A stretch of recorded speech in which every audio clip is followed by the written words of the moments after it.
کۆمەڵانی تێکۆشەری خەڵکی کوردستان بە هەموو چین و توێژەکانەوە. وەک ئاگادارن زیاتر لە 12 ڕۆژە شەپۆلێکی بەهێز ئیلهامگرتوو لە ئاخێزی شۆڕژگێرانەی ژینە لە زۆربەی شار و شارۆچکەکان ئێران بۆ ڕاگەیاندنی نەفرەت و بێزاری سەبارەت بە شێوازی دەسەڵاتداریەتی ڕژیمی کۆماری ئیسلامی و بارودۆخێکی نابەسامانی یابووری سیاسی و کۆمەڵایەتی کە ئەم ڕژێمە بەسەر خەڵکی ئێرانیدا سەپاندووە کەوتووەتە ڕێ. ئەم ڕژێمە جەنایەتکارەش بە شێوەیەکی دڕندانە و خوێناوی خەریکە هێرشی دەکاتە سەر و تا ئێستا بەدەیان کەس بەدەستی هێزە خوێن ڕێژەکانی ڕژیم گیانیان بەخت کردووە. بۆ ڕۆژی 18 مانگی بەفرامبار واتە ڕۆژی پێنجشەممە بانگەوازێکی هاوبەش لەلایەن حزبەکانی چالاک لە ڕۆژهەڵاتی کوردستان بۆ مانگرتنێکی گشتی بە مەبەستی پشتیوانی و بەشداری لەو ڕاپەڕی نەڕەوایەدا بڵاو کراوەتەوە. بۆیە داوامان لە سەرجەم چین و توێژەکانی خەڵکی ڕۆژهەڵاتی کوردستانە بەتایبەت ئەو کەسانەی کە تا ئێستا بە هەر هۆکارێک بۆیان نەگونجاوە بەشداری ئەم مانگرتنە بن یەکدەست و یەکگرتوانە بەشداری لەم مانگرتنەدا بکەن. بەشداری لەم مانگرتنەدا دەتوانێت شانازی خوڵقێن بێت بۆ خۆیان و بۆ بنەماڵەکانیان و خۆبواردن و بەشداری نەکردنیش ئاکامی پێشەوانەی دەبێت بۆیان و دەکەونە بەر نەفرەتی ڕایگشتی مافخواز و ئازادی خوازی کۆمەڵگا. بۆ پێشەوە بەرەو بە ئەنجام گەیاندنی مانگرتنیکی یەکگرتوانە لە سەرتاسەری ڕۆژهەڵاتی کوردستان بۆ پشتیوانی لەو ئاخێزە و وتنی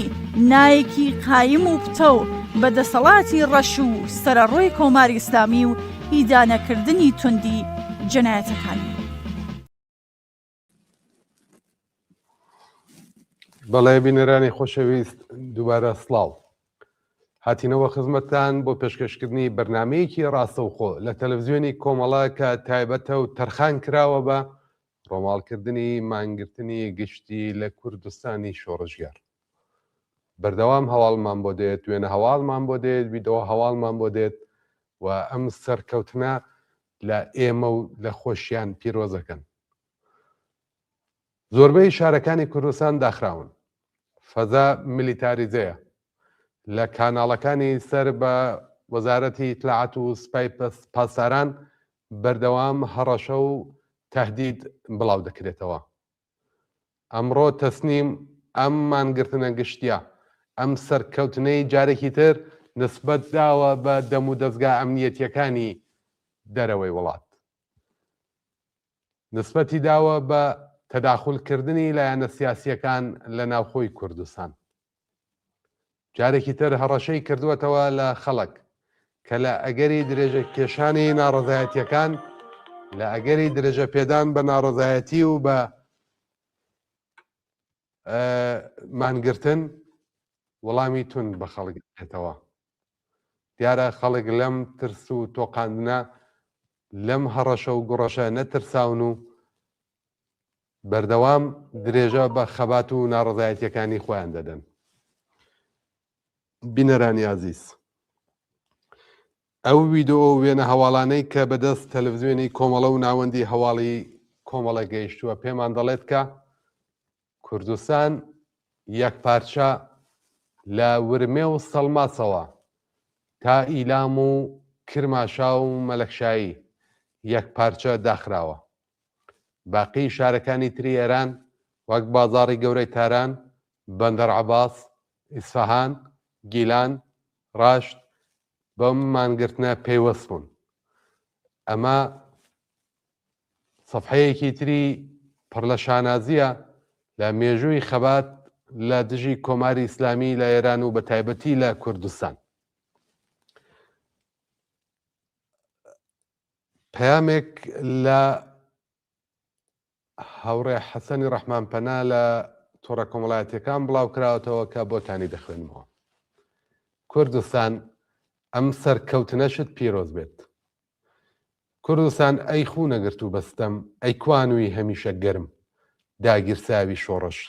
ئەی مەڵبەندی بەردەوامی ڕاوەستان و بەرخودان، ئەی قەڵای لەگرتن نەهاتووی ڕاوەستان، ئەی شایستەی لێدانی چەخماخەی شۆڕشی ژن ژیان ئازادی، بەرەو سەرکەوتنی زیاتر و گەورەتر هەنگاو بنێ هەمووان چاویان لێتە. کوردستان یەک پارچە، یەک دڵ و یەک ڕەنگ لە مانگرتنی گشتی. ئەمە ڕفراندۆمی ئاشکرایە بە پێش چاوی جیهانەوە. کوردستان یەکگرتوانە ڕایگەیان کۆماری ئیسلامی ناوێت. نا بۆ کۆماری ئیسلامی، بەڵێ بۆ درێژەی شۆڕش، هاوخەباتی لەگەڵ هەموو ئێران و بۆ لە گۆڕنانی یەکجاری کۆماری بێزلێکراوی ئیسلامی. پەیامێکمان بۆ هاتووە دەڵێت سڵاو ڕێز هاوڕێم، سنە تەواو داخراوە، بەڵام شار تەنراوە لە هێزی تایبەت لە ئەوپاش و نەفەربەری زرێهی هەتا متۆرسوار و لیباس شەخسی لە تەواو شەقامەکان بڵاوەیان پێکراوە. پەیامێکی تر لە بانەوە هاتووە کە گوایە هەلیکۆپتەر و هێزە ئەمنیەکان بەسەر ئاسمان و لە شەقامی شارەکانە دەسوڕێنەوە و فەزایەک لە ترس و ڕۆعب و وەحشەت دەیان هەوێت دروستکەن لە ناو دڵی خەڵکە، بەڵام خەڵک بە زەردەخەنە و بەشاییەوە درێژە بە خەباتی خۆیان دەدەن و حساب بۆ هێزە ئەمنیەکان ناکەن. هاوڕێیان لە بەشی تەکنیک ئاگاداریان کردمەوە میوانێکمان لەسەر خەتە. هاوڕێ مەحیەی ئیرەجی.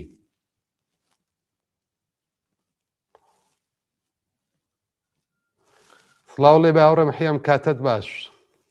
ئەو کاتتان باش کاکۆگیان. سڵام هەیە بۆ ئێوە و بۆ بینەرانی خۆشەویستی تەلەڤیزیۆنی کۆمەڵە، هەروەها مادوونێیتان لێ یەکەم بۆ ئەو زەحمەت و ئەرکێکە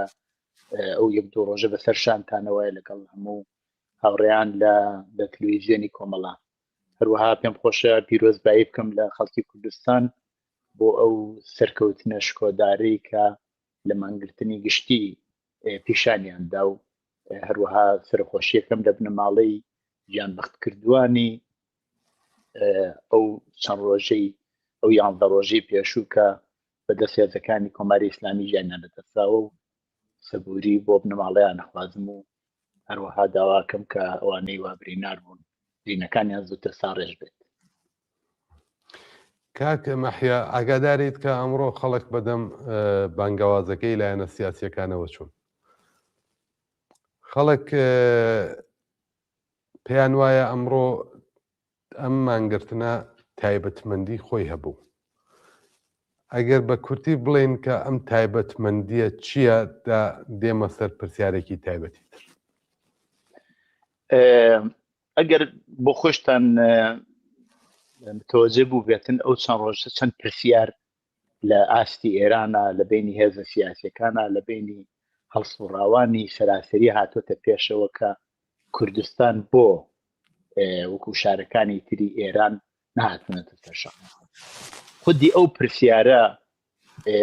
پیشانەدا کە کوردستان جێگەی تایبەتی هەیە لە دەبزتنەوەی خەڵکانی ئێران و لە توولی ئەو 47 ساڵەی دەسەڵاتدارێتی کۆماری ئیسلامیەوە پیشاندراوە. یعنی بۆ خۆی کوردستان ئەو تایبەتمەندیە هەیە و بۆ یەکیش پرسیاریش دروستەکە کە بۆچی درەنگ هاتووە یا بۆچی نەهاتوو. خودی ئەم تایبەتمەندیە ئەگەر چاو لێ بکەین ئەمە بەشێکی لەلایەن هێزە سیاسیەکانەوەیە، بەشێکیشی لەلایەنەوەیە کە خودی دەوڵەتیش بۆ حساسیەتی هەیە. تجیا لەوە ئەو ڕۆیوەش بۆ خۆتان لە بەرنامەکە ئاماژەتان پێکرد کە دەوڵەت لە شاری سنە بەگشتی هێزەکانی هێناوەتە سەر شەقام و هەروەها لە بانە و لە بەقی شارەکانی تریش حتمەن واکە. ئەو مەبەستم چێ؟ مەبەستمەوەیە کوردستان جێگەیەکی تایبەتی بووە و هەیەی و ئەو مانگرتنە بە نەوعی ئەتوانێت جوابێک بێت بە هەردوو لایەن، جوابێک بێ بۆ خەڵکەی کە بۆیان پرسیار بوو کوردستان خەریکی چییە بۆ درەنگ هاتووە، و جوابێکیش بێ بە دەوڵەت کە ئەگەر دێت ئابە و شێوە دێت و لەم شۆڕشا بەشداریەکە. بە باوەڕی من ئەوە زۆر جێگەی ئەوە نمونەیەکی زۆر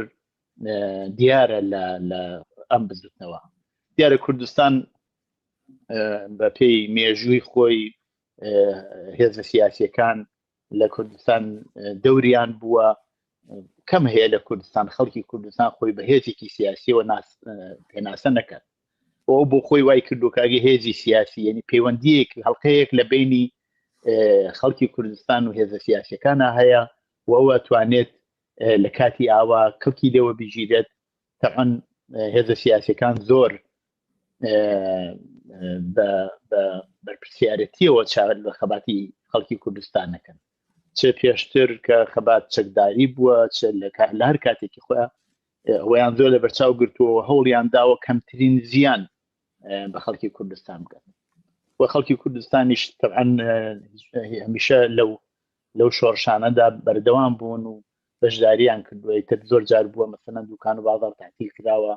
خەڵک لەباری مادیەوە زیانی بینیوە بەڵام بەدەم داخوازیەکانەوە هاتووە یاوەکو زۆر شت لەم بابەتەوە ئێمە توانین ببینین کە تاسیری زۆری ڕاستەوخۆی هەیە خەڵک هەروەک ئاماژەتان بێدا خەڵک زۆر جار بەدەم داخوازی لایەنە سیاسیەکان و هاتووە مانگرتن ڕووی داوە ئەم جارە یەک تایبەتمەندی هەبوو لە بەتایبەت خواری کوردستان لە شارەکانی وەک کرماشا و ئیلام زۆر بە گرم و گوڕی هاتن هەر لە سەرەتاکانی ناڕزایەتیەکانەوە دەستی پێکرد هاتنە سەر شەقام توندوتیژی کاربەدەستانی ئەمنیەتی بەرامبەر بە ناڕازیان دەستی پێکرد کوژرا و برینداریەکی زۆریدا تەنانەت شەڕ کێشایە ناو بیمارستان و شوێنە گشتیەکان لە کرماشان و ئیلام بۆ وای لێ هات تایبەتی چی بوو لەوێ زانی چۆنە ئەو تەبەن لە شوێنەکانی تریش بەو شێوە هەر دەوڵەت زەنگی نواندووە وە قسەیتیان نییە بەڵام کە باسی کرماشان و ئیلامەکەین بە تایبەت ئەو شوێنانەی وەکو مەلەکشا ئابادانە زۆر شوێن کە دەوڵەت زۆر توندتیژی نوان دەبێت تایبەتمەندیهایەکەی خەڵک لەوێ جیا لەوە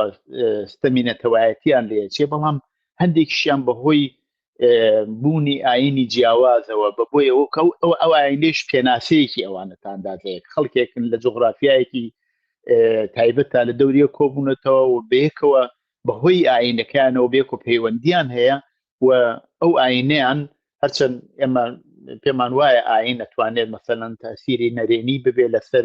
ژیانی کۆمەلگا خەڵک بەلا ڕێدا ببە خەڵک خاتە شتێکی تر بەڵام ئەمانە نوعی کولتوریش و نوعی فەرهەنگیش لەوانەوە سەرچاوی گرتووە و خۆی لە دەوڵەتەکانی پێشووی پەهلەوی و دواتریش کۆماری ئیسلامی هەر بەم دەلیلە کەوتنەتە ژێر زەربوزن ڕێزیان پێکراوە بەهۆی بوونی و ئاینانیانەوە یا ئەو نێریتانەوە بوویانە و هەڵاواردنیان بەرامبەر ڕووداوە و ئەیتر ئەوە دیارە بەشێکی ئەتوانێت لەوە سەرچاوە بگیرێت بەشێکی تریش ئەمێنێتەوە هەر ئەو وەزعیەتەی وا هەیە یعنی بە تۆری واقعی دوای کوردستان و دوای بلوچستان لۆڕستان یەکێک لەو ناوچانەی ئێرانە کە لەباری مادیەوە لەباری ئابووریەوە پێشی پێگیرەوە بەشێک یەکێک لەو وستانە هەرە فەقیرانەی ئێرانە و هەمووانە تاسیری بووە لەسەرەوەی کە ئەو ناڕزایەتیانە زیاتر لێەوە سەرچاوی گرتووە و لێەوە دەستی پێکردووە ئەمانە هەموو ئەگە دەست بدەین بە دەستیەکەوە توانین بڵێن دەلیلە ئەسڵەکەیەتی تەبعەن دەوڵەت لە سەردەمهایەکی جیاوازە هەوڵی داوە لەمانەکان وەسن تۆ چاوی لێ بکە هەندێک لایەنی ئاینی لە دەوروبەری لۆڕستان و لە دەوروبەری کرماشان هەن کە ئەم ڕاستانی وەکو پەهلەوی و ئالەوانە خەریکن ئیسفادەیان لێەکەن وایانەوێ بیانکەن بە شەریکی خۆیان یعنی ئەیانەوێ بنەوەی ئیسفادەیان لێ بکرێ بۆ هێزی خۆیانیان پێ قەوی بکەن و ئەوە نیشانەیە و ئەمانە هێزن ئەمانە هێزێک لەو ناوچە دەوریان بووەوە توانیشان لەم کێشانەی ئەخیرا و لەم اعتراضاتی ئەخیرا دەور بنوێنن ئەگەر باس لەوە کرد کە ئەم ناوچانە تایبەتمەندیەکانیان ئەوەیە کە بە شێوەیەکی مزاعەف لەژێر باری ستەم و نائەداڵەتیان مەسەلەی ئەو شتە گشتیانەی کە لە ئێران ئێستا خەڵک لەسەری بۆ هاتوونەتە شەقامەک و برسێتی وەکو بێکاری وەکو هەژاری و نەبوونی ئازادی و تەوایەوانە بەشێکیش مەسەلەی ئەوەی کە ئەمانە ستەمێکی نەتەوەیی و کەلتوری و ئاینیشیان لێچێت بۆتە زۆر لایەنی سیاسی لەوانە سەڵتەنەتواز و ئەوانەیانەوێ ئەمە بقۆزنەوە بەلای خۆیان بازانین ئەرکی لایەنە سیاسیەکان چالاک لە کوردستان بەرامبەر بەم مەسەلەیە چییە و دەبێت چۆن ئەمە بە هەند وەربگرن بۆی کە ئەم بەشە لە جغرافیاش احتماد کەن بەو لایەنانە سیاسە کە ویست و داخوازیەکانیان لە بەرچاوە گیرە. بە ئێمە پێشتر لەوەی باسی لایەنە سیاسەکانی تر بکەین باسی خۆمان بکەین. ئێمە وەکو کۆمەڵە بەرنامەیەکمان داوە، یعنی بەرنامەیەکمان پێشتر داوە لەسەر داخوازیەکانی مافی خەڵکی کوردستان و لەوێ بەباسی هەموو ئەو بێڕێزی هەموو ئەو هەڵاواردنەی کە بەرامبەر بە خەڵکی کوردستانە کراوە و وتومانە خەڵکی کوردستان حەقی خۆیانە کە بە مافەکانی خۆیان بگەن. باس لەسەر مافە باس لەسەر حەقە و ئەگەر هەر لایەنێک بە هەر دلیل ئێستا لایەن بە دلیلی جنسیەتی بێ، بە دلیلی چینایەتی بێ، بە هەر دلیلێ بێ هەڵاواردن بەرامبەری بکرێت، ئەوە جزئی مافە سەرەتاییەکانی خەڵکی کوردستانە و بێ پشتیوانی لێ بکرێت. وەختی ئێمە لە بەرنامە و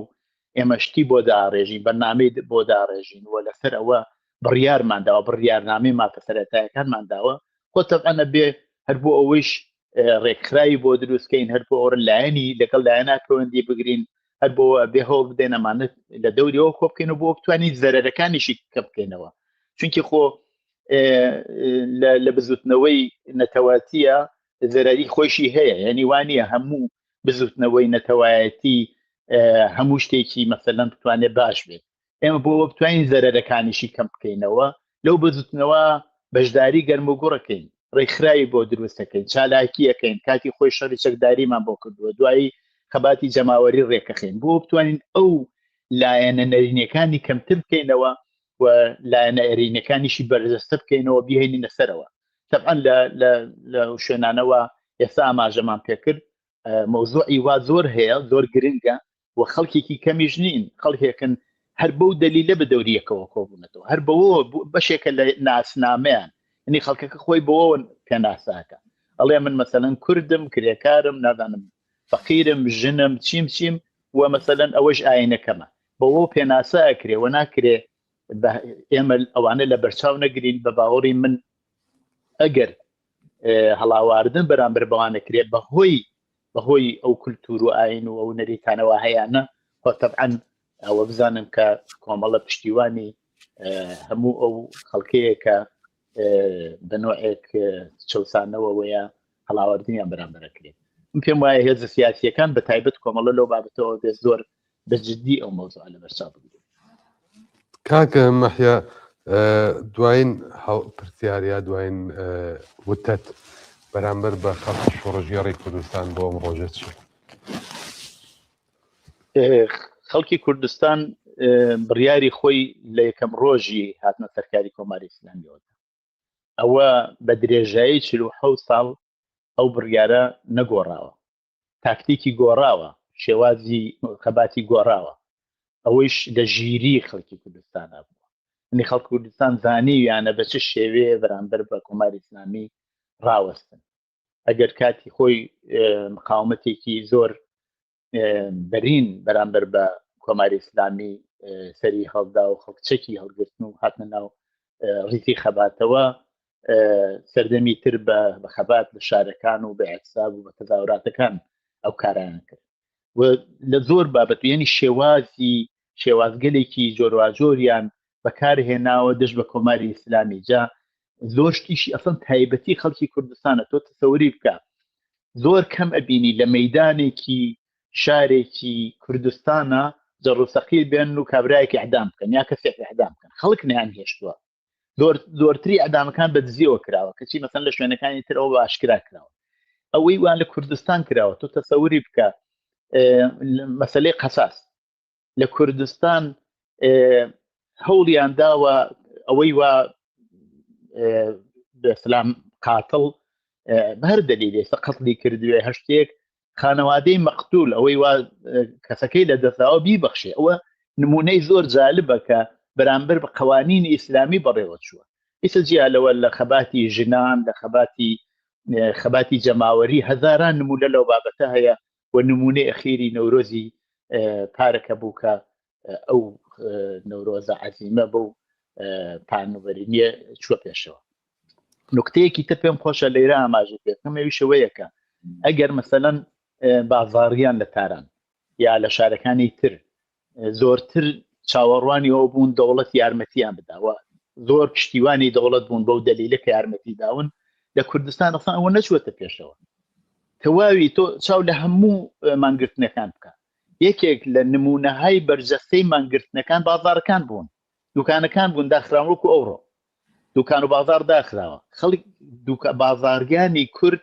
نیانتوانیوە لە کوردستان نیانتوانی هیچ قازانجێ لەلایەن دەوڵەتەوە بگرن ئێستا پێش هاتووە کەسێک توانین زانیوێتی لە کوردستان ناتوانێت قازانجە بەدەستبێرێ سەرمایەکەی هەڵگرتووە بردووەتە دوبەی نادان شوێنێکی تر بەڵام لە خودی کوردستان ئەوە هەمیشە هەموو خەڵکی کوردستان بە بازاڕیانیشەوە خۆیان بە بەشێک لە بزتنەوەی شۆڕەجیانان لە کوردستان زانیوە و بەشداری زۆر گەرم و گوڕیان کردووە لەو خەباتە کەەوە ئەمڕۆ نمونەکەشی بە جوانی ئەبینی. زۆر سپاس کاک مەحیا سپاس بۆی کە بەشدار بووی لەم بەرنامە و ماندوو نەبی. زۆر سپاس بۆ ئێوەشی خۆتان ماندوو نەبن و سپاس بۆ بینەرانیش. سپاس بۆیەوە. بینەرانی خۆشەویست هەواڵێکمان بەدەست گەیشتووە کە بۆتانیە خوێنمەوە. دوێنێکە ئاگادارمان کردن کە لە زیندانەکانی ئەوین و لە زیندانی یەست چەند زیندانی سیاسی لەوانە زێنەب جەلالیان وریشی مرادی هەوکات لەگەڵ مانگرتنی گشتی لە کوردستان ڕایانگەیان کە ئەوانیش لەگەڵ ئەو مانگرتنە دەبن لە ناو زیندانەکانی کۆماری ئیسلامیمان لەخوان دەنگرن. ئەمڕۆ هەواڵێکمان بەدەست گەیشتووە کە لە ناو خۆی زیندانەکانی سنەوە کە جەمعێک لە زیندانیانی سیاسی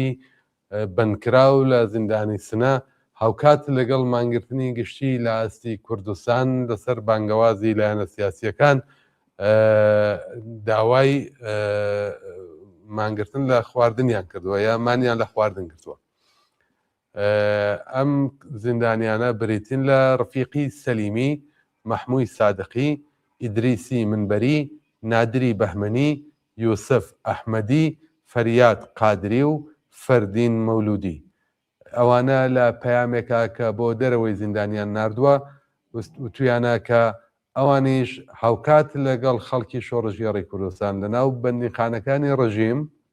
مانیان لە خواردن گرتووە لە ناڕەدایەتی بە کۆماری ئیسلامی و سیاسەتەکانی دەرحەق بە خەڵکی ناڕازی. میوانێکی ترمان هاوڕێیان ئاگادار مەکەن لەسەر هێڵە ئەگەر هەڵە نەبم هاوڕێوریای ئەحمەدیە. هاوڕێوریای ئەحمەدیم کاتت باش. زۆر ڕێز و سڵام هەیە کاکاوکوتیان بۆ ئێوە و بۆ هاوڕێیانی تلویزیونی کۆمەڵە و بۆ بینەرانی خۆشەویست. هاوڕێوریا مانگرتنەکانت حتمما ئەمڕۆ بە دوواداچوونت بۆ کردەوە ئاگا لە هەواڵەکان هەیە خەڵک بەگشتی یەکڕیز یەکدەنگ مانیان گرتووە و بەدە بانگەوازی لایەنە سیاسیەکانەوە چوون. ئەم مانگرتنە چۆن هەڵە سەنگێنی جیاوازی لەگەڵ مانگرتنەکانی پێشوو چییە؟ کاکۆگیان من دوێکە لایفەکەی خۆشتم هەر تاقیب کرد و هیوادام نمونەت زۆر بێت و نمونێ و هاوڕێیانەی کە ئەم نوع کارە ناکەن و زەحمەتە کێشن زۆر بێت هەر لە ناو کۆمەلگای ئێمە کەسانی وەکتو ئەو کەسانن چ لە ناو شارەکان و چ لە دەرەوەی شارەکان بلەخرە تەلاشەکەن وەزێتێکی ئاواکە هەیە بە وجودی بێرن. من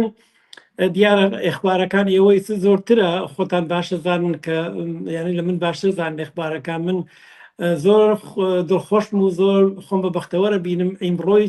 بەشێک لە ژیانم بێت کە ئاوەها خەڵکی کوردستان و حتا نەتەنیا خەڵکی کوردستان بەڵکو لە دەرەوەی کوردستانی زۆربەی زۆرێت لە شارەکان ببینم ئاوەها سازماندراو ئاوەها یەکدەنگ ئاوەها تەسمیمێکی گەورە بە نمایشە بکێشن بۆ ڕفراندومێکی گەورەی ئاوا لە بەرچاو تەواوی دنیاوە بە ئیجرا بنێن کە نەیەکی گەورەی ئیمڕۆژی بە جمهوری ئیسلامی و بە نوع ئەنواعی بەحاڵ ئەنواعی حتا ئۆپۆزیسیۆن هایەکی ڕاستی جمهوری ئیسلامی بێ ئەحساب عمومی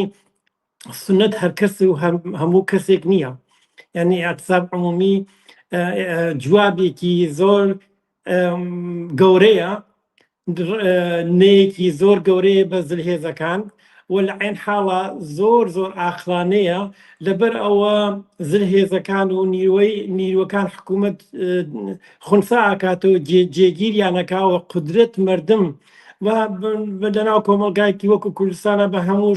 چین و توێژەکانیەوە یەکدەست نیشانەدا لە مقابل دوشمنەکەیانەوە.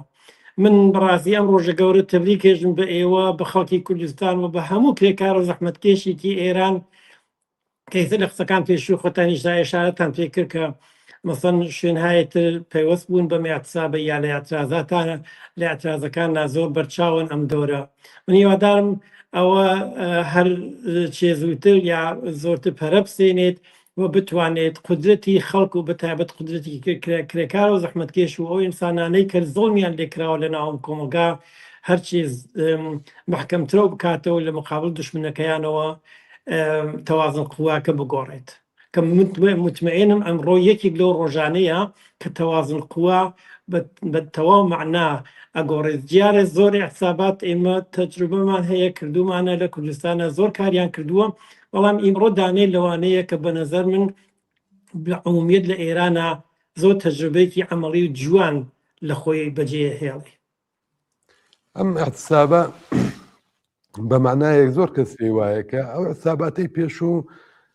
دشکردەوە بۆ دش بە جەنایەت، بۆ دش بە جەنایەتێک کە بە دەرحەق بە کوژرانی شوانەی سێ قادر کرا، دش بە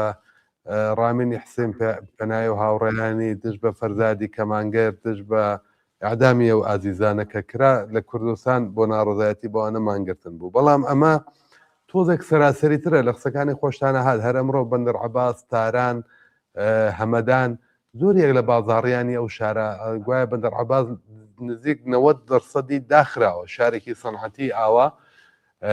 ئەمە پامێکی گرنگی پێەیە. هەستەکەی ئەم مانگرتنە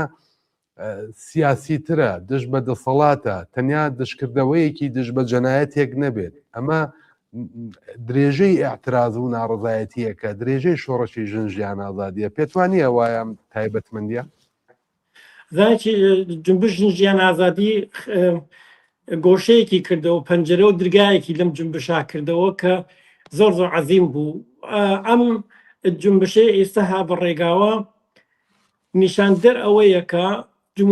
مردم لە جمهوری ئیسلامی عبوریان کردووە. ئێتە قسەکە ئەوە نییە متاڵبەیەکی مشخصت ببێت.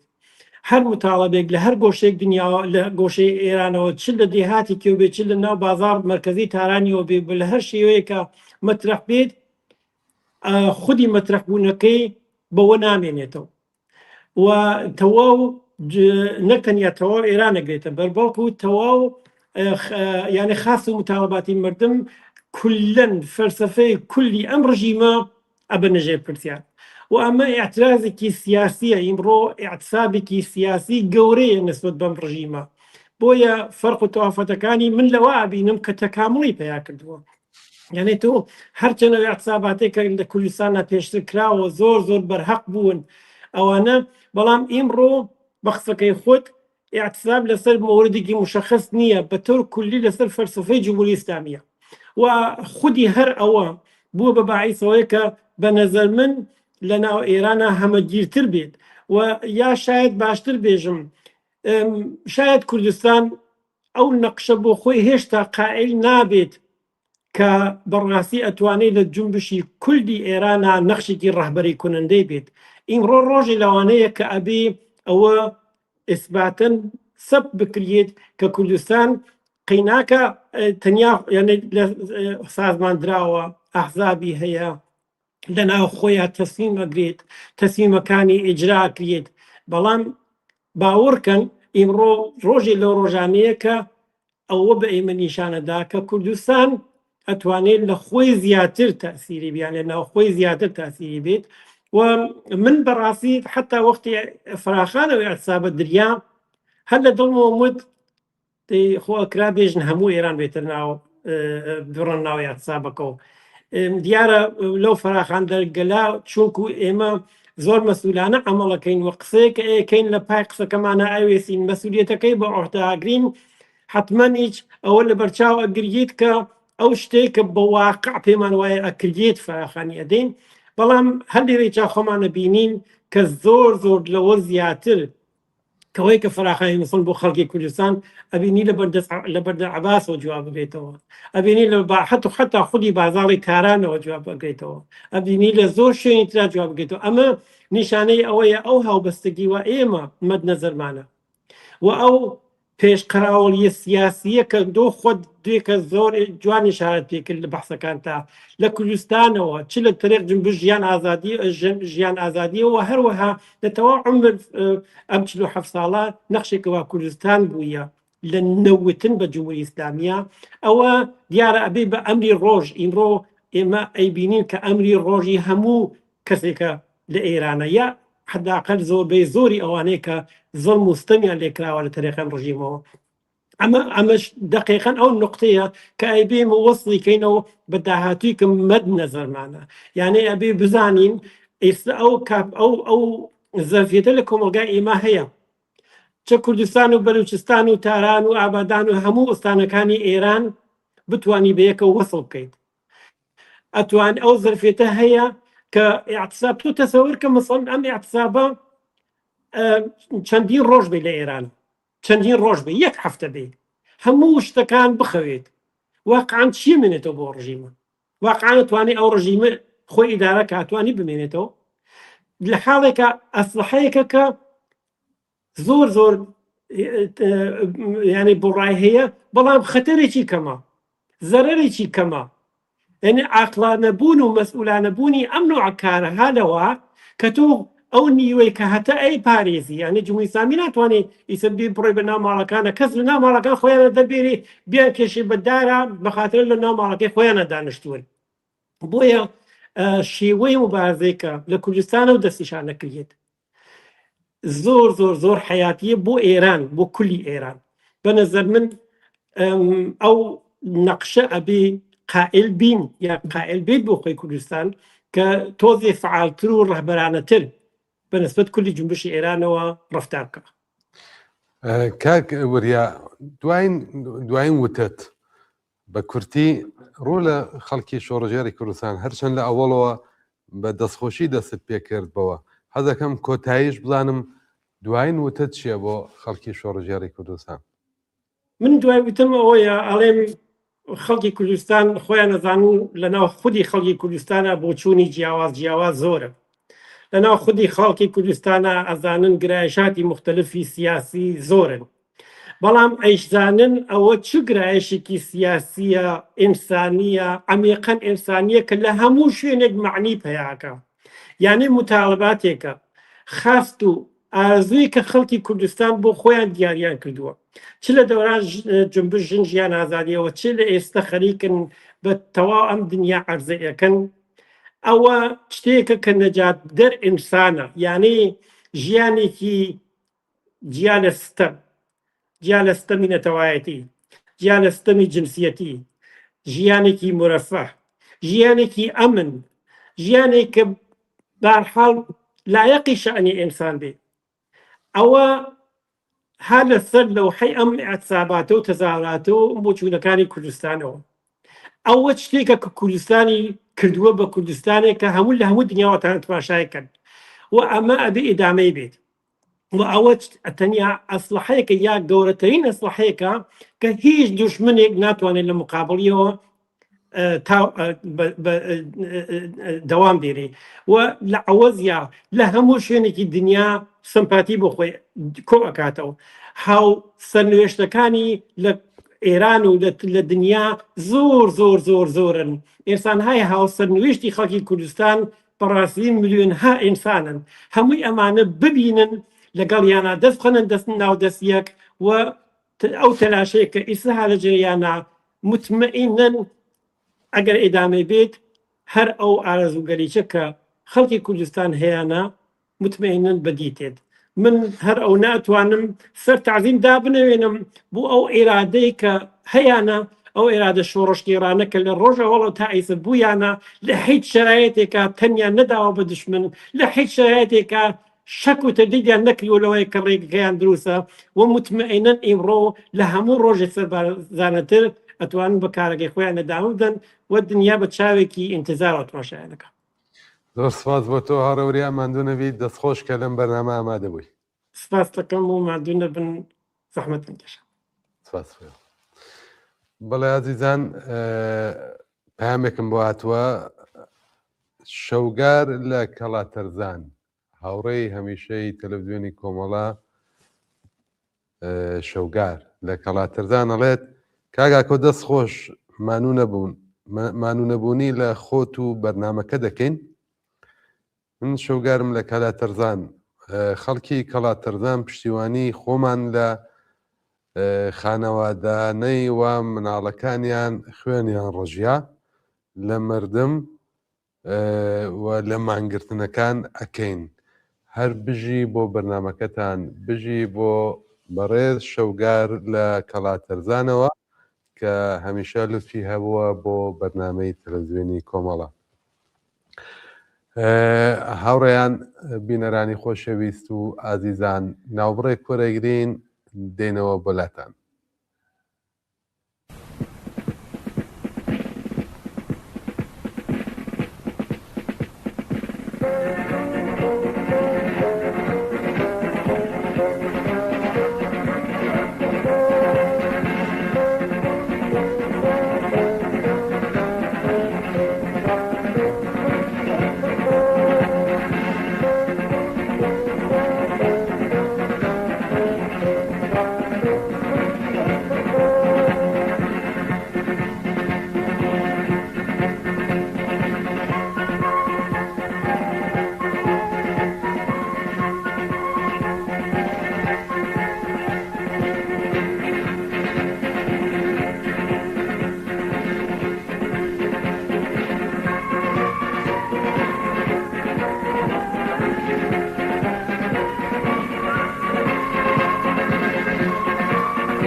شیریانی بخشنده ما و سالو جان جان جان روی کارگری کارو رنجری مجونا شنایی جانان ماله میرامش کاله آوزان دکوشان رو جان جان جان تیشه مایا رگای مایا ناگینا دواییده نتاخیره ندوریده سرما بسیدی و آزاری جان جان جان نمارو خیله بیرمان نفسیره دوای من دلایی جان جان جان نمارو خیله بیرمان نفسیره دوای من دلایی فری شهیدن او توی روان هزارم گولی سوری جان جان جان مشغل بدسته یک بیرو هسته تسر کوتن نواکتن پارتیزانی او توی روان هزارم گولی سوری جان جان جان مشغل بدسته یک بیرو هسته تسر کوتن نواکتن پارتیزانی او توی روان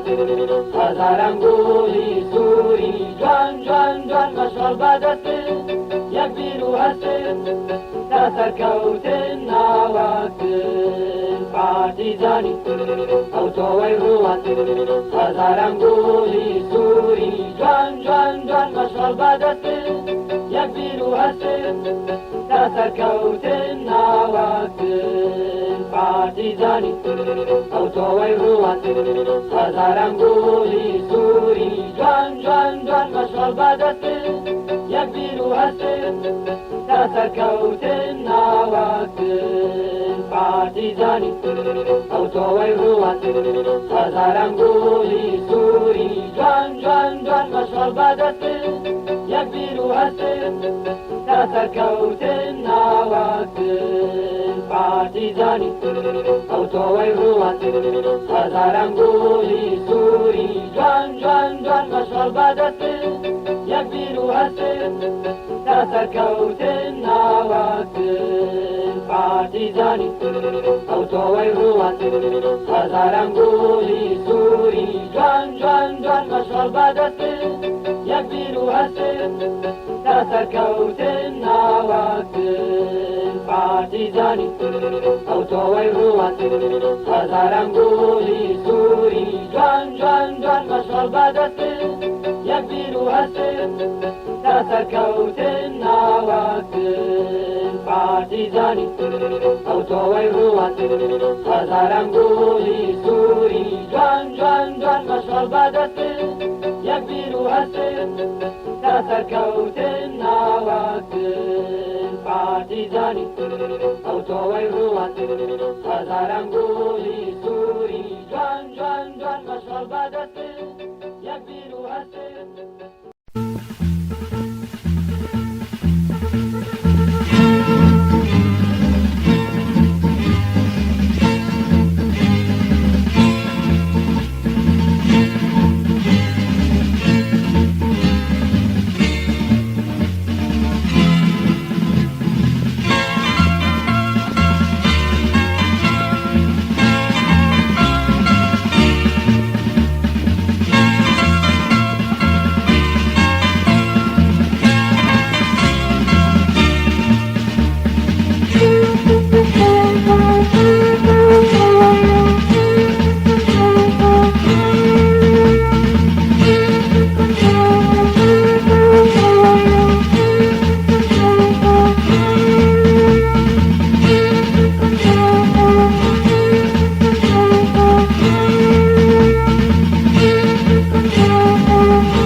وەڵای بینەرانی خۆشەویست درێژەی بەرنامەکەمان ئەمڕۆ کە تایبەتە بە ڕۆماڵی هەواڵ و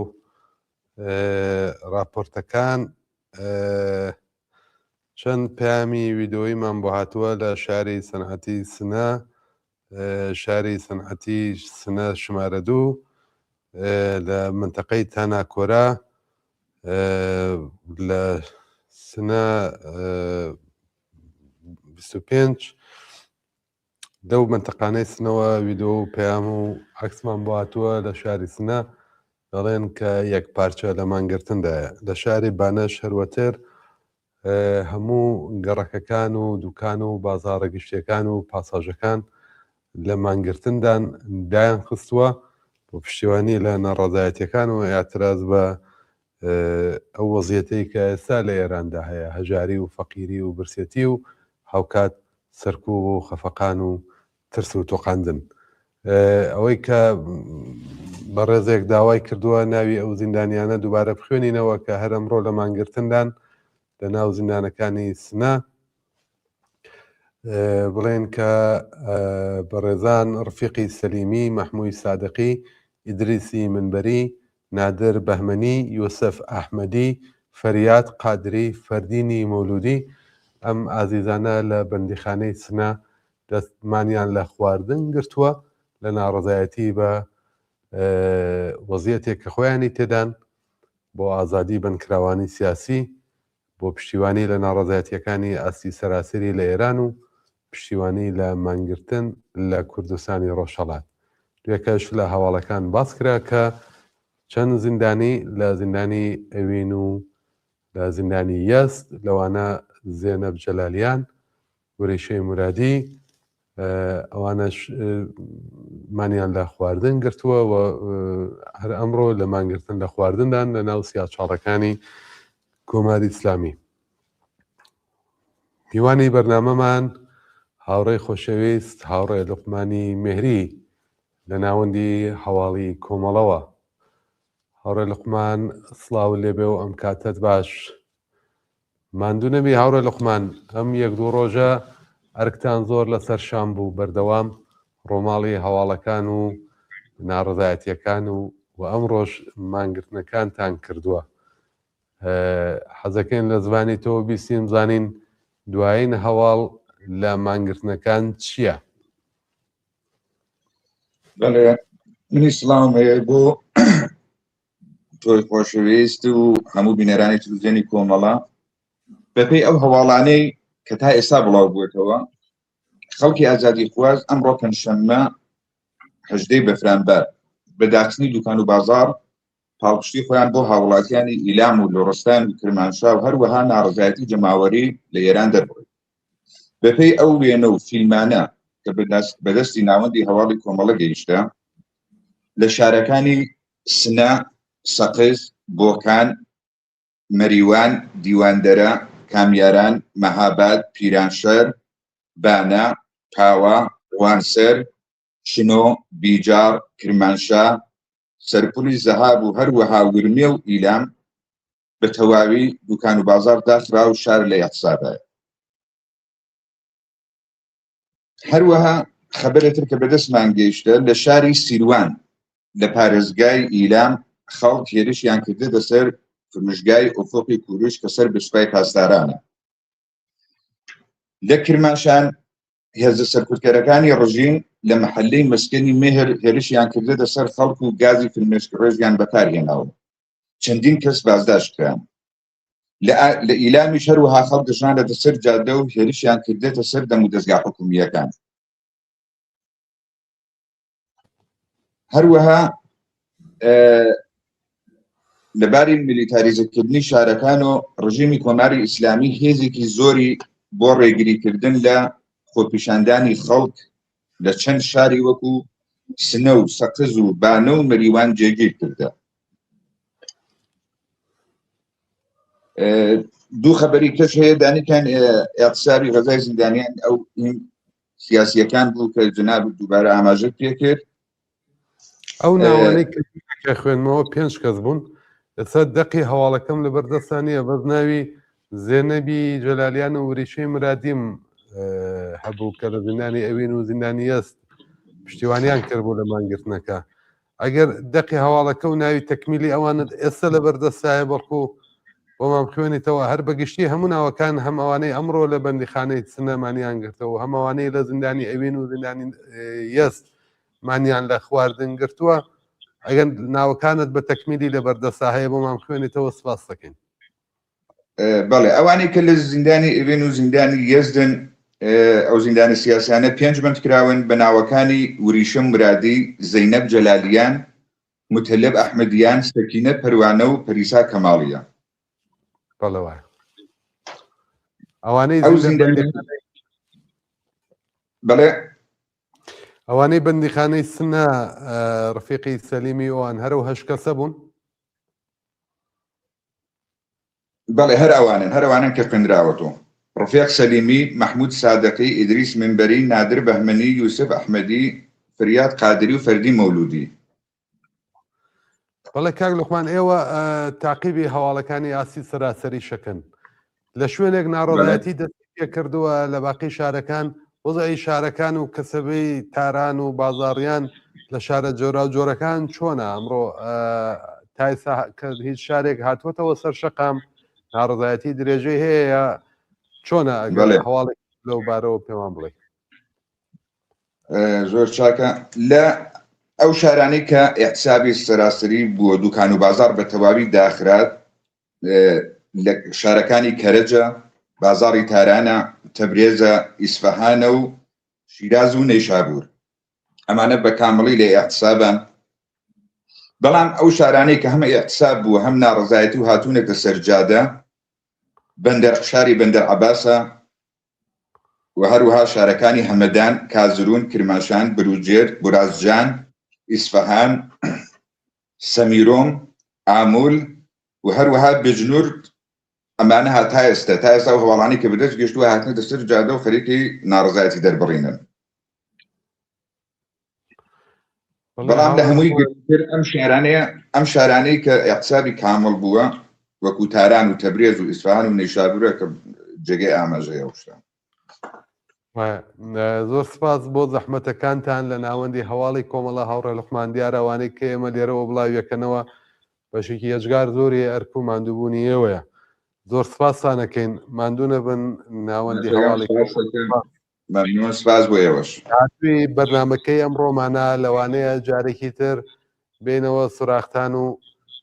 بۆ تەکمیلی هەواڵەکان جارێکی تر بتانهێنینەوە سەرخەت بۆی کە ئێمە و بینەرانیش ئاگادار بکەیتەوە لە باقی ڕووداوەکان حتما لە خزمەتە خۆتان و هاوڕێیانی هەواڵی خەبەر ماندوونە بن خۆش پێی سپاس دەکەم هەروەها ئێوەش پەیامێکمان بۆ هاتووە لە پاوەوە هەڵێ سڵاو و سپاس بۆ ئێوە کاگ ئاکۆ و هەموو هاوڕێیانی تەلەڤیزیۆنی کۆمەڵە لەم ڕێگەوە سپاسی خەڵکی هەورامان بە تایبەت شاری پاواکەین کامڕۆ بەدەم بانگەوازی حیزبەکان هاتن پاوە یەکدەنگ و یەک ڕەنگ لە مانگرتندا بوو ئەمڕۆ دووبارە سپاس بۆ خەڵکی هەورامان شاهۆ لە شاری پاوە کە کۆماری ئیسلامی زۆر پێی خۆش بوو ئەم شارە هەمووی ببن بە جاش و خۆفرۆش زۆر سپاس دیارە پاوە هەمیشە یەکێک لەو شارانە بووە کە کۆماری ئیسلامی نەیتوانیوە تایە ورەی شۆڕەژێرانە بێنێتە خوارێ بە هیچ سناریۆ و پلانێک ماندوونە بن خەڵکی خۆشەویستی شاری پاوە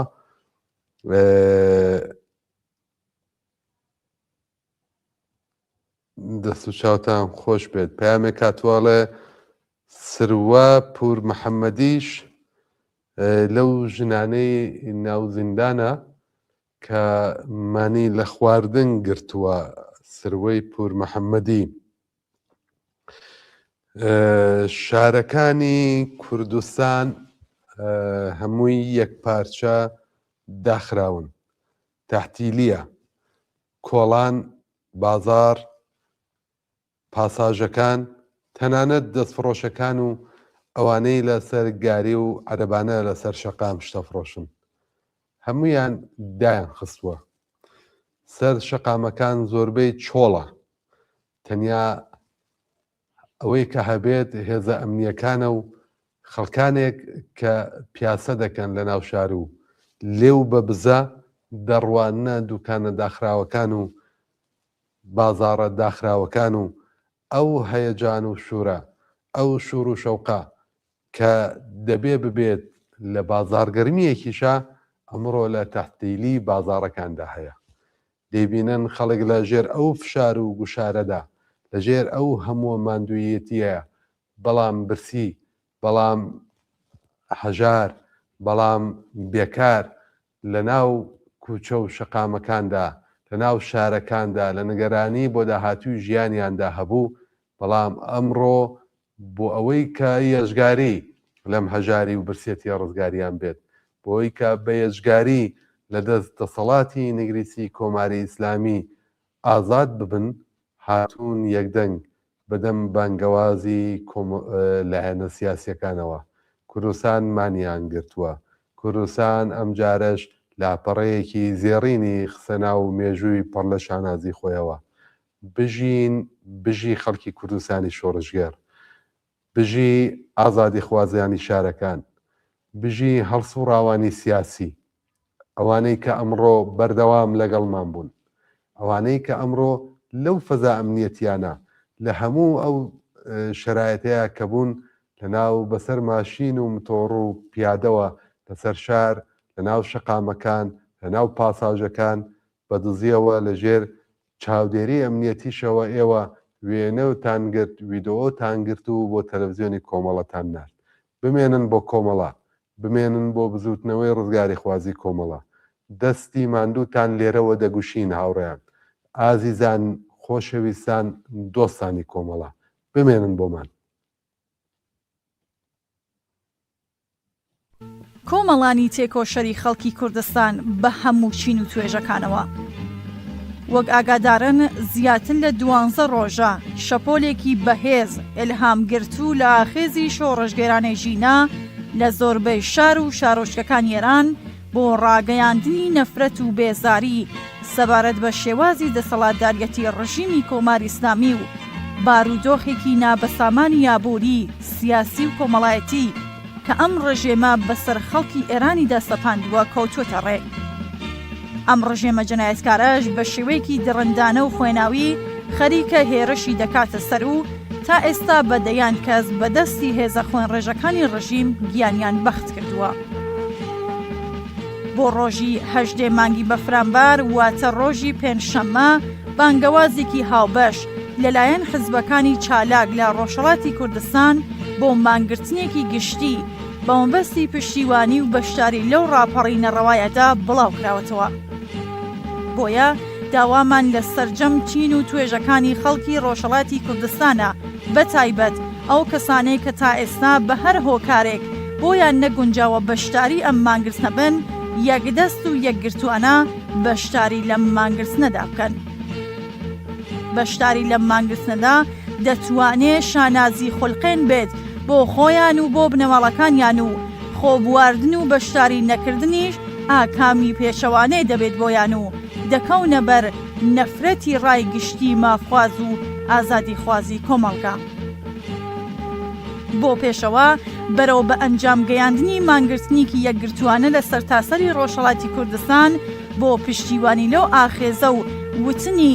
نایەکی قایم و پتە و بەدەسەڵاتی ڕەش و سەرەڕۆی کۆماری ئیسلامی و ئیدانەکردنی توندی جەنایەت.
شربيا خلوشا ببرسيان بتيري بيرنتي يجيتو ببرسيان بتيري بيرنتي يجيتو يبيتو إلا بيبي أنا هدز يا بيبي يبيتو إلا بيبي أنا هدز يا بيبي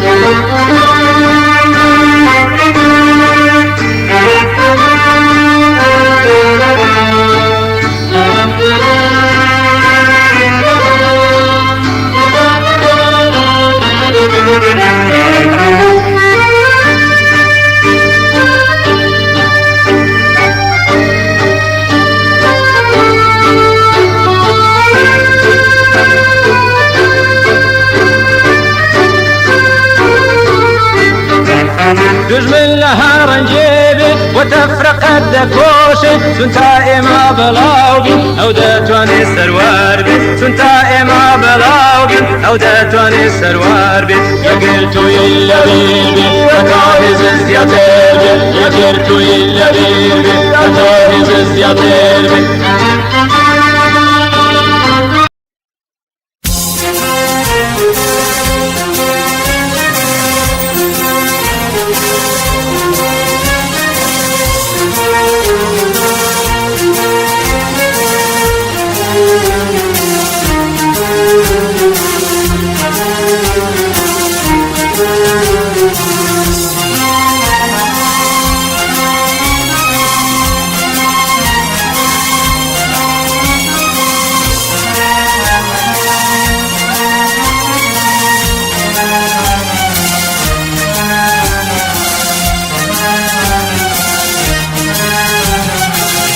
خیابان خروشاوا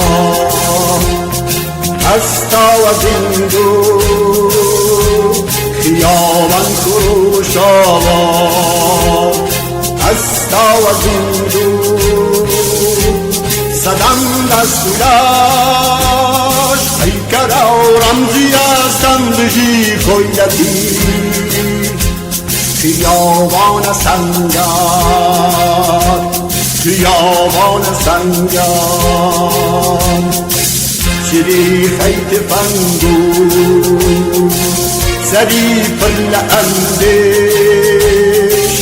شری خیت فنگو سری پر اندیش بازار چکونش و دیلم بازار شکونش و دیلم خیابان چه سخت و چه بردین دلگو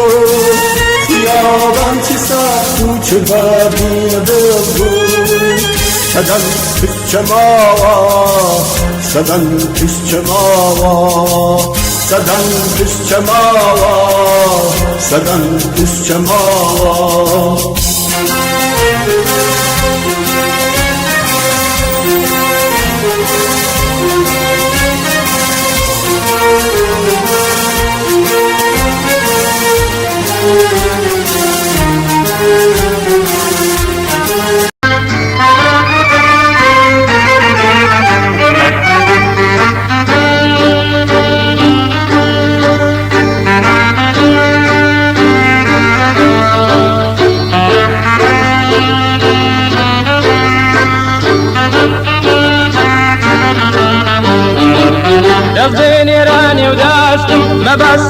مباستم وشار بتاو هلينا غير رزقالي ببينا وشار بتاو هلينا غير رزقالي ببينا يا بيتو إلا بيبي أتاهز يا بيبي يا بيتو إلا بيبي أتاهز يا بيبي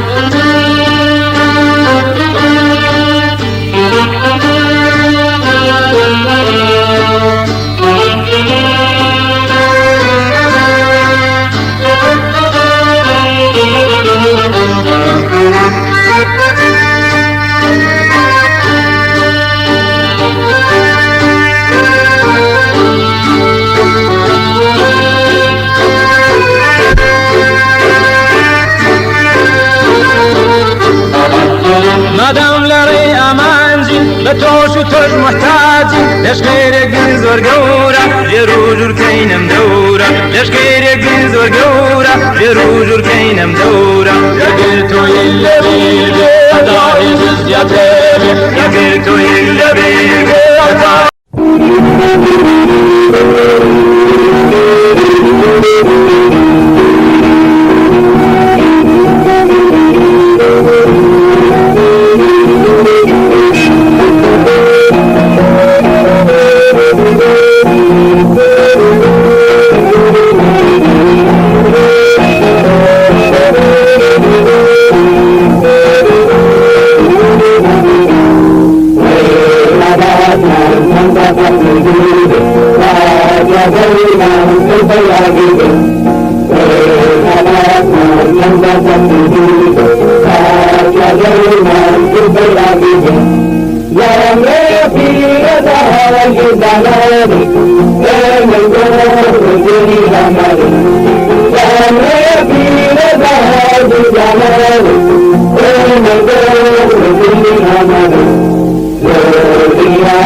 بەڵێ بینەرانی خۆشەویست درێژە بە ڕۆماڵی هەواڵ و ئەخباری تایبەت بە مانگرتنی گشتی لە کوردستانەوە. وەستا محەممەدی خۆشەویست پەیامێکی بۆ نردوون کە گوایە لە پیرانشار دوکان و بازار داخراوە. ئەوەی بۆ نووسیوێنەڵێ وێ ڕای سڵاو و ڕێز بۆ ئێوەی هاوڕێیانی بەڕێوەبەری تیوی کۆمەڵە ماندوو نەبن.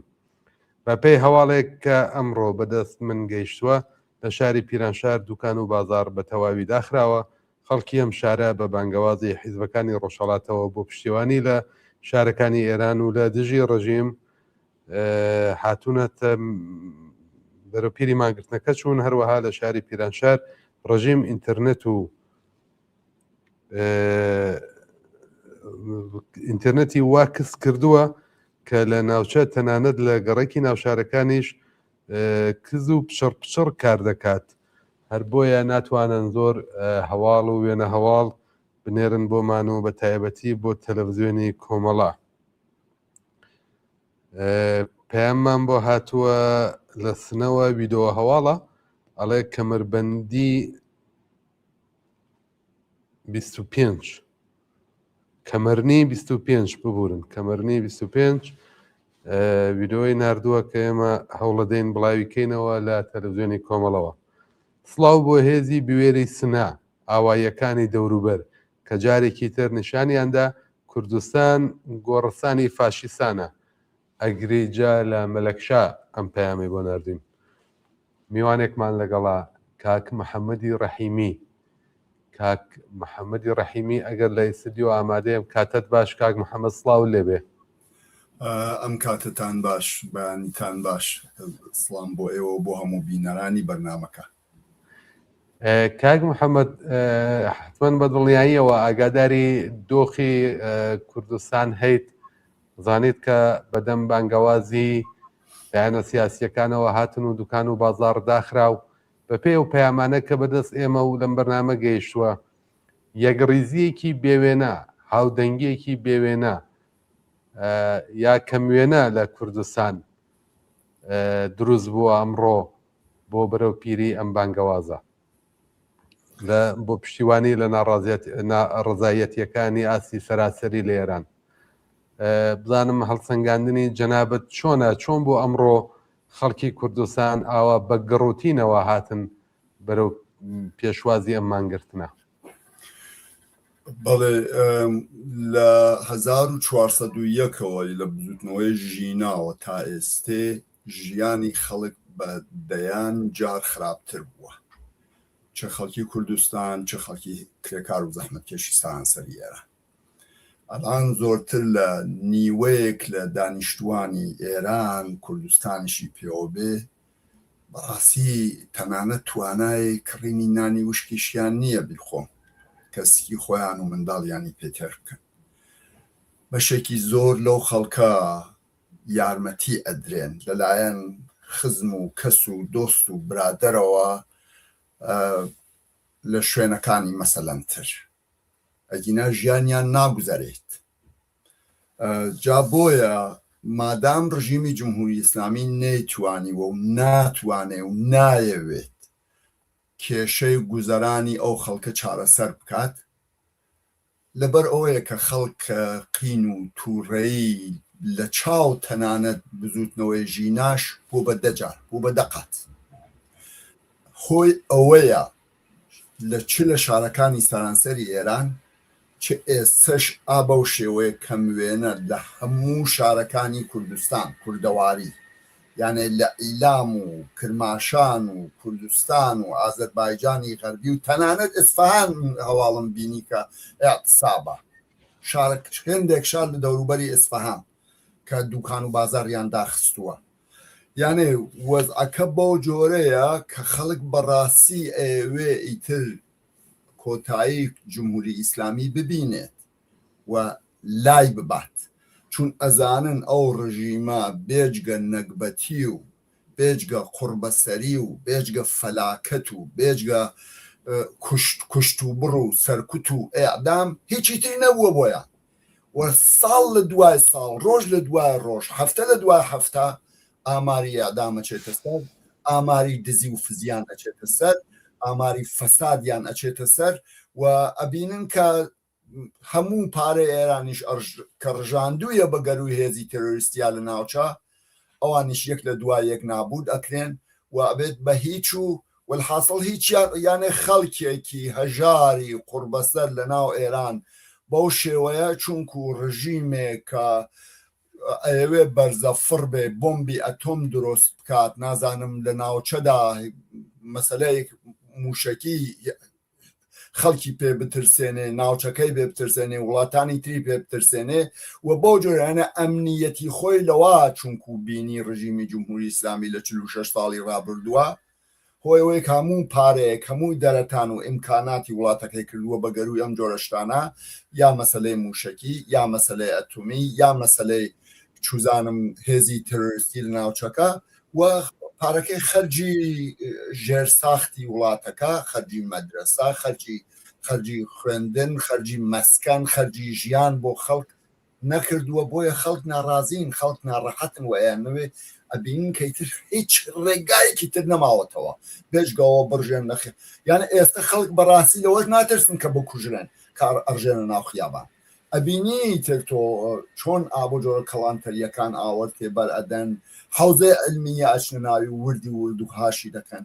وەیەکەی وەیە کە ئەزان ئەم ڕژیمە بێجگە نەکبەتی و بەدبەختی زۆرتر هیچ بۆیان نێناوە و هیچ یاین بۆ ناهێنێت لە داهاتووشتا ئەگەردمێنێتەوە هەر خراپتر و خراپتر و خراپتریش دەبێ وەزنەکە هۆیەکە ئەوەیە کە ئابە و جۆرە هاتوون بە بەرەو پیریەوە و لەوەش زۆرتر داوا بکەی لە خەڵک بە بەرەو پیریەوە چ کاک محەممەد یەکێک لەو شتانەی کە هەمیشە باسەکرێت ناڕزایەتی هەیە خەڵک عمومەن ئەم درێژە پێدانی ئەم ژیانەی لەژێر دەسەڵاتی کۆماری ئیسلامی ناوێت لانیکەم ئەکسەرێتی ئەو کۆمەلگا بەو قەنەعاتە گەیشتون بەڵام ناڕزایەتیەکان شپرزن بربڵاو نین یەکگرتو نین بەمعنایەک بڵێم متشەکل نییە چ ڕێگایەک باشە بۆی کە ئەم ناڕزایەتیە یەکدەنگ بێت بۆی تاسیری زیاتر بێت ئەبێ سەیری تەبیعی خۆی بپێوێ و ئێستا پێواویەتی و گەیشتووە بەو نقطەیە خەڵک بۆ خۆیان بە تەجروبەی خۆیان ڕێک دەخەن ئێستا بینی ئەوڵەن لە هێندێک لە شارەکان وەکو ئاودانان و ئەوانە ئەبینیت کە شار کەوتوتە دەستی خەڵکی لە بۆ جنوور دواوەخت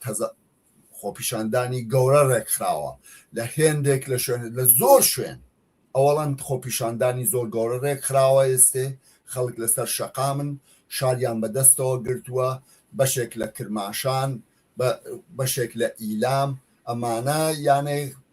گەیشتون و شارەکانی کوردستانی شوای لێدێت بەهەرحاڵ خەڵک بەس لە تەجروبەی خۆیان چون ڕژیمێکی سەرکوتکەرە ڕژیمێکە کە چکۆلەترین دەنگی ناڕەزایەتی بە سەرکوت وڵام دەداتەوە و بە یادام خەڵکی بێت خەڵکی هەژار لەبەر چوزانم تاوانێکی کردووە ئەهێنێ ئەعدامیەکە بۆ ئەوی خەڵکی پێ چاوترسێن بکات و چون ڕژیمێکی ئاوا لە بەرامبەریانەوە بووە ئیمکانی ئەوەی کە خەڵک بە ئازادانە بتوانن دەنگی خۆیان هەڵبڕن بێنە سەرشەقام بە ملیۆنان نەبووە کەواتە ڕێگای تەبیعی خۆی پەیاکە ئەو ڕێگا تەبیعیە ئیمڕۆ ئەگەر تۆ سێرێکی ناو شارەکانی ئێران بکەیت و هەروەها بۆ کوردستان ئێسێ ئەبینی و خەڵک خۆیانیان تا ڕادەیەکی زۆر ڕێک خستووە و ڕێک دەخەن. من شتێکم بینی مەسەڵەن ئەیوت گەڕەکەکانی ناو خۆڕەمابادی ناو بردبوو کە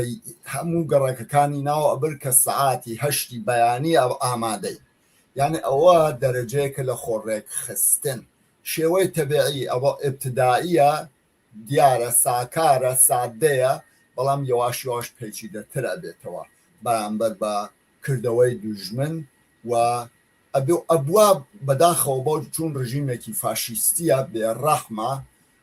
بێبەزەییە بۆ خەڵک، ئەبووە ئەم ڕەوەندە تەی بکات تاکو بگات بە ئەمڕۆ کە ئێستا ئەیبینی لە شارەکانی ئێران کەڵانتەری ئەگیرێ، حەوزێ علمیە هێرشیە کێتە سەر مەلا کابراڵێ ڕژان بە دار و هینەوە ڕژانە یانمان کەوتنە لێدانی تەلەبەکان و فلانەوەوان، یانێ گەیشت ئەوە هێزێکە نۆعێک ڕژیمی جمهوری ئیسلامی کە هێندێک سەدان هەزار تەلەبەن کاکەگیان، ئەو سەدان هەزار تەلەبەیە بەشێکیان ئەوڵەن بەچکە فەقیرن ئەچن چونکو جودانم کاری تریان پێ ناکرێ یا ئیش نییە کار نییە لە وڵاتدا ئەچن ئەبن بە تەلەبە ئەبن بە گۆشتی دەمی تۆپی ئەم ڕژیمە و ئەمە هێزێکە بە هەرحاڵ هەیەتی بەسیچ هەروەتر هێزێکە هەیەتی کەڵکیان لێ وەرەگرێ وەکو ئەبزار کەڵکیان لێ وەرەگرێ بۆ سەرکوتی خەڵک نۆعێکی تایبەتە لە ڕژیم لە حکوومەتداری ڕژیمی جمهوری ئیسلامی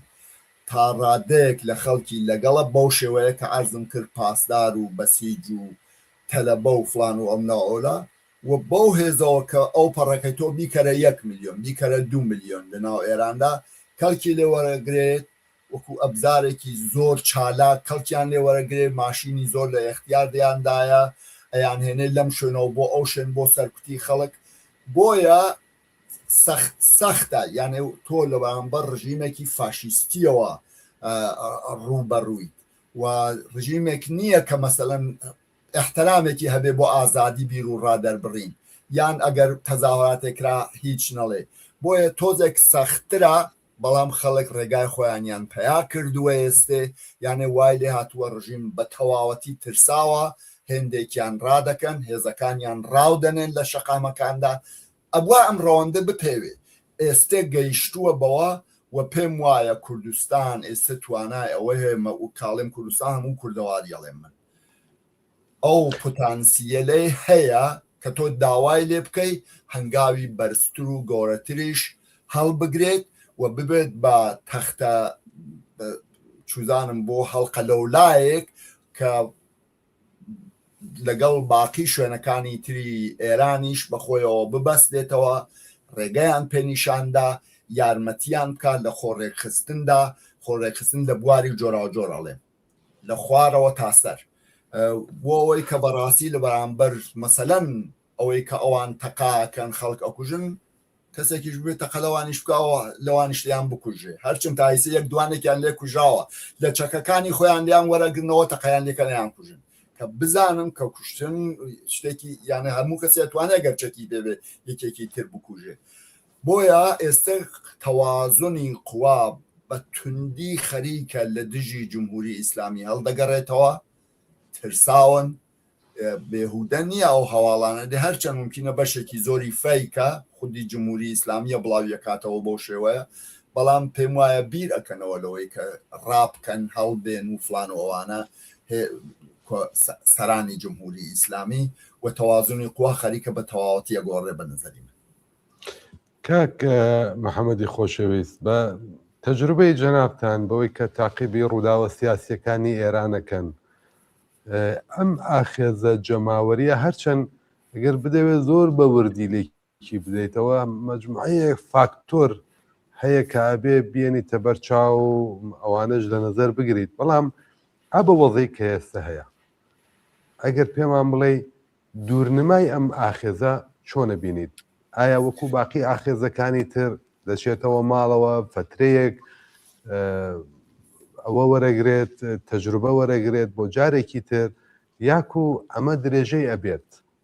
ئەمە زۆر گرنگە پرسیاری زۆر بینەرە ئێستا من هەرێستا بینەرێک پرسیاری بۆ نردوم بە کورتی و بە زمانی خۆیان بەو هەموو تووڕەیە کەتیایەتی ئەڵێ بڵێ ئەم جارە بڕوخێت ئەڵێ بڵێ ئەم جارە ئێمە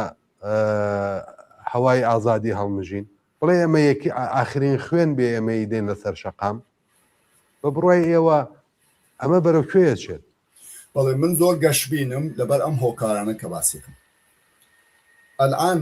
دەرەتانی ڕژیم زۆر بەرتەسکترە لە چاو 3 ساڵ دەمەوە لە چاو پارەکە یانێ مەسلەی تەحریمەکان لەسەر جێ خۆیەتی ئەبینی بە فراندنی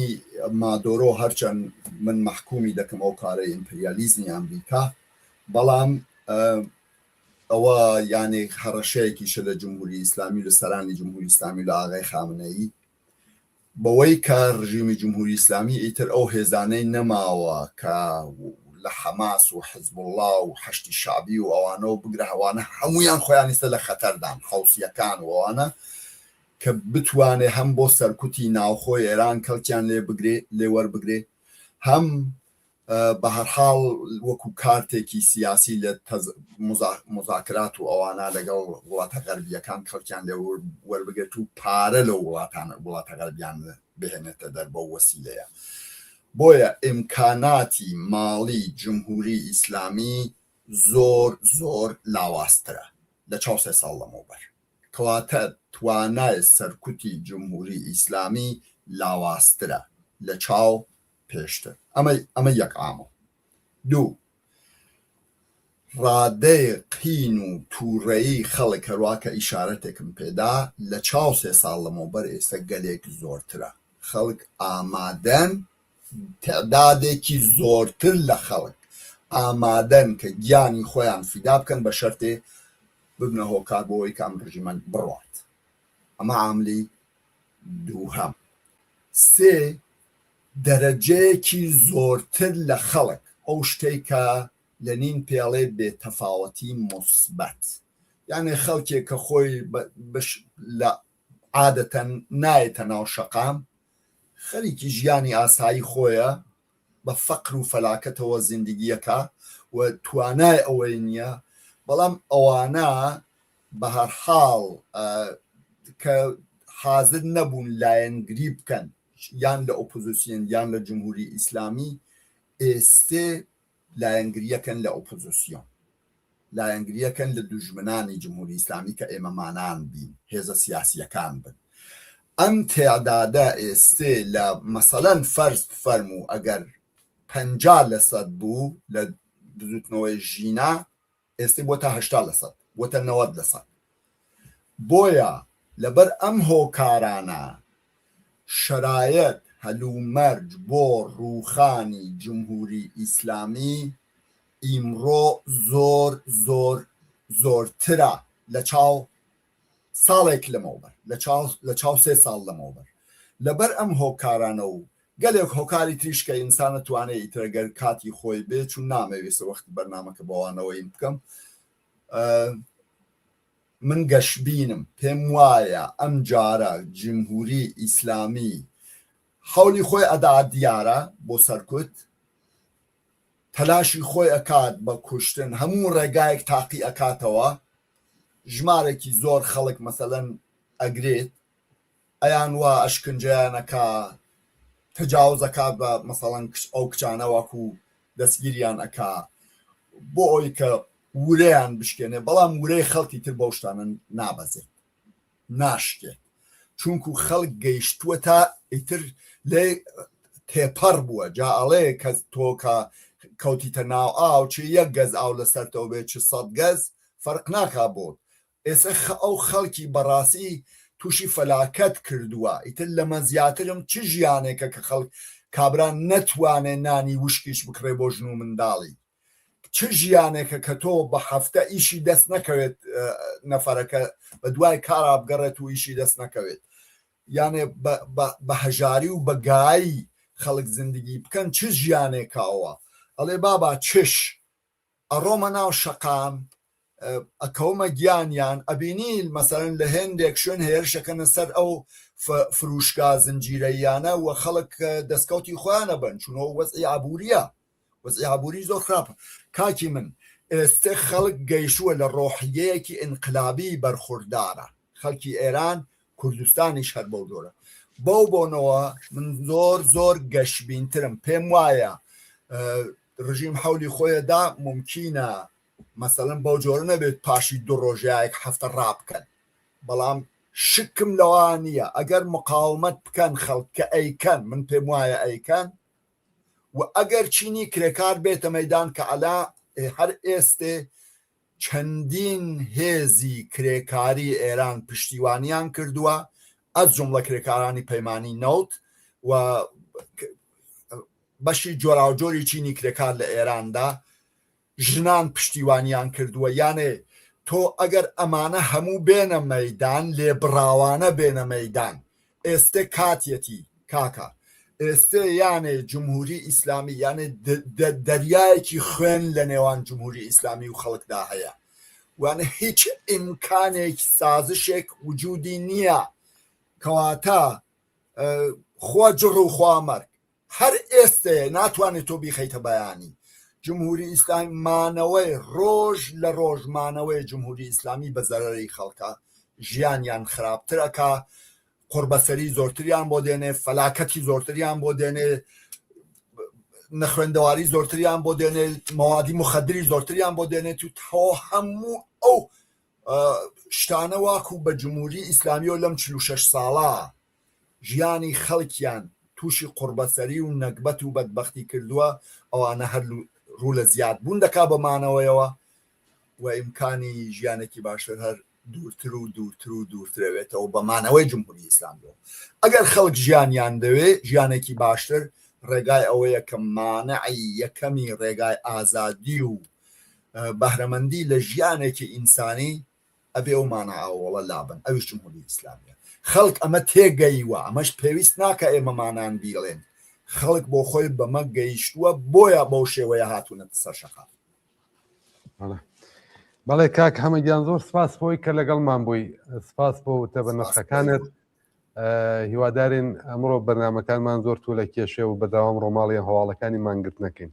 ئەگەر مەجال هەبوو کاتە بوو امکانیە دووبارە مزاحمت بینەوە کە زیاتر لەسرم تایبەتمەندانە بدوێن یا لە ڕۆژانی داهاتوو ئەگە ناڕزایەتیەکان درێژەی کێشا شکم لەوان نییە دەی زۆر سپاس دەکەم کاک هەمەگیان کات خۆش بژین بە شادی چەند هەواڵی ترمان بۆ هاتووە لە چەند پەیاممان پێگەیشتووە لە بانە لە سنە لە کەمەربەندی 25 لە هەمووی ئەوانە پەیاممان بدەگەیشتووە ئەوانە ڕاگرم تا میوانی ئازیزی تر کە دەمێکەیە خسمانەتە سەر ئستدیۆ و چاوەڕێمانەکە بچینە لای کاگارامی فەتحی خۆشەویست کاگارام گوێ لە دەنگمام کاتت باش سڵاو لێبێ سڵاو ڕێز کاگەکو گیانم کاتتان باش سپاس بۆیەوە و ڕێزم هەیە بۆ بینەرانی تەلەڤیزیۆنی کۆمەڵە ببوورە ماتەڵمان کردی کاگارام ئەگەر لە بارودۆخەکە حتمما هەیە و ئەمڕۆ تاقیبی ڕووداوەکانت کردووە هەڵسەنگاندنت بۆ ئەم مانگرتنەی ئەمڕۆ چ بوو جەنابتان یەکێک لە هەڵسوڕاوانی مەدەنی دیاری کوردستان بە تایبەت شاری خۆشەویستی مەریوان بوون ڕۆڵی چالاکوانانی مەدەنی لە بەسەرکەوتنگایاندنی ئەم مانگرتنە چی بوو بەڕای جەنابەت کاگا کوگیان سەرەتا پێم خۆشە باسێک لەسەر باسێکی کورت لەسەر خودی مانگرتنەکە بکەم لەبەرەوەی کە پێم وایە ئەم مانگرتنە بە بەرچاوگرتنی ئەو ڕێژەی ئەو شارانەی کە بەشدار بوون لە مانگرتنەکە هەم لە ناو خۆی کوردستان هەم لەباری کەیفیەتی و هەم لەباری کەمیەوە و هەم لە دەرەوەی سنوورەکانی کوردستانیش یعنی لە باقی شارەکانی تری ئێرانیش لە چەندین شاری جۆرە و جۆر مانگرتن بەڕێوەچوە بۆیە پێم وایە ئەم مانگرتنە تاکو ئێستا گەورەترین مانگرتن بووە کە لە ئێرانە بەو شێوەیە بە ڕێژەیەکی بەرچاو لە بەشداری شاری جۆرا و جۆر و بازاڕیانی شارەکانی تر بەڕێوە چووە چونکو دوا بەدوایەوەی کە ئەو حەوت حیزبەی ڕۆژهەڵاتی کوردستان و چەند ڕێکخراوی دیکە لە ژنان و لایەنگەلی جۆرا و جۆر بەیانیان دەرکرد تەنانەت لایەنگەلێکی تر کە لە دەرەوەی سنوورەکانی کوردستانن لە حیزبی چەپی ئێرانەوە بگرە تا کۆنگرەی ملیەتای ئێرانی فدرال تا سازمانهای تورکمن سەحرا جبهەی متحدی بەلوچستان هەموو ئەوانە بە جۆرێک پاڵپشتی خۆیان بۆ ئەو بانگەوازە ڕاگەیاند کە بڕیارە کوردستان بۆ ئەمڕۆ لە مانگرتنا بێت و پێم وایە ئەوە کاریگەریەکی زۆری بوو لەسەر ئەو شتێکە چونکو ئێمە بینیمان بە جۆرێک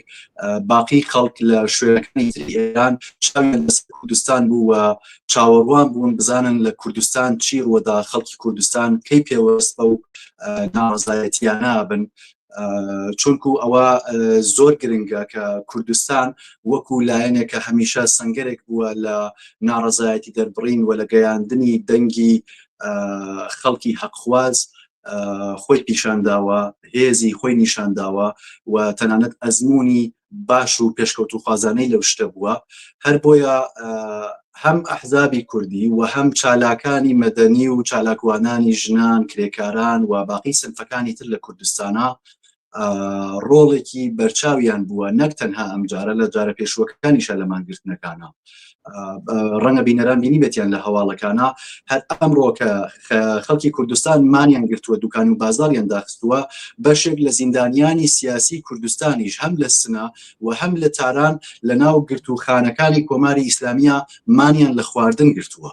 یعنی ئەمە بە جۆرێک پێوەستبوونی ئەو دەنگە ڕاگەیەنێ زۆرێک لە چالاکانی مەدەنی لە چەند ڕۆژ پێش لە ئێستاوە لەلایەن کۆماری ئیسلامیەوە دەستبەسەر کراون لە شارەکانی سنە لە مەریوان هەر ئەمڕۆکە خەڵک خەرێکی ناڕزایەتی دەربڕین و مانگرتنن بەشێک لە بنەماڵیە و گیراوانە بۆ نمونە لە بەردەرکی ئیتلاعاتی شاری مەریوان کۆبوونەتەوە کە ئەوە نیشانەدا کۆماری ئیسلامی بە جۆرێک ترسی هەیە لە ڕێکخراوە مەدەنیەکان لە NGOکان لە تەشەکولەکان و لەو چالاکانەی کە لە ناو خەڵکە خۆشناون لە ناو خەڵکە پێگەیەکی کۆمەڵایەتیان هەیە لەو چەند ڕۆژە کاگاکۆ بەشێکی زۆر لەو چالاکانە چ ئەوانەی کە پێشینەی دەست بەسەرکردیان لەلایەن کۆماری ئیسلامیەوە هەیە چ ئەوانەی کە لە ناو خەڵکە خۆشنا و متمانە پێکراوی خەڵکن بانگهێش کراون بۆ ئیتلاعات و تاعهودنامەیان پێپڕکراوەتەوە کە ئەگەر ناڕزایەتیەک ڕوو بدا تێکەڵی ناڕزایەتیەکان نەبن تەنانەت زۆرێک لە دوکاندارەکان هەڕەشەیان لێکراوە مانگرتنی ئەمڕۆی کوردستان لە کاتێکا بەڕێوە چووەکە هەلیکۆپتر بەسەر شارەکانی کوردستانە خولاوەتەوە ناو شەقامەکانی کوردستان پڕ بووە لە هێزی ئەمنیەتی ڕژیمی کۆماری ئیسلامی کە ئەوانە هەموو دەرخەری ئەوەن لە ئێستایا سەرڕای هەموو ئەو گوشارانەی کە کۆماری ئیسلامی بە تەواوی هێزی خۆی بۆ سەر خەڵکی هێناوە بەڵام خەڵک تەسلیم نابن و دەنگی ناڕزایەتیان بەرزەکەنەوە چونکو کۆماری ئیسلامی پێی وابوو لە دوای ناڕزایەتیەکانی ساڵی 1401 کە لە ئێران ڕوویدا ئەگەر تا ڕادەیەک هەندێک چاکسازی دان پێداننرا وەکو ئەوەی کە بەو شێوەیە پێشووتر گیر بە حجابی زۆرە ملێنەدا یا هەندێک شتی لەو بابەتە ئەتوانێت تا ڕادەیەک خەڵک ئەهون بکاتەوە بەڵام بینیمان کە و چاوەڕوانی ئەوەی شکرا دقیقاً کە خەڵک دیسانەوە بێنەوە سەر شەقامەکان چونکو کێشەی خەڵک لە ئیسیا بەڕاستی کێشەیەکە کە لە باری ئابووریەوە ژیانێکی زۆر سەختیان هەیە هەروەکە میوانە پێشوەکەتان ئاماژەی پێکرد من ئەمەوێ چەند نمونەی بچووک و مستاقی بێنمەوە کە بۆ خەڵکی کوردستان زۆر ئاشنایەوە خەریکم ڕۆژانە لەگەڵ یاژین بۆ نمونە کیلۆیەک مریشک ئێستا لە کوردستان بە 12,000 تمەنە کرێخان و 10 ملیۆن تمەنە دواتر پارەی هێلکە ینی خەڵک ئەگەر تەنانەت هێلکە بخۆن لە ڕۆژە ئەگەر بنەماڵێکی سێکەسی هەموو ڕۆژێک فقط هێلکە بخۆن و هەر ژەمێک یەکی یەک دانە هێلکە بخۆن پارەی هێلکەکەیان لە مانگا کاتە 12 ملیۆن تمەن لە کاتێکا کارمەندێکی بانک تەنانەت ئەو داهاتەی کە هەیەی ئەو موچەیە کە پێدرێ 15 تا 20 ملیۆن تمەنە ینی تۆ ئەگەر هەزینەی کرێماڵ و ئەو شتانەی بگریتۆ تەنانەت خەڵک چاری ئەوە نایەن کە شتانێکی زۆر ئاسایی بتوانن بەدی بێنن و ژیانیان ببنە پێشەوە ئێستاکە ئەگەر لە ناو ماڵی هەرکام لەو خەڵکەی لە ئێران بەشێکی زۆر لەو خەڵکە ئەگەر یەکێ لە کەرەسە پێویستەکانی ڕۆژانەیان لە کار بکەوێت بۆ نمونە تەلەڤیزیۆنیان بسووتێ جوزانم مۆبایلەکەیان لە کار بکەوێت یەخچاڵیان بسووتێ قدرەتی ئەوەیان نییە کە ئەو شتە بکردنەوە ینی زۆرینەی خەڵک خەریکن بەسەر خەرج و متمانە بە یەکترۆ ژیانە بنە پێشەوە ئەگەر ئەم شتانە بخەیتە پاڵ بۆ نمونە ئەگەر نەخۆشیە کارێکی بیمارستانێک عملێکی جەڕاحیشیان یاوانەی کە نەخۆشی درێژ ماوەیان هەیە و پێویستیان بە ڕۆژانەی دەرمان و دەوا هەیە کەوانە ژیانیان بە مەراتب فاجعەبارتر و ناخۆشترە. ئەمە بەشێکە لە واقعی ژیانی کۆمەلگا. کاگارام بۆ درێژەی ناڕەزایەتی ئەمە ناڕەزایەتیەکان لە شارەکانی تر درێژە هەیە. ئەوەی کە من ئێستا لەگەڵ جەنابەتە دوێم وتم وەکو هەڵسوڕاوێکی چالاک لە مەریوان و لە باقی شارەکانی کوردستان چالاکوانانی مەدەنی و کۆمەلگای مەدەنی بۆ درێژم خەباتە لە داهاتووی کوردستان دەبێت چ بێ؟ جگە لە باسکردن لە ئازارەکان، جگە لە باسکردن لە مەینەتیەکان، ئەو هەنگاوە کرداریانەی کە کۆمەلگای مەدەنی دەبێت هەڵی گرێت لەم بوارەیە چییە؟ ئاکۆ کۆمەلگای مەدەنی پێش لە هەموو شتێک جۆرێک ئەو خەتی فکریەی کوردستان خەریکە تەقویەتەکە کە لەباری ناوەڕۆکەوە بزوتنەوەکە لە کوردستانە بزوتنەوەیەکی خۆڕایی نەبێت لەوەی کە ئەوە تەنها دش بە کۆماری ئیسلامین و هێزی ئەمنیەتی نەمێنێتەوەوە. ینی بزوتنەوەی مەدەنی لە کوردستانە بە شێوەیە دەتوانین بێژین بەسەر ئەوە وەستاوەکە بیری فاشیزم دش بە بیری فاشیزمی لە چ لە ئێران چ لە هەر شوێنێکی تر بوەستێتەوە و ئەو خەتی فکریە دیاری بکە و ڕۆشنی بکاتەوە بۆ خەڵک کە چ شتێک خەریکە ڕوئەدا. ئەگەر کۆماری ئیسلامی نەبێت چ شتێکی تر ئەبێ بێتە پێش، چ شتێکی تر لەوانەیە وەکو مەترسی بێ لە دوای کۆماری ئیسلامی بۆ سەرەوە بابەتانە. بزوتنەوەی مەدەنی لە کوردستانە لەو دەیان ساڵەدا زۆر کاریگەری بووە لەسەر پێشکەوتنە کۆمەڵایەتیەکان، بۆ نمونە بەشداری ژنان لە ناو ناڕەزایەتیەکانە. ئەو ئێمازانی لە دوای ناڕەزایەتیەکانی ساڵی 1401 زۆرێک لە چالاکان بە ناچار لە ئێران هاتنە دەرەوە، لە کوردستان هاتنە دەرەوە، لە چالاکانی مامۆستایان، لە چالاکانی کرێکاری، لە چانەکانی ژنان و بەشێکی زۆریشیان خرانە زیندانەوە. بەڵام ئەبینین ئەو بزوتنەوەیە نەخەوتووە لەبەرەوەی کە ئەو بزوتنەوە کۆمەڵایەتیە ڕیشەدارە و نەبەچراوەتەوە بە تاکەوە. بزوتنەوەی مەدەنی لە کوردستانە تاکگەرا و دەسەگەرا و مەحفەلگەرا نییە، بزوتنەوەیەکی هەمەگیرە کە ئێمە بینین بۆ نمونە لە هەرکەم لە شارەکانی کوردستانە دەیان ڕێکخرا و NGO و تەشەکولی جۆرا و جۆر بوونی هەیە، هەر لە تەشەکولی داکۆکی لە مافی منداڵانی کارەوە بگرێت تا NGOی ژینگە پارێزی تا باس و بابەتی ژنان و هەموو ئەمانە ڕۆژانە لە ناو کۆمەلگا لە هاتوچۆدان لە ئاو و گۆڕدان و هەموو ئەمانە لە شوێنێکە ئەو ئاگاهیە لەگەڵ خۆیان هێنن کە دروشمگەلێک لە کوردستانە ئەگەر لە نەڕەزایەتیەکانە دێنە سەر شەقام، ئەگەر ئێمە بین ئەو دروشمانە پڕناوەڕۆک و دەستکەوتن دروشمگەلێکن کە ئەتوانن بۆ سەرتاسەری ئێران وزە بەخش و مێردوار کننده بن، نەتیجەی ئەو چالاکیە دەیان ساڵەیەکە لە ناو ئەو ڕێکخراوانە بەو شێوەیە یەت و ئەچێت. دوایین پرسیارم نازانم هەر بۆ خۆشت جوابی بدەیتەوە هێنە، بەڵام ئێستا کە بەشێک لە نەگەرانی نە لە خەڵکی کوردستان تەکلیفی ئەم کەسە یا ئەم لایەنە سیاسیە لە کوردستان معلومە، مەبەستم جەناحی پاوانخوازە، جەناحی سەڵتەنە تەڵەب و ئەو بەشەیە. ئەوە ماتۆژ بە ماهیەتی سیاسیەکەی لە کوردستان هیچ جێگە و پێگەیەکی کۆمەڵایەتی نییەوە، هیچ ئاسۆیەکیش بۆ داهاتوو خۆشی نەیبینێتەوە لە کوردستان. داستی سەراسەری مەبەستمە. حەزەکەم بزانم ئەوەی کە لەم ماوەیە بۆڵت کراوەتەوە لە کاناڵهای تایبەت بە خۆیان سەرمایەکی گەورە لە بەردەمیانە ڕۆژاوە و زۆر هەوڵەدەن کە ببنە ئالتەرناتیوی دوای کۆماری ئیسلامی. شانسێک هەیە بۆ ئەوان لە ئاستی ئێرانە بە بڕای جەنابەت ئەوەی کە ناسراوە بە باڵی پەهلەوی و ڕۆزای پەهلەوی؟ کاگاکۆ ڕاستیەکەی هەمیشە لە مێژووە ئەمە تەنها تایبەت بە ئێران یا تایبەت بەم سەردەمەی کە ئێستاکە ئێمە لێژین نییە. لایەنگەلێک بوون کە پاوانخواز بوون کە هەوڵیان داوە بە زۆر خۆیان بسەپێنن بەسەر خەڵکە و ئەو لایەنگەلە ڕەنگە تەنانەت لە وڵاتانی دەرەکیشەوە پاڵپشتیشیان لێ بکرێ. ئەمە شتێکی ئاساییە کە هەر هێزێک لە دنیا ئەوێ ئەو کەسولایەنانەی کە نزیک لە خۆین لە وڵاتانی دیکەدا جێگیر بکات و پاڵپشتی بکات هەزینەی بۆ بکات و تەنانەت بانگەشەی بۆ بکات و بە جۆرێک بنوێنێکە ئەوە حتا وایش بە خەڵک بنوێنێکە ئەوە ئێوە بژاردێکی ترتان نییە و تەنها ئەوەیە بەڵام ئەگەر بە شێوەیەکی مەیدانی ئێمە چاو لەو ناڕەزایەتیانە بکەین نە لە ساڵی 1400دا نە لە ئێستاکەدا خەڵک بەو شێوەیە نەچوون بەدەم ئەو بانگەوازەی کە لەلایەن جەناحی شاپەرستەکان با بڵێن دەرکراوە لەو دوو هەفتەیە بەردەوام بانگەوازی جۆرە جۆری دەرکردووە کوڕی شا بەردەوام وتوێتی بە خەڵک ئەمە بکەن ئەوە بکەن بەڵام ڕاستیەکەی خەڵک ئەوەیان نەکردووە ڕەنگە بۆ خۆی لە ناو بەشێک لە خەڵکە کەسانێکی کەم وەکو هەر لایەنێکی ترکە کە خەڵکانێکی لەگەڵای ئەویش خەڵکانێکی لەگەڵا ببێت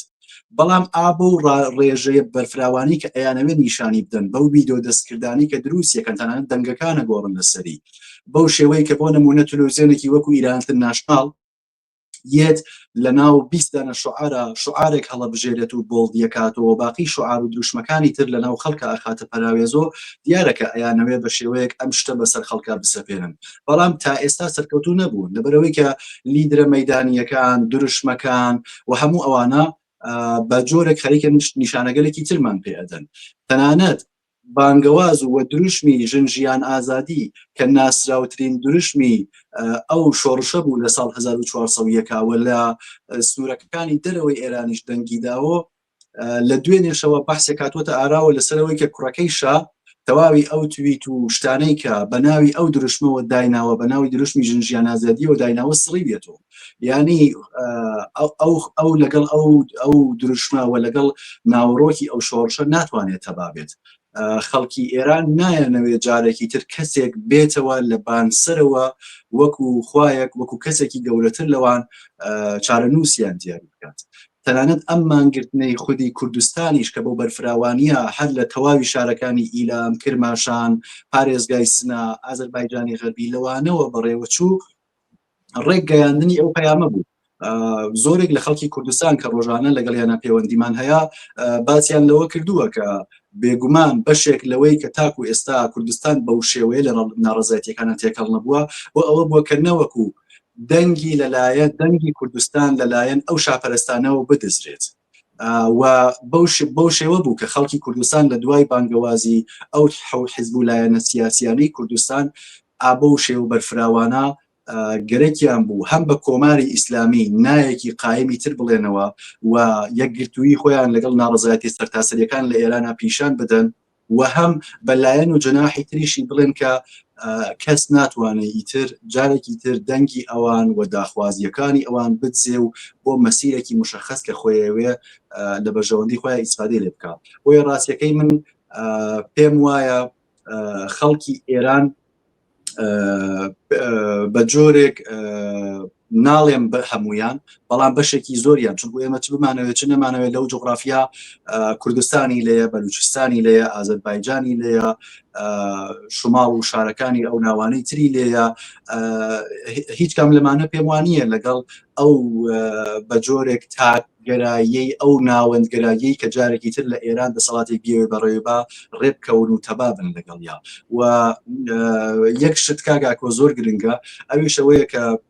خۆشبەختانە کوردستان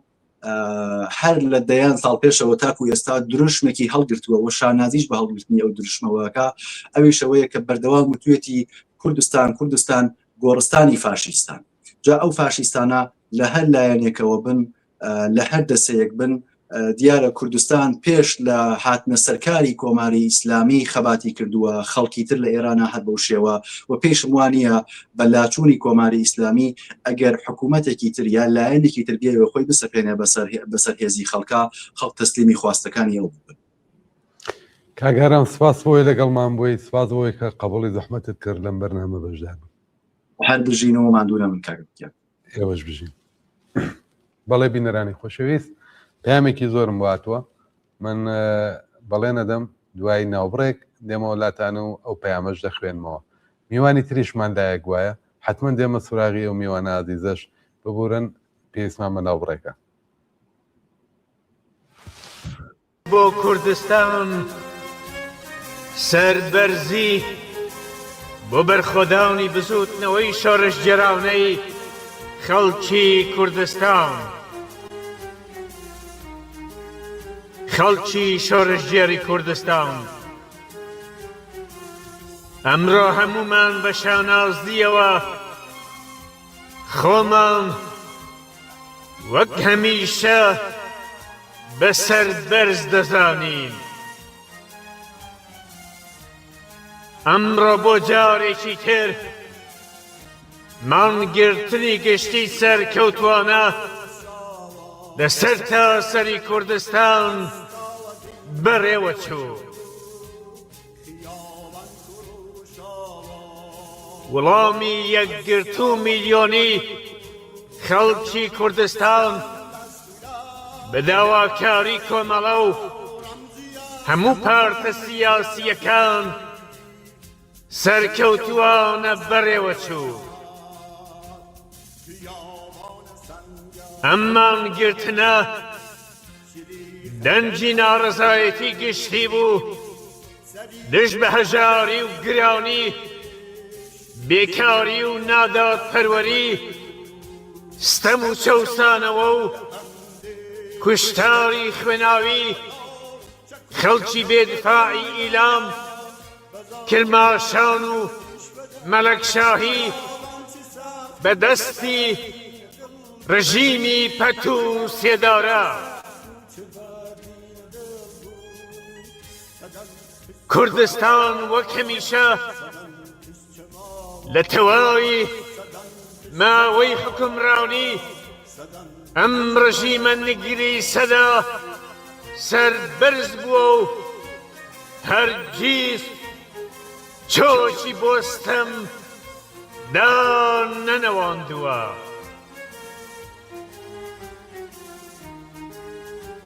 ئەمڕۆ کوردستان نەتەنیا ڕاوەستاوە، بەڵکو سەری لە هەموو کاتێک بەرزتر ڕاگرتووە. ئەم یەکگرتنە میلیۆنیە موژدەیە موژدە. ئەمە موژدەی خەباتی بەردەوام، موژدەی ڕزگاری، موژدەی داهاتوویەکی گەش و ڕووناک. ئەمە موژدەی بەڕێوەبردنی ڕێگای هاوبەشە. ئەمە موژدەی خەباتی هاوبەشە بۆ سەرکەوتنی یەکجاری. هەر لێرەوە دەستی ماندووی هەمووتان دەگوشین و سپاستان دەکەین خەڵکی کوردستان. سپاس کە بە ماندووی و فیداکاری خۆتان هۆکاری سەرەکی ئەم سەرکەوتنە شکۆدارە بوون. ئێمە خەباتمان بۆ ڕووخاندنی ڕژیمی کۆماری ئیسلامی درێژەی هەیە. خەباتی ئێمە بۆ ڕووخاندنی شۆڕشگێرانەی ئەم ڕژیمەیە. خەباتی ئێمە درێژەی هەیە بۆ بنیادنانی کۆمەلگایەکی ئازاد. خەباتی ئێمە و خەڵکی کوردستان تا لە گۆڕنانی ئەم ڕژیمە درێژەی هەیە. هەر بژی خەباتی شۆڕشگێرانەی خەڵکی کوردستان بەردەوام بێشۆڕش و بۆ پێشەوە بەرەو سەرکەوتنی یەکجاری.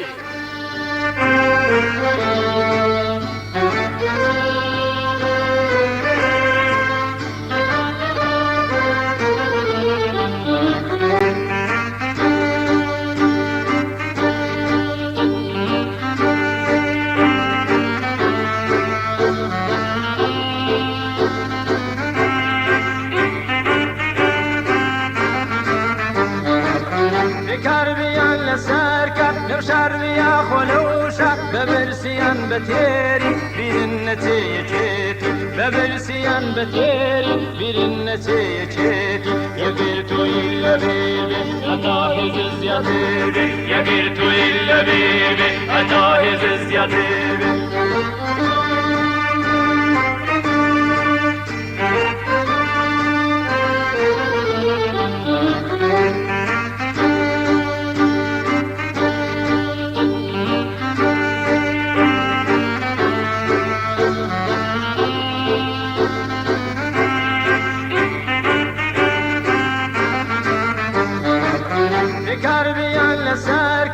شەرویا خۆلەوشە بە برسیان بە تێری بیرن نەچێیەکێتی بە برسیان بە تێری بیرن نەچێیەکێتی یەگەر توی لە بێبێ هەتا هێز زیاتر بێ یەگەر توی لە بێبێ هەتا هێز زیاتر بێ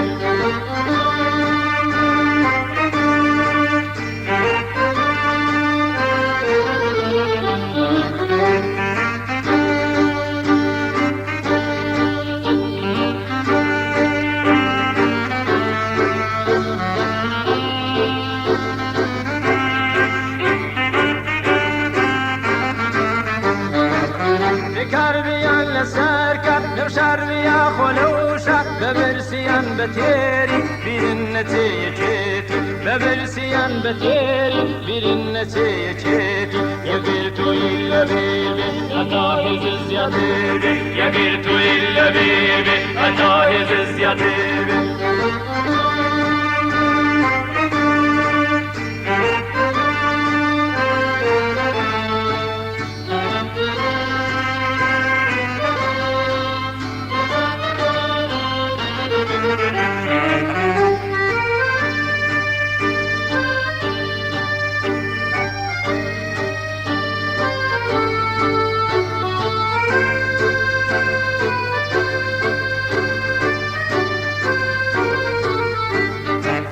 دژمن لە هەڕەنجێبێ وەتەفرەقەت دەکۆشێ چون تا ئێمە بەڵاو بین ئەو دەتوانێت سەروار بێت چون تا ئێمە بەڵاو بین ئەو دەتوانێت سەروار بێت یەگەر توی لە بێبێ هەتا هێز زیاتر بێت یەگەر توی لە بێبێ هەتا هێز زیاتر بێت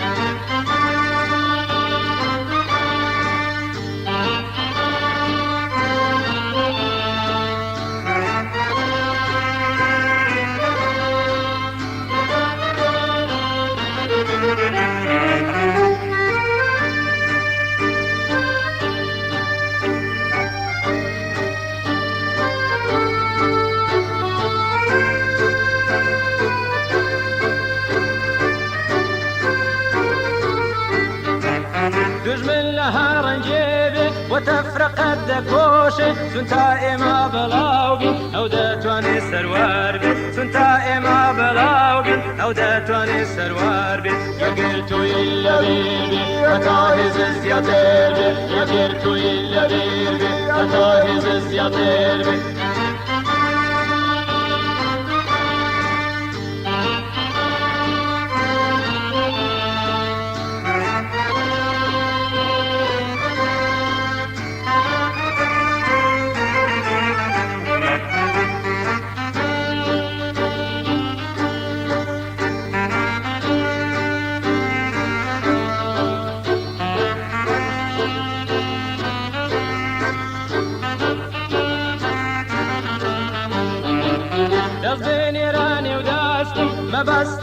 مەباستم وشار بە چاو هەڵێنە ڕێڕزگاری ببینە وشار بە چاو هەڵێنە ڕێڕزگاری ببینە یەگەر توی لە بێبێ هەتا هێز زیاتر بێ یەگەر توی لە بێبێ هەتا هێز زیاتر بێ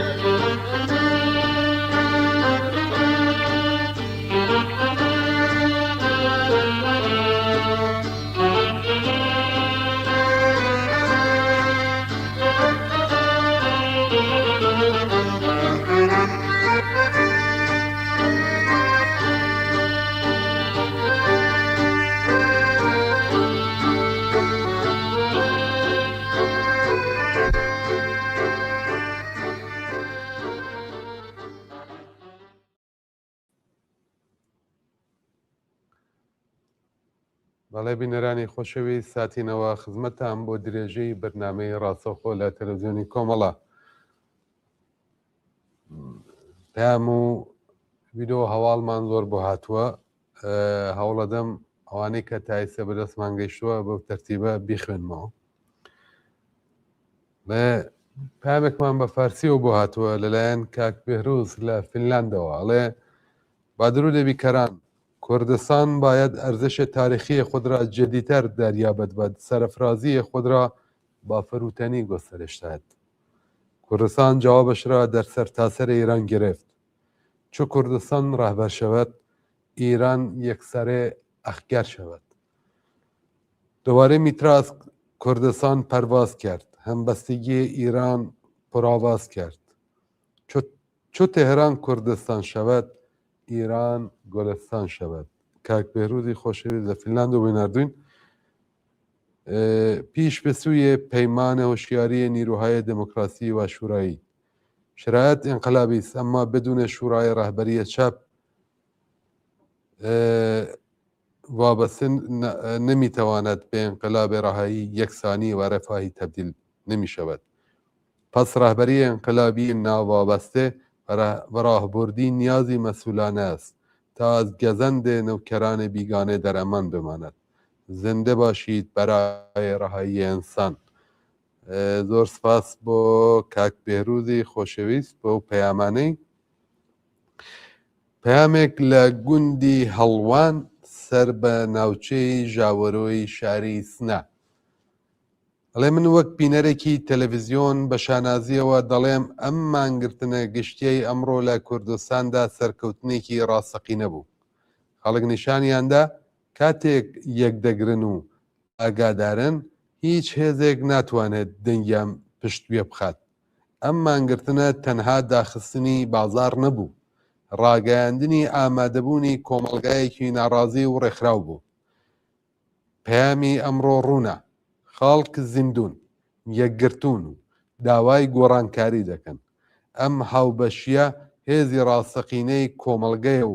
ئەگەر بەردەوام بێت دەتوانێت هاوسەنگیەکان بگۆڕێت.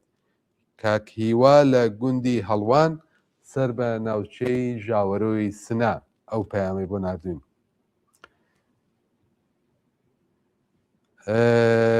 پەیامێکی ترمان بۆ هاتووە مەجموعەیەک ویدۆ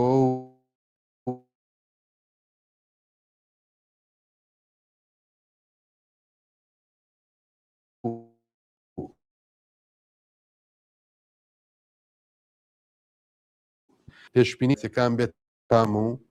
دەرگیری دروست بێت. تکاتان لێ یەکەم لەسەر هێڵ بن و پشتیوان بن وەک هەمیشە. زۆر سپاس بۆ ئەم بەڕێزە لە شاری سنە.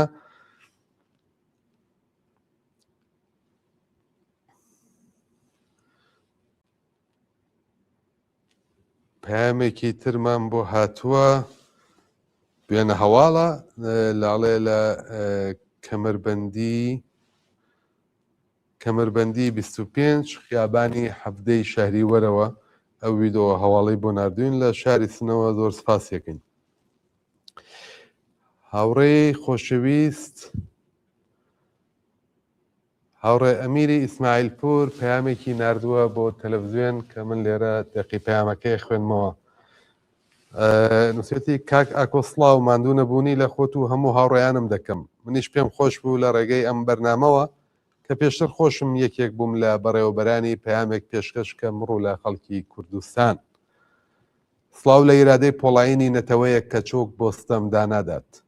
ئەمڕۆ 18 بەفرامبار جارێکی دیکە کوردستان بوو بە گۆڕەپانی وانەی خۆڕاگری و شۆڕژگێڕی. مانگرتنی سەراسەری شار و گوندەکانی ڕۆژهەڵات لە کرماشان و ئیلام و لوڕستانەوە تاسنە و مەهابات و ورمێ نیشانیدا کە دەنگی ئازادی خوازی ئێمە یەکێکە و هیچ هێزێکی سەرتوتگەر ناتوانێت ئەم یەکگرتوویە تێک بشکێنێت. هەر لێرەوە لە ڕێگای ئەم بەرنامەوە دەستخۆشی لە یەکەیەکەی بازاڕیان لاوان ژنانی چاونەترس و سەرجەمچین و توێژەکانی کوردستان دەکەم کە بەداخستنی دوکان و ناوەندەکانی کار جارێکی تر نایەکی گەورەیان بەم ڕژیمە دیکتاتۆرە وتەوە و سەلماندیان کە کوردستان قەڵایەکی تێک نەچووی ئازادیە. سەرکەوێت ڕاپەڕینی جەماوەری ئازادی خواست بژی یەکگرتووی خەڵکی شۆڕژگێڕی کوردستان هاوڕێتان ئەمیری ئیسماعیل پور زۆر سپاس بۆ کاک ئەمیری خۆشەویست جێگەت خاڵیە لامان هیوادارم سەرکەوتوو بیت و سپاس بۆ پەیامە جوانەکەشت یەک دوو پەیامی تریشمان بۆ هاتووە کە دوایی ئاماژەی پێەکەین قەرار بوو میوانێک بێتە سەر هێڵی تەلەفۆن ئەگەر ئامادە بێت کە پێم وانە هاتبێت تا ئێستا نەخەی زۆر باشە من ئەمڕۆ باسمان لە تاکتیکەکانی کۆماری ئیسلامی بۆ ترساندن و تۆقاندنی خەڵک کرد وتمان کە هەلیکۆپتەر لە شارەکانی سنە سەردەشت بانە و سەقس بەردەوام بەسەر ئاسمانەوە بوون هێزە ئەمنیەکان و لیباس شەخسیەکان لەسەر شەقامەکان دەگەڕێن مانۆڕەدەن و تۆرسوارەکان ماشینەکان تایبەت بە هێزە ئەمنیەکان هەر لەسەر شەقامەکانن گەشت لێدەن و بۆ بەهانە ئەگەڕێن کە ئەم مانگرتنە تێک بدەن خەڵک تەرسێنن بێن دوکان و بازار بکەنەوە یا بە شێوازێک گێرە شێوێنی بکەن لە کاناڵێکی سەر بە سوپای پاسداران لە کەناڵی تەسنیمەوە پامێک بڵاو بۆتەوە ئەڵێ هاوکات لەگەڵ ناڕزایەتیەکانی خەڵک لە شوێنە جۆراوجۆرەکانی ئێران ئەو لایەنە سیاسیەکان بە لایەنە جاخوازەکان ناو لێ دەبا لە ئەوانەی کە لە باکووری کوردستان لە شمالی عێراق نیشتەجێن بە دەرکردنی ڕاگەیاندنێک ئەیانەوێت ئەم ناڕەزایەتیانە بە لایەنی ئاژاوەگێڕێ و ئەوان بە وتەی خۆیان بە یەفتشاش ناوی لێبە ڕاکێشن و گوایە لایەنە سیاسیەکان دەیانەوێت ئەم ناڕەزایەتیانە بەرەو یەفتشاش برن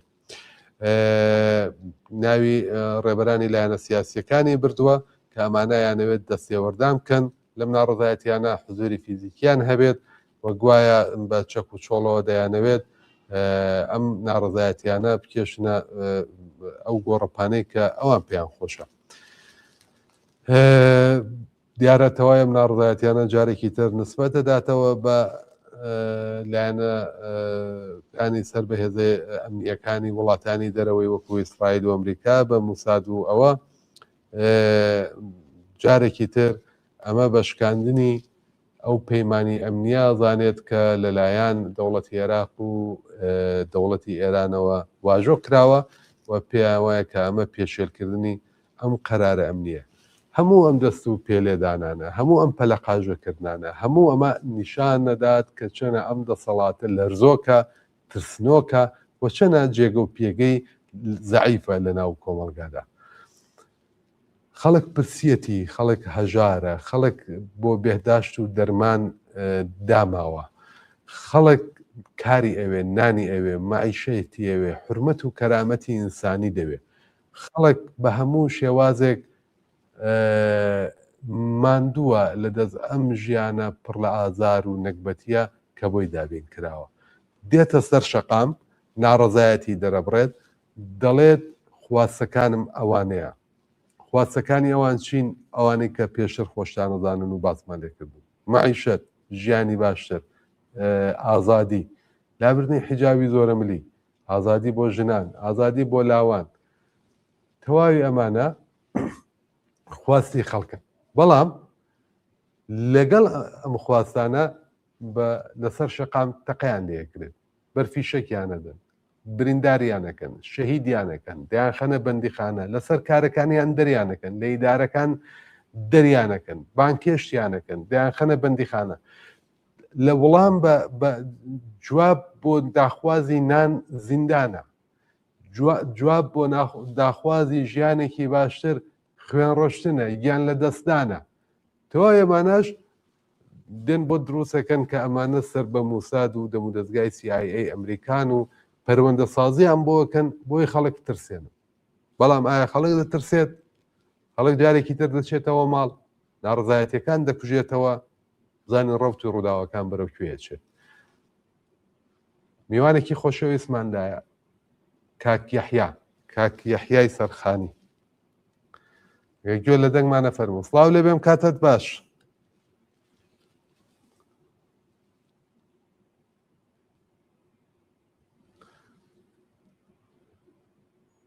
بەڕێز یەحیای سەرخانی گوێ لە دەنگما من گوێم لە دەنگی نییە هاوڕێیانی بەشی تکنیک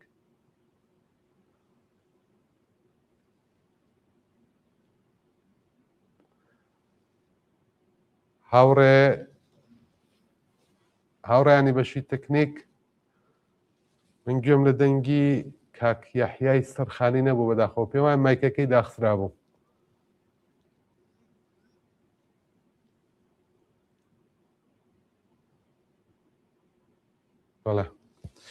بەڵێ وا دیارە کێشەکە لەلایەن خودی کاک یەحیاوە بوو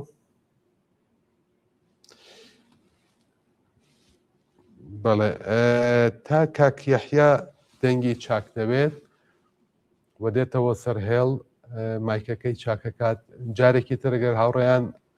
کێشیان نەوێت تاقی بکەینەوە بزانین کاک یەحیا مایکەکەی چاک کردووە کاک یەحیا گوێ لە دەنگما دەنگکەیە مامۆستا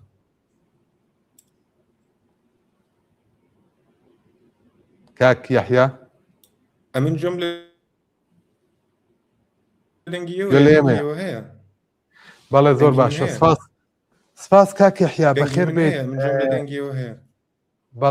بەڵێ دەنگت دێ بۆ لای من تۆزێک دەنگەکەت قەتوەسڵەکات یا بڵێم خراپە بەباشی نایەت بەڵام هیوادارم کێشەی ئەگەر ئاوا ناوبڕێگە دەین کلیپێک بڵاو دەکەینەوە دوارەوە دێنەوە لاتان بەڵکو مایکەکەت چاکەی کە دەنگت وازع بگات بێمە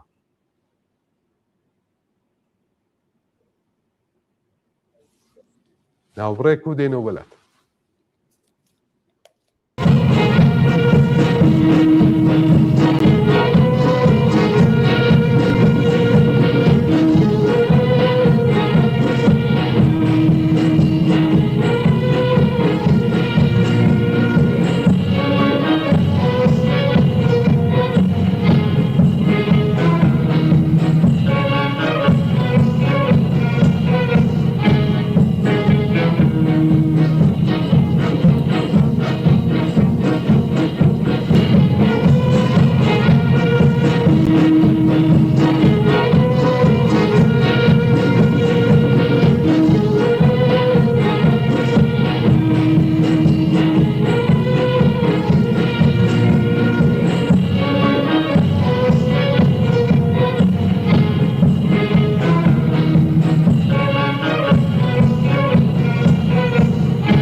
باش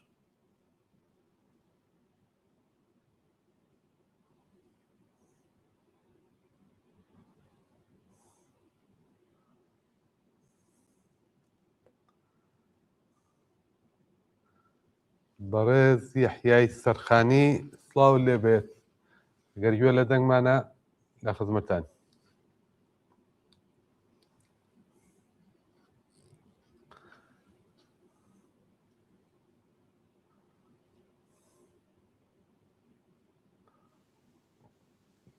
بەڵێ پامێکمان بۆ هاتووە تا بەڕێز کاک یەحیا ئامادە بێ ئەڵێ لەلایەن خاتوون لە هەورامان دەستخۆشی لە بەرنامەکە ئەکەین سپاس بۆ تەلەڤیزیۆنی کۆمەڵە بۆ ئەوەی پوششی تەواوی مانگرتنی ئەمڕۆی داوە زۆر سپاس بۆ بەڕێز خاتوون لە هەورامانی ئازیز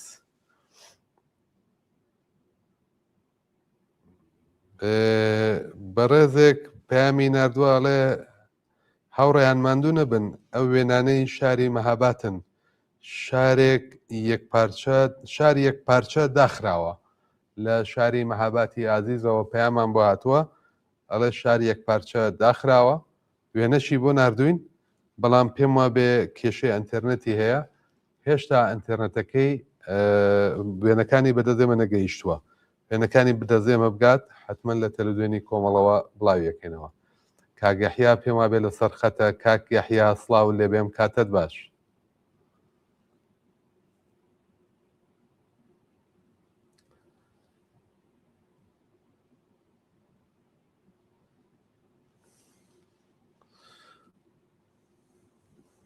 بەڵێ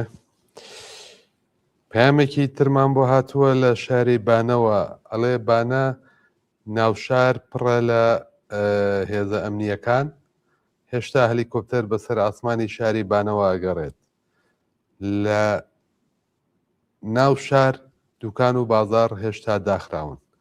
بەڵام خەڵک هاتوونەتە ناو خیابانەکان و پیاسە ئەکەن بەرەو هیوادارین کە ئەمە بەرەو شوێنی ناخۆش نەچێت مەبەستی لە شوێنی ناخۆش ڕوون نییە بەڵام گوایە کە هێزە ئەمنیەکان لەسەر لە ناو شار پرژ و بڵاون لەسەر ئاسمانی شاریش هەلیکۆپتەرەکانی سەربەدام و دەستگا ئەمنیەکان خەریکن دەگەڕێن و گوایە کە شار میلیتاریزەیە کاک یەحیا سڵاو لێبێم کاتت باش دەنگت هەیە سڵاو ڕێز سڵاو ڕێز کاک یەحیای سەرخانی خۆشەویست بۆ زانیاری بینەرانی ئازیزی ئەم بەرنامە ڕاگەیەنین کە کاک یەحیا یەکێک لە بریندارانی شۆڕشی ژینایە و هاوکات ستافی بەڕێوەبەری ئیرانوایەرە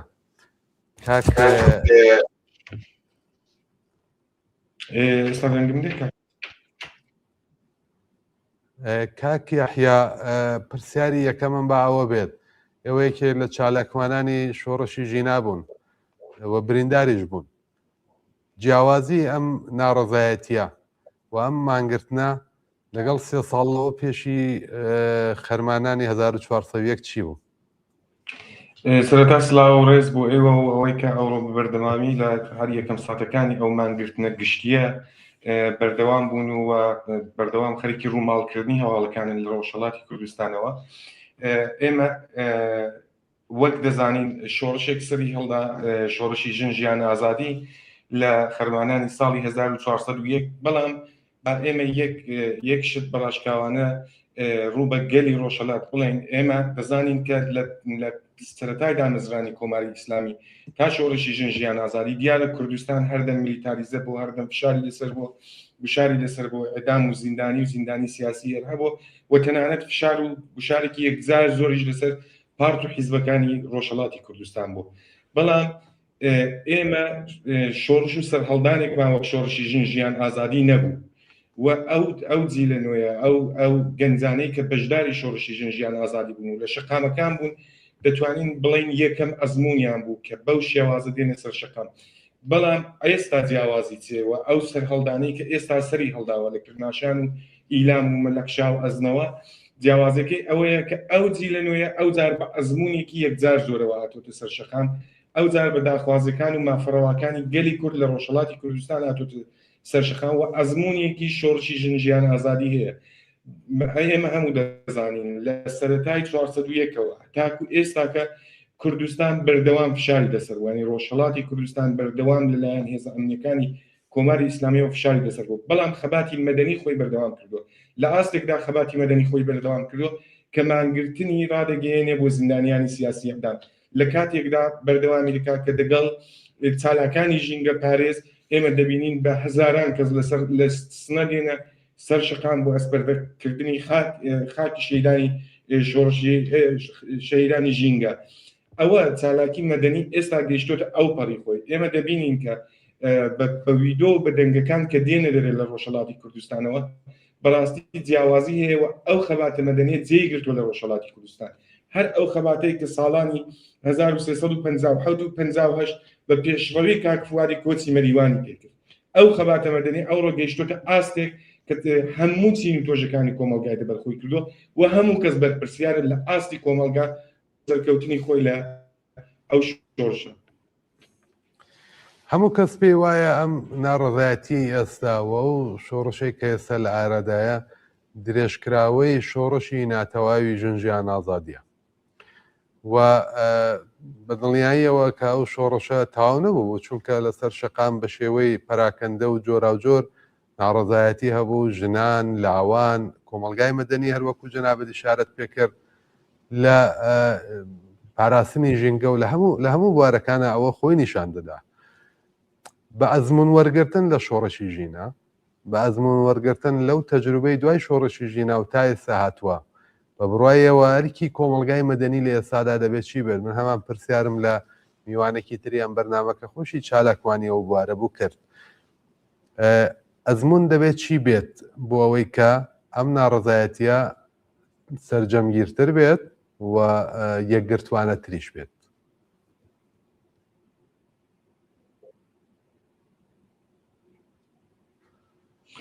دەزانی بە دڵنیایەوە ئەو شۆڕشەی کە لە ماوەی ئەو 12 ڕۆژەیدا سەری هەڵداوە ئەوڕۆ گەیشتۆتە ئەو کۆناغی کە تەواوی کوردستان مانگرتنی گشتی کردەوە ئێمە دەزانین بە پێی ویدۆکان کە دێ تەنانەت شارە چکۆلەکانی زۆر شارە بچووکەکانی وەک سەردەشت سەرسنوورەکان وەک پیرانشەر وەک شنۆ بەشداری ئەو شتەی بوون بەڕاستی کۆمەلگای مەدەنی بۆەوەی کە شۆڕشی ژنجیان ئازادی سەرکەوێ ئەرکە لەسەرشانی کە ئەو شۆڕشەی بەردەوام کا و بیخاتە هەموو شارەکانی کوردستان بە شێوازێکی مەدەنیانە و تەواو بە شێوازێکی ئەو شێوازە مەدەنیانەی کە ئێستا دەبینین خۆپێشاندەران لەسەر شەقامەکان دادەنیشن ینی ئەوە مێژووی هەیە دانیشتنی ئەو سەر شەقامی خۆپێشاندەران و ئەو کەسانی کە ناڕازین تەنانەت مێژوەکەی دەگەڕێتەوە بۆ شۆڕشی 1968 فەرانساش بەڵام مێژوویەکی زۆر گرنگی هەیە و زۆر تایبەتە کە خۆپێشاندەران بەدەستی بەتاڵ ڕوو بەو هێزە سەرکردکاریدا دەنیشن و ئێمە ئەرکدارین وەک کۆمەلگای مەدەنی پشتیوانی ئەو شۆڕشە مەدەنی بین نەچێشتێ بەرەو توندوتیژی نەچێشتێ بەرە ئەو ئاقارەی کە خەڵک ئەو خەڵکانی کە ناتوانن بەشدار بن تووشی مەترسی بن لەلایەن هێزە سەرکردەکانەوە و ویست و داخوازەکانی خۆی ئەو گۆڕانکاریانەی کە دەیانەوێت لە ئێران سەر بە ڕۆژهەڵاتی کوردستان بۆڕێ ئێمە دەتوانین بەو شێوازە مەدەنیانە بەردەوامی بکەین بەو مانگرتنەی کە ئەوڕۆ هەیە ینی ئەوانە هەموو دەتوانن مێتۆدێک بن بۆ بەردەوامکردنی خەباتی مەدەنی و ئەوەی کە بتوانین ئەو خەباتە مەدەنیە ئێمە لە ڕۆژهەڵاتی کوردستان دەرباسکەین و بیجۆزینەوە ناوەندی ئێران ینی ئێمە سەلماندوومانە وەک گەلی کورد لە ڕۆژهەڵات سەلماندوومانە کە ئێمە دەتوانین لە دەرەوەی ڕۆژهەڵاتی کوردستانیش ئەو خەباتە مەدەنی بەردەوام بکەین هەر وەکی ئێمە دەبینین بەدەیان بانگەواز دێ لە شارە ناوەندیەکانی ئێرانیەوە کەس بەدەم ئەو بانگەوازەیەوە ناچێت بەڵام کاتێک حەوت حیزب و پارتی سیاسی ڕۆژهەڵاتی کوردستان دێن بانگەوازێک دەدەن ئێمە دەبینین تەنانەت گوندە چکۆلەکانیش و ئەو گوندانەی کە کەمتر لە 50 ماڵ و 60 ماڵیشن بەدەم بانگەوازەکەیەوە دەستنەوە ئەوە دیارە کە خەباتی مەدەنی ئێمە هەر وەکی باسم کرد لە سەرەتای دامەزرانی کۆماری ئیسلامیەوە تا ئەوڕۆ بەردەوام بووم بۆ ئەوڕۆ گەیشتۆتە ئاستی سەرکەوتنی خۆی ئەگەر ئێستا ئەو بارودۆخی کە ئێستا لە ئارادایە، ئەو ناڕزایەتیانەی کە ئێستا لە ئارادایە بەراورد دەکرێت بە کاتی شۆڕشی ژنجیان ئازادی نە لە کوردستان. لە کوردستانە هەمیشە لە دەورانی شۆڕش خۆی مەکۆ بوو، خۆی پێشڕەو بوو، دەست پێشخەر بوو. ئێستا ئەوەی کە لە ئاسی سەراسەری بینێن هەر ئەمڕۆ لە ئاسی سەراسەری هەم مانگرتن ڕووی داوە، هەم ناڕزایەتی سەرشقامیش درێژەی هەیە. لە مەشهەد، لە نەیشابور، لە بەندەر عەباس، لە تەبرێز ئێستا وێنە هەواڵەکان بڵاو بوونەتەوە، بازاڕە ئەسڵیەکانی شاری تەبرێزیش داخراوە. ئەم ناڕزایەتیانە لە ئاسی سەراسەریە بۆ یەکە بەردەوام ئەڵێم بۆ شۆڕەشی ژینا، چونکە بڕێستان خۆتان یەکێک لە چالاکوانان و یەکێک لە هەڵسوڕاوانی ئەو سەردەمی شۆڕەشی ژینا بوون لە ناوخۆ بەتایبەت لە شاری مەهاباد. حەزەکەم بزانم ئەگەر ئاوا هەڵسەنگاندنێکت هەبێ بە نسبەت شۆڕەشی ژیناوە بۆ ئاسی سەراسەری، پێتوانیە گەشەی سندووە، پێتوانیە ئەمە بە بەراورد لەگەڵ شۆڕەشی ژینا هەنگاوێک بەرەو پێشترە؟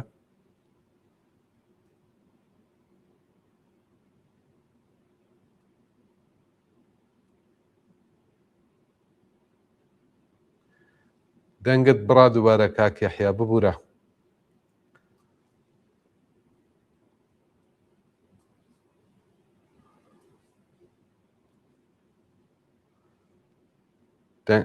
دەنگت بڕا ئەو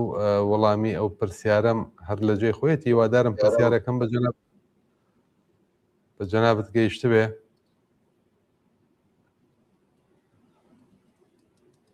لە خزمەتتان کاک یەحیا، ئەتوانیت وەڵام بەو پرسیارەی دواییمان بیتەوە؟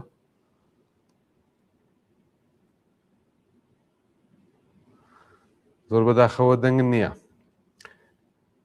زۆر بەداخەوە دەنگن نییە، دەنگن نایە بۆ لام داوای لێبوردنە لەکەین. ئەوەی کە پێشتر باسن لێ کرد وازەح بوو، گەیشت ئەرکی کۆمەلگای مەدەنی و ئەوانەی تایبەتمەندیەکانی کوردستان بە بەراورد لەگەڵ شۆڕەشی ژینا هەمووی ئەوانە گەیشت پێم و حتمما بە بینەرانی خۆشەویستی گەیشتووە. بەڵام پێم خۆش بوو لە بواری سەراسەریشە ئێستا ئەگەر 2 دقە تاقیب بکەیتەوە بزانین دەنگت چاک بوو.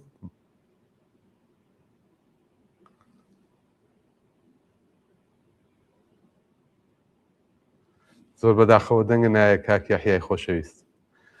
ئەم بەرنامەی ئێمە درێژەیە بێت، هەر ئەمڕۆ ئێمە ڕۆماڵی هەواڵەکانەکەین، ئەگەر ناڕزایەتیەکانیش درێژە بکێشێت حتمما ئێمە بە هەمان شێوە بەرنامەمان دەبێت بە شێوەی ڕاستەوخۆ. دوارە کاتە دەگرین و دێنەوەلات، هیوادارم ئەم کێشە تەکنیکیە تاو کات چارەسەر بوو بێت.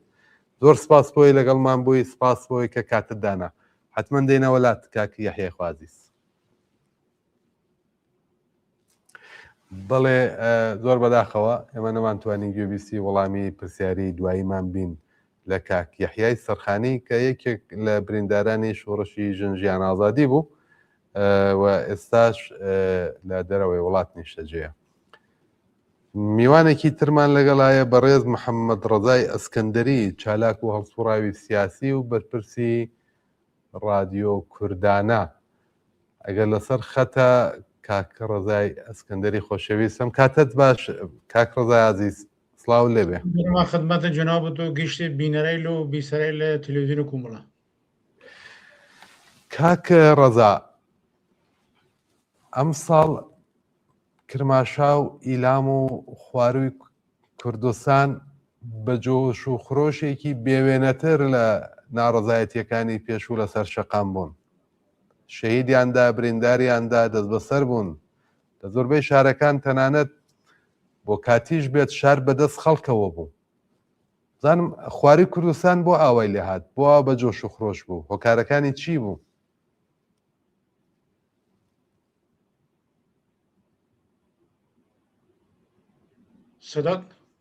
سەدای من دێ، سەدای تۆ یەکەم قاتبی. گوێ لە دەنگی من نییە؟ هەڵەندێ یەک چند لازەقت. یەکیش کە خیلی مهمە دەرەمە بیشم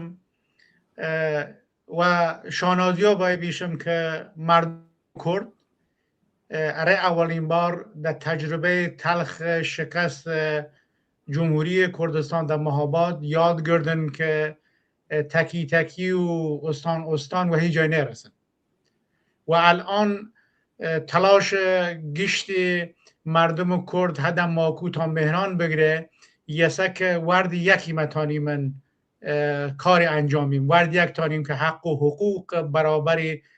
جور ملتای لتل در ایران داشتیم و این خاطر اگر این تماشا بکنیم من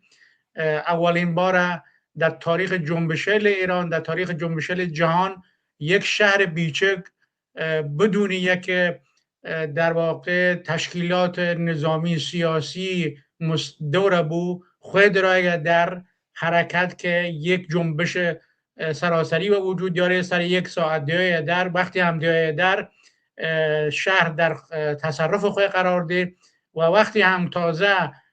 دینی که با قول معروف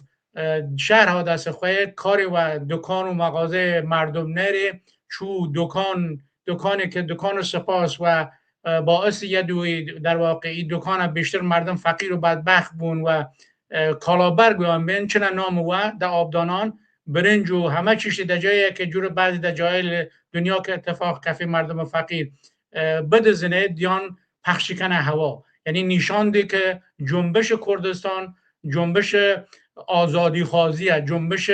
گرسنگان نیه جنبش آگاهانه و این خاطر هم در دستخوشی کم در گشت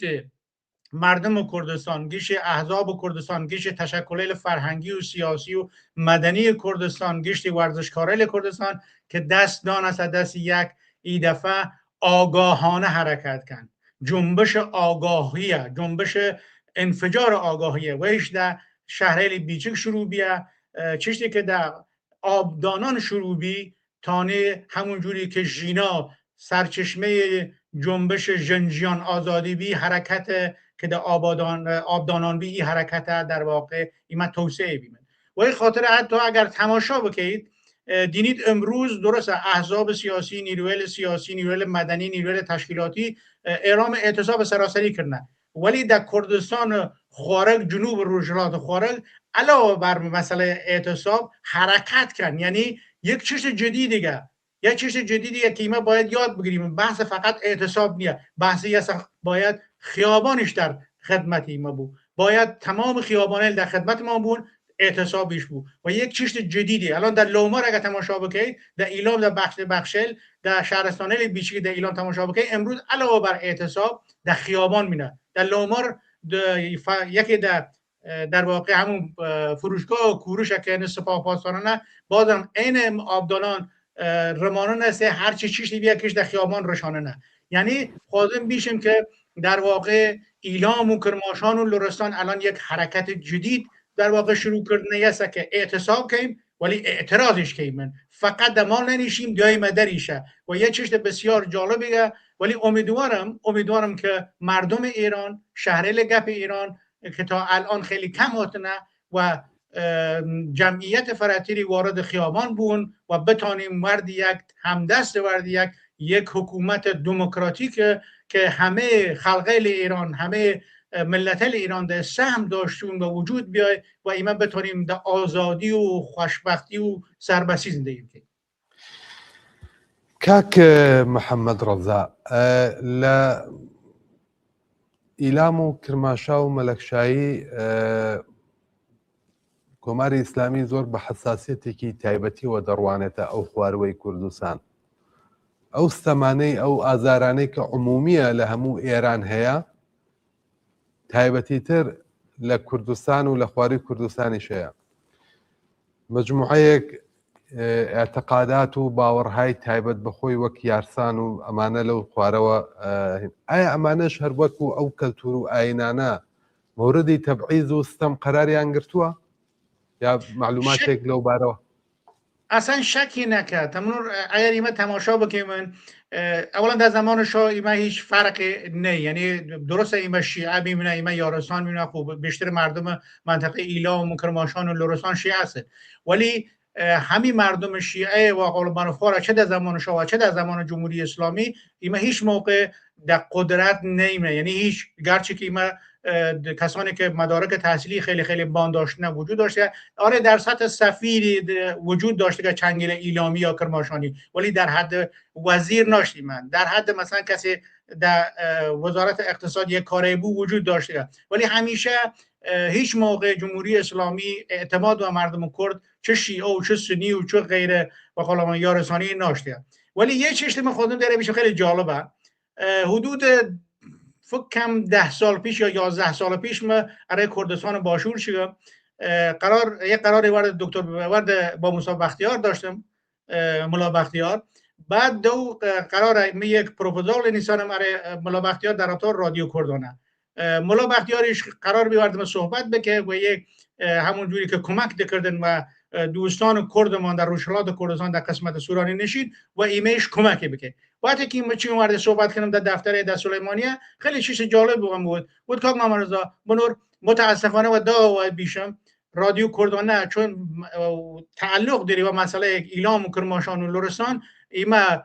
اطلاعات سپاه و ایما و صورت رسمی اعلام کرده و هیچ عنوانی ما حق نداریم یک ریال کمک نیرویلی بکنیم که در قسمت شیعه نشین و یارزان نشین هست. یعنی یه خواهیم بیشم که حساسیتی که رژیم جمهوری اسلامی در بان منطقه ایما داری خیلی خیلی فراتر بیا تا در مناطق کردستان تر. ولی و شانازی آبای بیشم در طول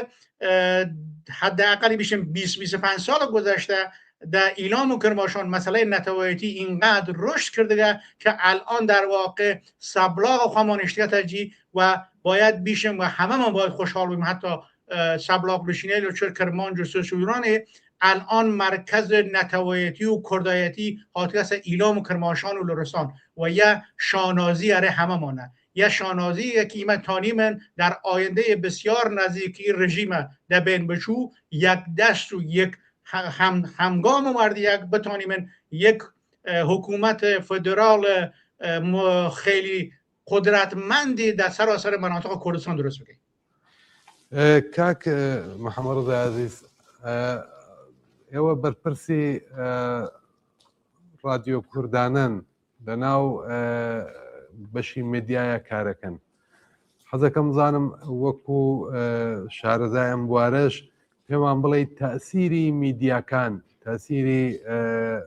ڕاگەیاندن لەسەر ئەم ناڕەزایەتیانە لە ئێران و کوردستان چۆن دەبینی؟ خیلی سوال بسیار بسیار جالب کردید. یعنی اگر کرد میدیا ناشتو، اگر کرد توانایی ناشتو که در دنیای مجازی و در دنیای واقعی میدیایی بخصوص در شرایط از ساتالیت و مسئله اینترنت دنگ و رنگ حاصل مردم نتانی رلبه که ایما پیلمان ها اولیجو. اگر تماشا بکنید الان دینید اگر مردم خواهمان الان در مقابل اقتدارگرایی رضای پهلوی که اسرائیل و اینترنشنال و قول ما اسرائیل نشنال و پهلوی نشنال تبلیغی کن وسانه و خاطر کاری که جناب دیگران احزاب سیاسی و توسط میدیایی که در ساتالیت و اینترنت پخشو انجام گیرید. اگر این رنگ و دنگ قدرتمند نو شکی ناشتو ایما همون مشکل و وجود را مانده که در سال 58 و وجود هات و مردم کردستان در واقع من نجی و مردم کردستان بین دو بش، یه بشیده که هفته بعد جمهوری اسلامی، یه بشیدهش در مقابل جمهوری اسلامی وسا. میدیا نقش آگاه کننده داره، ولی خوشحالم که الان این اتفاق هفته و در همه مهمتر یک چیز مهمه الان که در واقع نوبند دیالوگ درست بیه. ما شبکیش یک در واقع متن بیچیش لیسان در نام کردانهش پخش کردم. نوبند دیالوگ باید بود جای اره که میدیای یک دنگ و یک رنگ کرد وجود بیاد. منظورم یک دنگ و یک رنگ یعنی که کوملا مثلا الگری روشحالات مثلا بیای جای یا تیشک نو کوملا بو، نه همه بو یک دنگ و یک رنگ. منظورم یه که دبان یک سری خالیل مشخص و روشن روشن فکر، هنرمند، روزنامه نگار، مجسمه ساز، نویسنده، هر کسی که هر چیزی دیری و توانایی دیری و نشان داده در طول این همه سال مبارزه، بیایم ورد یک در کنار همین ناوند کلان درست بیا گفتری بکیمن و یک دنگی و یک رنگی ما مبارزه ما بیم، چه مبارزه فرهنگی ما، چه مبارزه سیاسی ما، چه مبارزه اقتصادی ما. اگر این کار کردیم موفق و پیروزیم، اگر نکردیم اینترنشنال ارای ما خط کیشه و یک نفر اقتدارگرای بی‌حساب و کتو که الان در واقع منو یکم همسریم یه سال در گفتر آقای پهلوی، این همه سالا که در اروپا بیا نه لیسانسی کرده، نه مدرک تحصیلی دیده، نه یه روز کار کرده، بعد تازه خودی بود رهبر من. آخه مرد حسابی تو که نه یه روز کار کردید، نه تانسیه در واقع یک حرکتی با وجود دارید، فقط در پیل مردم ایران که با بردگسته خوی و خفید و هیچ موقع در خدمت مردم قرار نگیره خودی چاره بکید. این یه چیز جالبی در رابطه بیشم. حدود فکر کنم 15 سال پیش که اون موقع یک سیستم وجود داشت قبل از واتساپ، دائما دعوت بیدم من و خانمم رضای پهلویش اون موقع دنامی بی دخواست اولین باری بی که دخواست یک حرکتی انجام بی. وقتی که وارد صحبت کردیم خانم چیز جالبی بود، خدای پهلوی تو و ادمین سرباز کوچک وطن هاتیه، آیا حاضرید الان که الان اینا 10-12 نفری من صحبت کردیم خودی بنیان یک تشکل سیاسی بنید، حاضرید در او پیلیلی که باید میلیاردی هاورده بنید خدمت جنبش یک تلویزیون ملی اره همه مردم ایران درست بکی تا مواد بیشم خیلی خوب تو عنوان سرباز وطن قبول دیدم.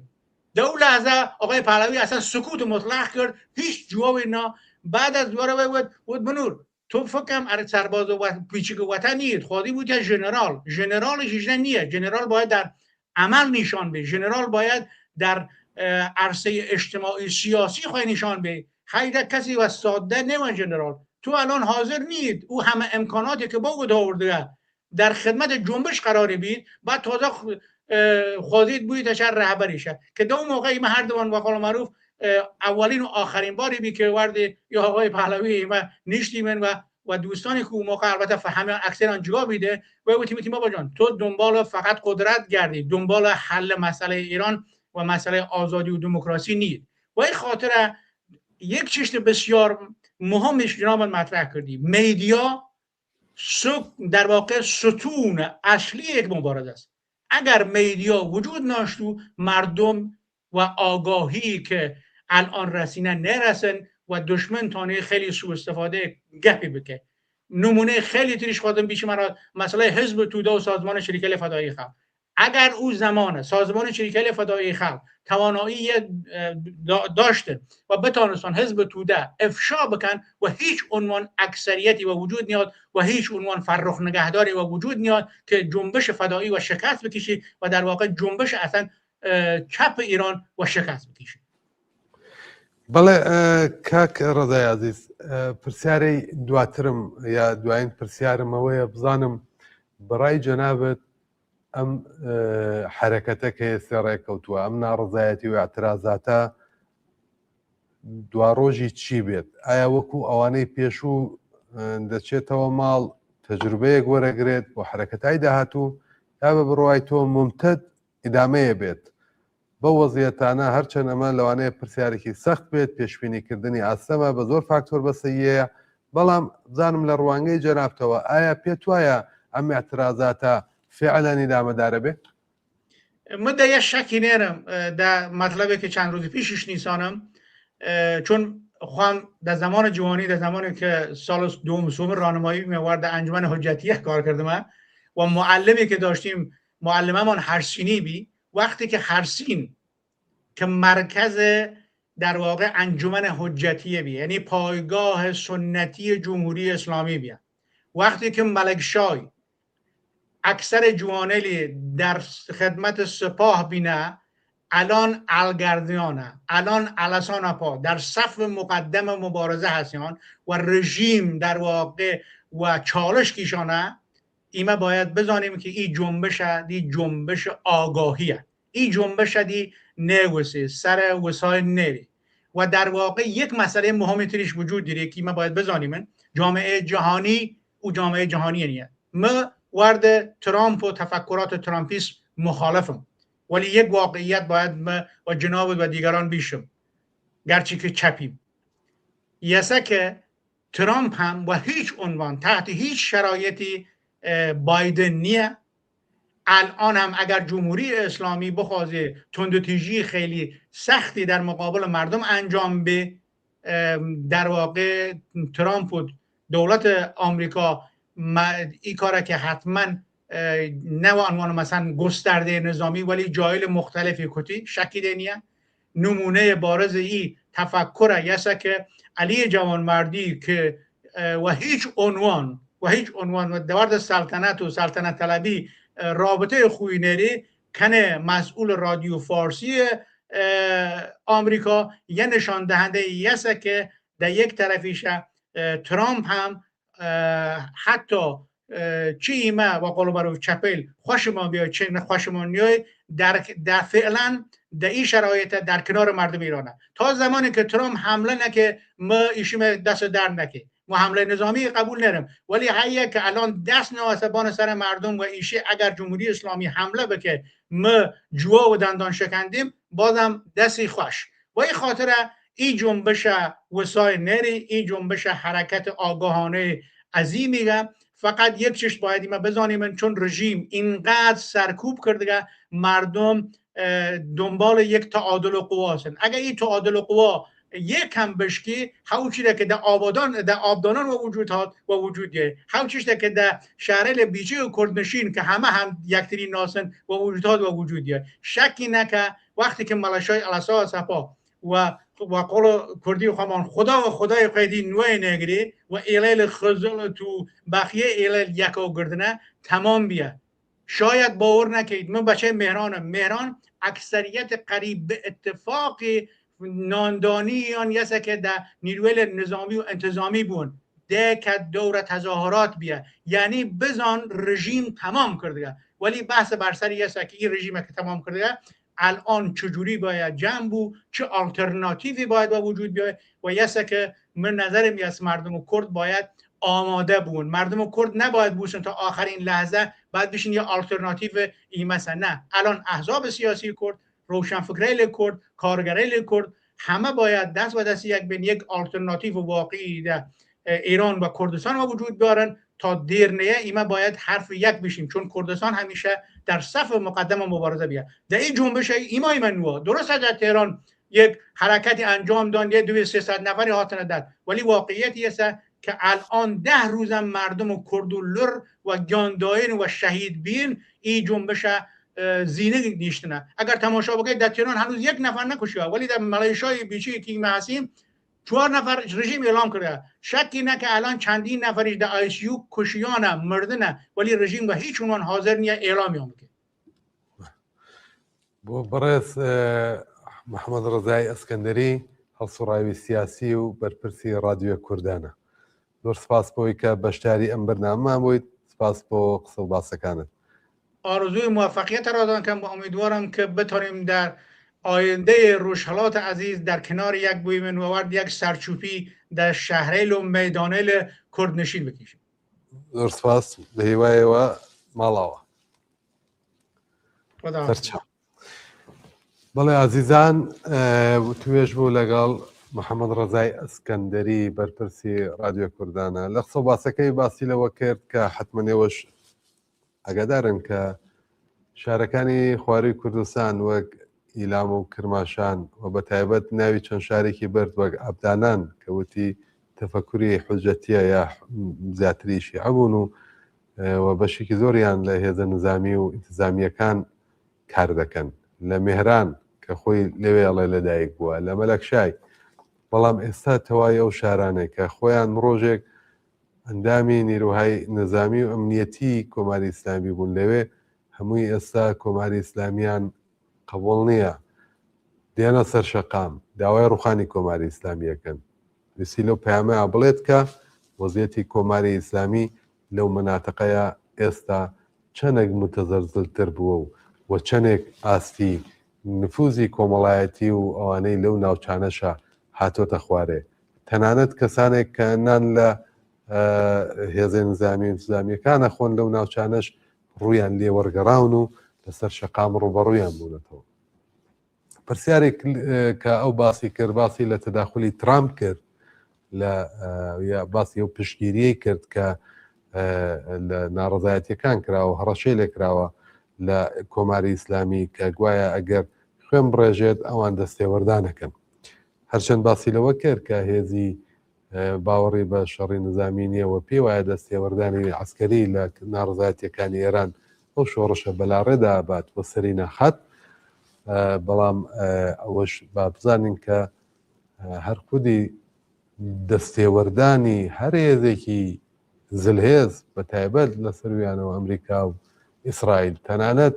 بەڕاگەیاندن و بە وشەش بێت بۆ شەڕێکی ڕەوانیش بێت هاتووە داتە دەست کۆماری ئیسلامی بۆ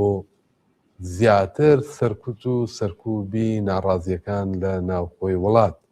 هەرێساکەش زۆر کەس بە بەهانەیەوەی کە ئەمانە سەر بەدەم و دەستگا ئەمنیەتیەکانی ئیسرائیل و ئەمریکان تەقویەتەکرێن لە لاوانە بە ئیتهامی ئەوانە خراونەتە زیندان. زۆر تەنانەت پێرێکە کەسێکیان هەر بەوەی تەهامە ناڕازیەکیان لە سێدارەداوە و دەتوانێت ئەم شۆڕشە ئەم ناڕزایەتیە کە ئاسوی ڕوونە دروشمی ڕوونە داوای ژیان نان و ئازادی و کەرامەتی ئینسانیەکات لەم نەوعە لە تەداخولکردانە بەلاڕێدای بەرێ. ئەرکی لایەنە سیاسیەکان ئەرکی کۆمەڵگای مەدەنی وشیار هەڵکی جەماوەری بەداڵ هاتوو ئەوەیە کە هاوکات لەگەڵ ئەم تەداخولانە هاوکات لەگەڵ هەموو شتەکان لێکی بداتەوە ڕێگای ڕۆشنی ڕزگاری بۆ خۆی بدۆزێتەوەنێ بەبێ ئەوەی کە لایەنێک یا وڵاتێک دڵخۆشکەین بەوەی کە دەستێوەردانەکات لە مناڕەدایەتیانە. بەڕێزێکمان لەسەر خەتە هاوڕانی بەشی تکنیکەڵێن لە ناوی سیدیۆیە جارێ میوانمان لەسەر خەت نەماوە قەراروا بوو بەڕێزێک بێت بە میوانی ئەم بەرنامەیە. هەواڵێکمان بۆ هاتووە لە سنەوە ویدۆ هەواڵە خیابانی ئەردەڵانی سنەی نیشانداوە ئەڵێت لە ئاعتسابی کامڵایە بلواری کوردستان هەر بازم لە سنە مانگرتنی تەواوە هەر لە سنە لە مەیانی دایک بەرەو سێڕای نمەکی ویدۆ هەواڵمان بۆ هاتووە کە هەموو دوکان و بازاڕەکان داخراوە. مەیانی شەبڕەنگ لە دارسێرانی قەدیم لە مەریوانی ئازیزەوە لەوێش مانگرتنی گشتیەوە ئەم بەڕێزەی کەویدەوە هەواڵەکەی نووسێتی زۆر شکۆدارە بەڕاستی زۆر مەزنە هاوڕێگیان ئێوەش ماندوو نەبن هاوڕێگیان سپاس بۆیەوە کە ئەرکتان کێشا بۆی ئەم مانگرتنە بەسەر ئەنجام بگەێنن. هاوڕێیانی ئازیز و خۆشەویست لە هەموو کوردستانی ئازیز ماندوو نەبن سپاس بۆی کە ویدۆ هەواڵمان بۆ نێرن وێنە هەواڵمان بۆ نێرن. ئێمەش لەو خۆشی ئەوەیە بەشدارین ئێمە ماندوونین ئێوە ماندوو نەبن.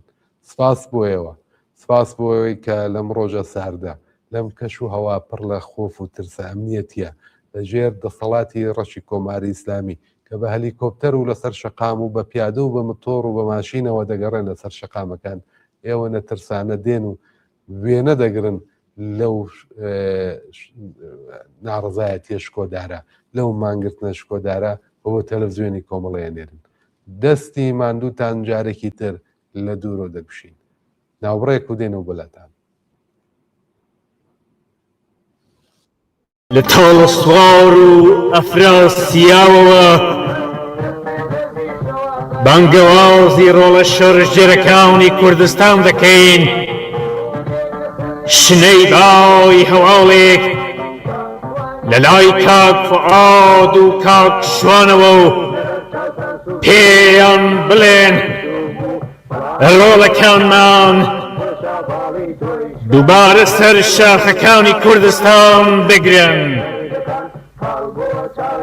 سەر لە نوێ کوچە و کۆڵانەکانی سنە کێنەوە بە سەنگەر لە بان کوچکە ڕەشەوە سرودی بانگەوازەکەی کۆمەڵە بخوێن و بەرخۆدانەکەی کاک فەخرە دووپا بکەنەوە لەسەر دێ سیمەکەی گوردانی شوانەوە بە ئارێز و نەکەرۆز و شاهۆ بڵێن دژمن تێکشکا و کوردستان ئازادە.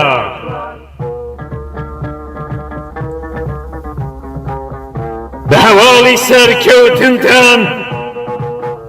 دڵی خەڵکی کوردستان شاد بکەنەوە. هێزی دژمن تێک بشکێنن، هەر وەک دکتۆر جەعفەر دەرمانی دەردی هەژاران بن. بیری عەدالەت خوازانەی کاک سدیق زمانی ئاگرینی شۆرش بن. لە کاک خانەوە فێری خۆراگری بن. لە ڕۆژەکەی کاک هەمەحسێنەوە دەنگ هەڵبڕن، بیرتان بۆ پاراستن و سەداقەت و پاکی و ئەخلاق و کردەوەی چاک پەروەردە بکەن.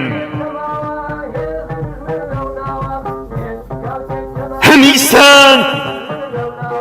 بە دەنجی چەکەکانتان بۆ ڕزگاری کوردستان هەنگاو بنێن و دژمنی زۆردار تێک بشکێنن.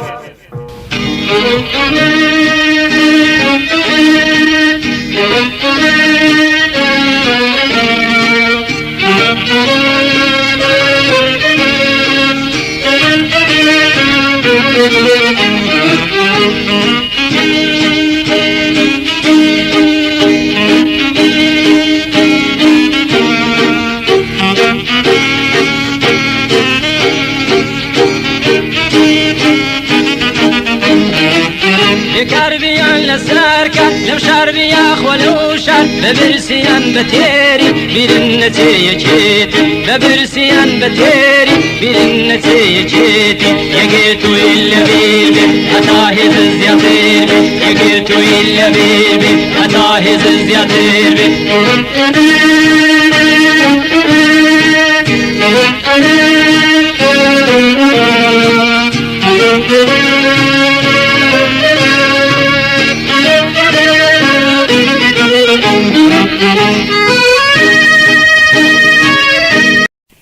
مردم مبارز کردستان، زنان و مردم، شرکت وسیع امروز شما در اعتصاب عمومی 18 دی ماه 1404 در کردستان در این اعتراض و ستم‌های تاریخی و چندگاهی علیه خودتان بیان همبستگی آگاهانه با انقلابیون، مبارزان و ناراضیانی است که از روز 7 دی ماه 1404 در جنگی نابرابر با رژیم سرمایه‌داری و مستبد اسلامی به خیابان آمدند. این حضور جمعی پیام روشنی دارد. مبارزه در کردستان از پیکره خیزش سراسری جدا نیست. یک جبهه‌ایم با ابزارهای متنوع. خیابان مشروعیت رژیم را میزند و اعتصاب توان اداره آن را. پیوند این دو قدرت جنبش را چند برابر می کند. تداوم مشارکت شما در خیزش 1404 به شعار نان کار آزادی را در کنار زن زندگی آزادی نشان داد. مطالبات معیشتی آزادی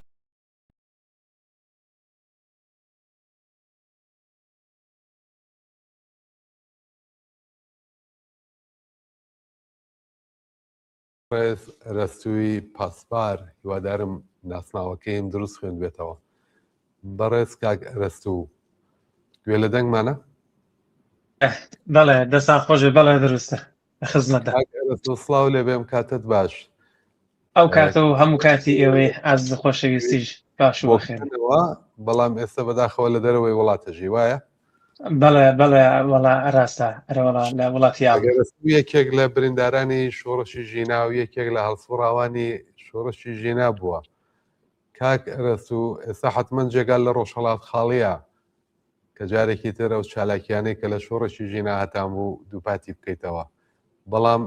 حەزەکەین لە تەلەڤیزیۆنی کۆمەڵەوە ئێستا پێمان بڵێ جیاوازی ئەم ئاخێزە ئەم شۆڕەشە ئەم مانگرتنەی ئەم دەورەیە بەفرامباری 1404 لەگەڵ خەرمانانی 1401 چییە جیاوازیەکانی؟ بەڵێ سەرەتا دەستخۆشی لە ئێوە دەکەم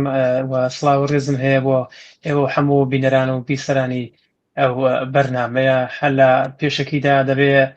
تەرەخۆشی خۆم لە تەواوی بنە ماڵە شەهیدەکانی تازەی ئێستای ئەو 12 ڕۆژەی کە مانگرتنەکان دەستی پێگرتووە ئەترازاتەکان دەستی پێکردووە لە ئابدانان و مەلەکشا و ئیلام و لە ڕۆستان و کرماشان بکەم هاوخەمیانین جارێکی دیکە بەداخەوە دەبینین بەدەست دەوڵەتێک یا ڕژیمێکی ئاوە نابەکار هاتوو خێنی لاوەکانمان دەڕژێت و دەکەوێتەوە سەر شەقامەکان بەداخەوە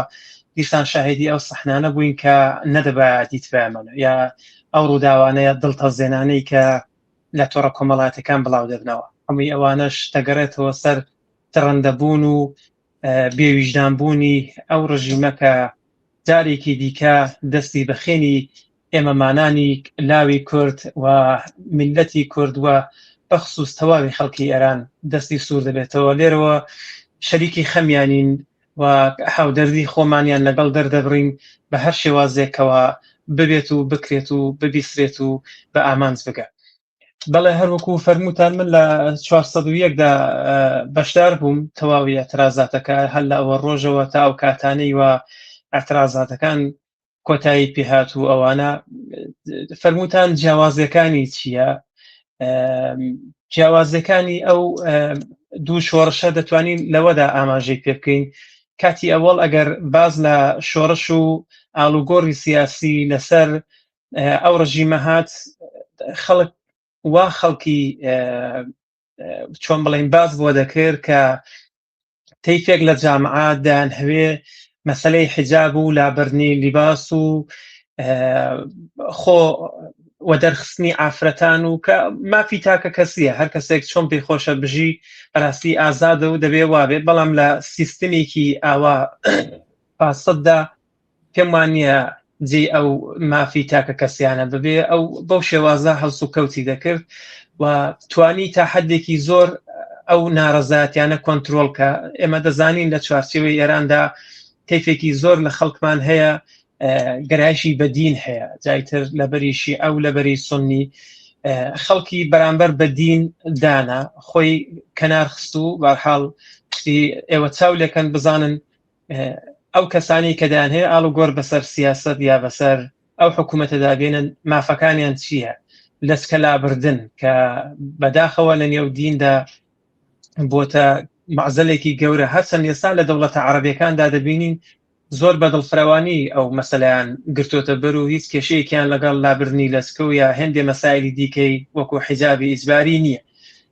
توانی سەرکوتیکە بەڵام ئەو جارە مەسەلەی حیجاب نییە ئەو جارە فەقر و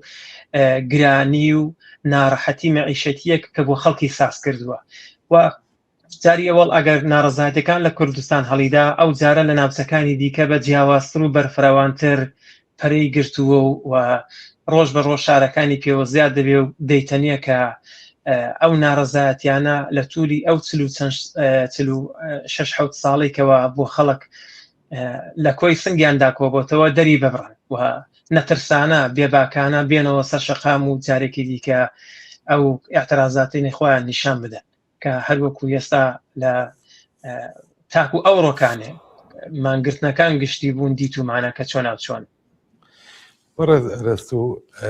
بۆ خۆت بریندار بوویت لە شۆڕشی ژینە ئەم دەورەش خەڵکانێکی زۆر بریندار بوون ئامارەکان لە سەروی 1000 کەسەوە باسەکەن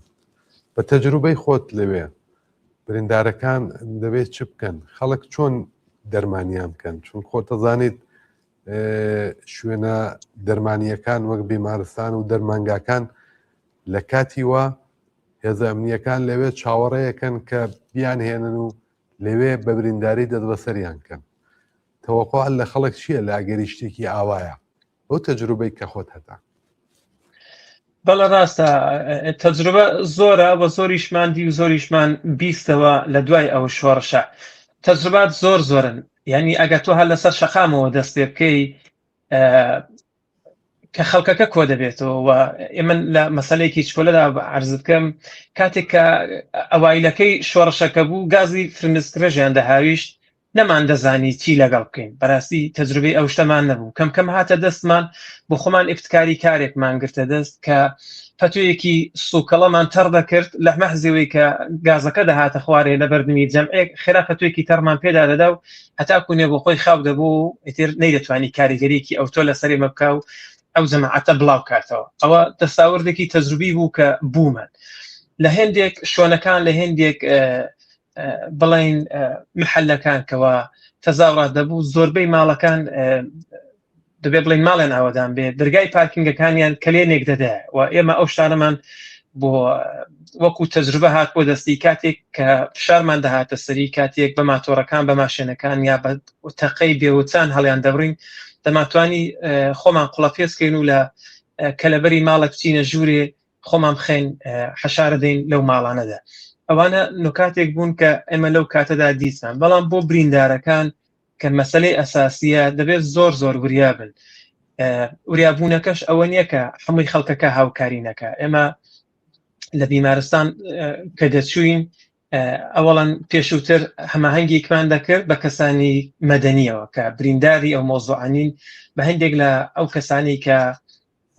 پۆکو پرسنەلی بیمارستان یا دەرمانگاکان دەمانکوت وەزێتێکی ئاوا هەیە ئایا دەتوانین ئەو نەخۆشە بێنین دەتوانین ئەو بریندارە بێنین دەکرێت ئەو مۆزوع دەبێت ئەوە نیشندێک خاڵی ئەمنیەتیان ڕەچاو دەکرد و دەیانتوانی ئێمەمانان تا حدێکی زۆر مەداوا بکەن یادێکوت نەخێر ئەمە نییە بیبن ئێمە دکتورتان بۆ دەنێرین بۆ ماڵەکان تیمهایەکی خزمەتگوزاری هەبوون کە لە ماوەی پێم وابێت دە ڕۆژێک ئەو تیمانە هەموو دروستکران و کارکەوتە نێو ماڵان و ئەوانەدا و دەرمانیان لەگەڵ خۆیان دەژێرا سڕۆمیان لە خەڵک وەسڵ دەکرد ساسمیان بۆ خەڵک دەردێناوە ئەوانش زۆر باش زۆر چاک بوون لە هەمووی مهمترەوەی ئەو کەسی کەوا بریندار دەبێت ئەو کەسیەوە بریندار دەبێت ئەوەندە ورەی بەرز بێ ئەوەندەی ئیمان بەخۆی بێ و ئەوەندە نەترسێ لە بەرابەر ساچمەیە کە تۆ بگرە ساسمەیەک بێ یا 100 بێ یا 200 ساسمەوێک کەرەسێتی گیانیەوە من بۆ خۆم پتر لە 200 ساسمەشم پێوە بوو بە پێی خۆم هەستام هەڵاتم لەو شوێنە خۆم دوورخستەوە کەسانی کەشمان لێرە لەگەڵە باوەڕ بفەرمود و گولەی ساسمە پێوە بە پێی خۆی هەستاوە ڕۆیشتەوە هەڵاتەوە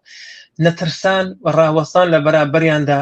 ئەوە گەورەترین و باشترین ئەبزارێکە کە ئێمە دەتوانین کەڵکی لێ وەربگرین ڕەنگە زۆر کەس بڵێ جا بۆچی ئێوە ئەو کات ئەگەر بریندار بوون ئێستا هەڵاتون بۆ دەرەوەی وڵاتی یا ئەو چوارچێوەتان بەزێهێشتوە ئەگە ترساون ئێمە ئەگە ترسابین لە ئەوڵەوە نەدەهاتی و ئەگە ترسابین ساڵونیەک لە نێو خۆدا خۆمان گیر نەدەکرد هەندێک پرۆسەی دەرمانی بوو بێمەیان کول لە ئەوروپا چاوتان چارەسەر دەبێت من بەداخەوە چاوی چەپم 3 ساسمی تێدا بوو تی لە ئەوروپا دەورەیەکی هەیە ئەو دەورەیە دەگوزارێنی چا دەبێتەوە بەڵام ئەو دەورەیەش ئێمە چوینشین هەموو کوڕەکان چوشن هیچ دەورەیەک نیە بۆ چابوونەوەکەی و هیچ کێشەیەکیش نیە زۆریش من زۆر زاریشکەوە بەحەز دەبێت خەری پێوە دەکەم لەسەر ئەو ئاوە خاک و نیشتمانە من بریندار بووم چارێکم لەدەستداوە یا ئەوەی کە ئێستا بەداخیشەوە کە دوورم بەڵام بەدڵ هەر لەگەڵیانە مەسەلەیەکی دیکەی کە لێرەدا باز دەکرێت چارەسەرکردنی ئەو نەخۆشیانەیە ئەو نەخۆشانە چۆن چارەسەر دەکرێت ئەوەش دەبێت تیمی فریاگوزاری یا ئەو تیمانەی کە ئێستا دیاری کراون لە هەر شارێکەوانە دەست و پەیوەندەکانن ئەوەندە لە نێو خەڵکدا بە حاڵەتێکی ئەمنیەتی کامل و شێوازێکی ڕێکوپێک ببێ کە نەخۆشەکانن ئەگەر دیتەوە یا ئەو کەسانی کە بریندارن ئەگەر دیتیانەوە چارەسەریەکی زۆر زانستانە لەگەڵ هەڵسوکەوت بکەن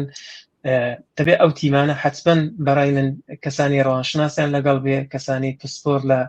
بواری تەزریقات یا حداقل عملی سەرپایی تا بە شوێنایەک دەگەن ئەوانیان لەگەڵ بێ ئەو کارانە بکرێت بە نظری من زۆر باشە کە ئەو کات هەندێک دەستمان کورد بووە نەمان دەزانی تەجروبەیمان نەبوو هەندێک بواری ئەمنیەتی حەزەکەم بە تەجروبەی خۆت بۆمان باسکەی ئێستا سەرشقامەکان پڕ بوون لە هێزە نظامی و عسکەریەکان ئێستا هەر پێسە پامێکم لە سنەوە بۆهاتوە ئەوە ئەڵێڵێ 1 سەعات پێش بە تاکسی دەورێکی ناو شارم داوە تەواوی شاری سنە هالە مانگرتنە باوەڕ بکەن ئەم سەر بۆ ئەو سەری شار گەڕام یەک دانە دووکان پاساژ مەتەب ئازمایشگا ئاڕایشگا نەکرابووە لەمەیان یەقباڵا دوو دانە ماشین ئەو پاشیان داناوە پڕە لە مامور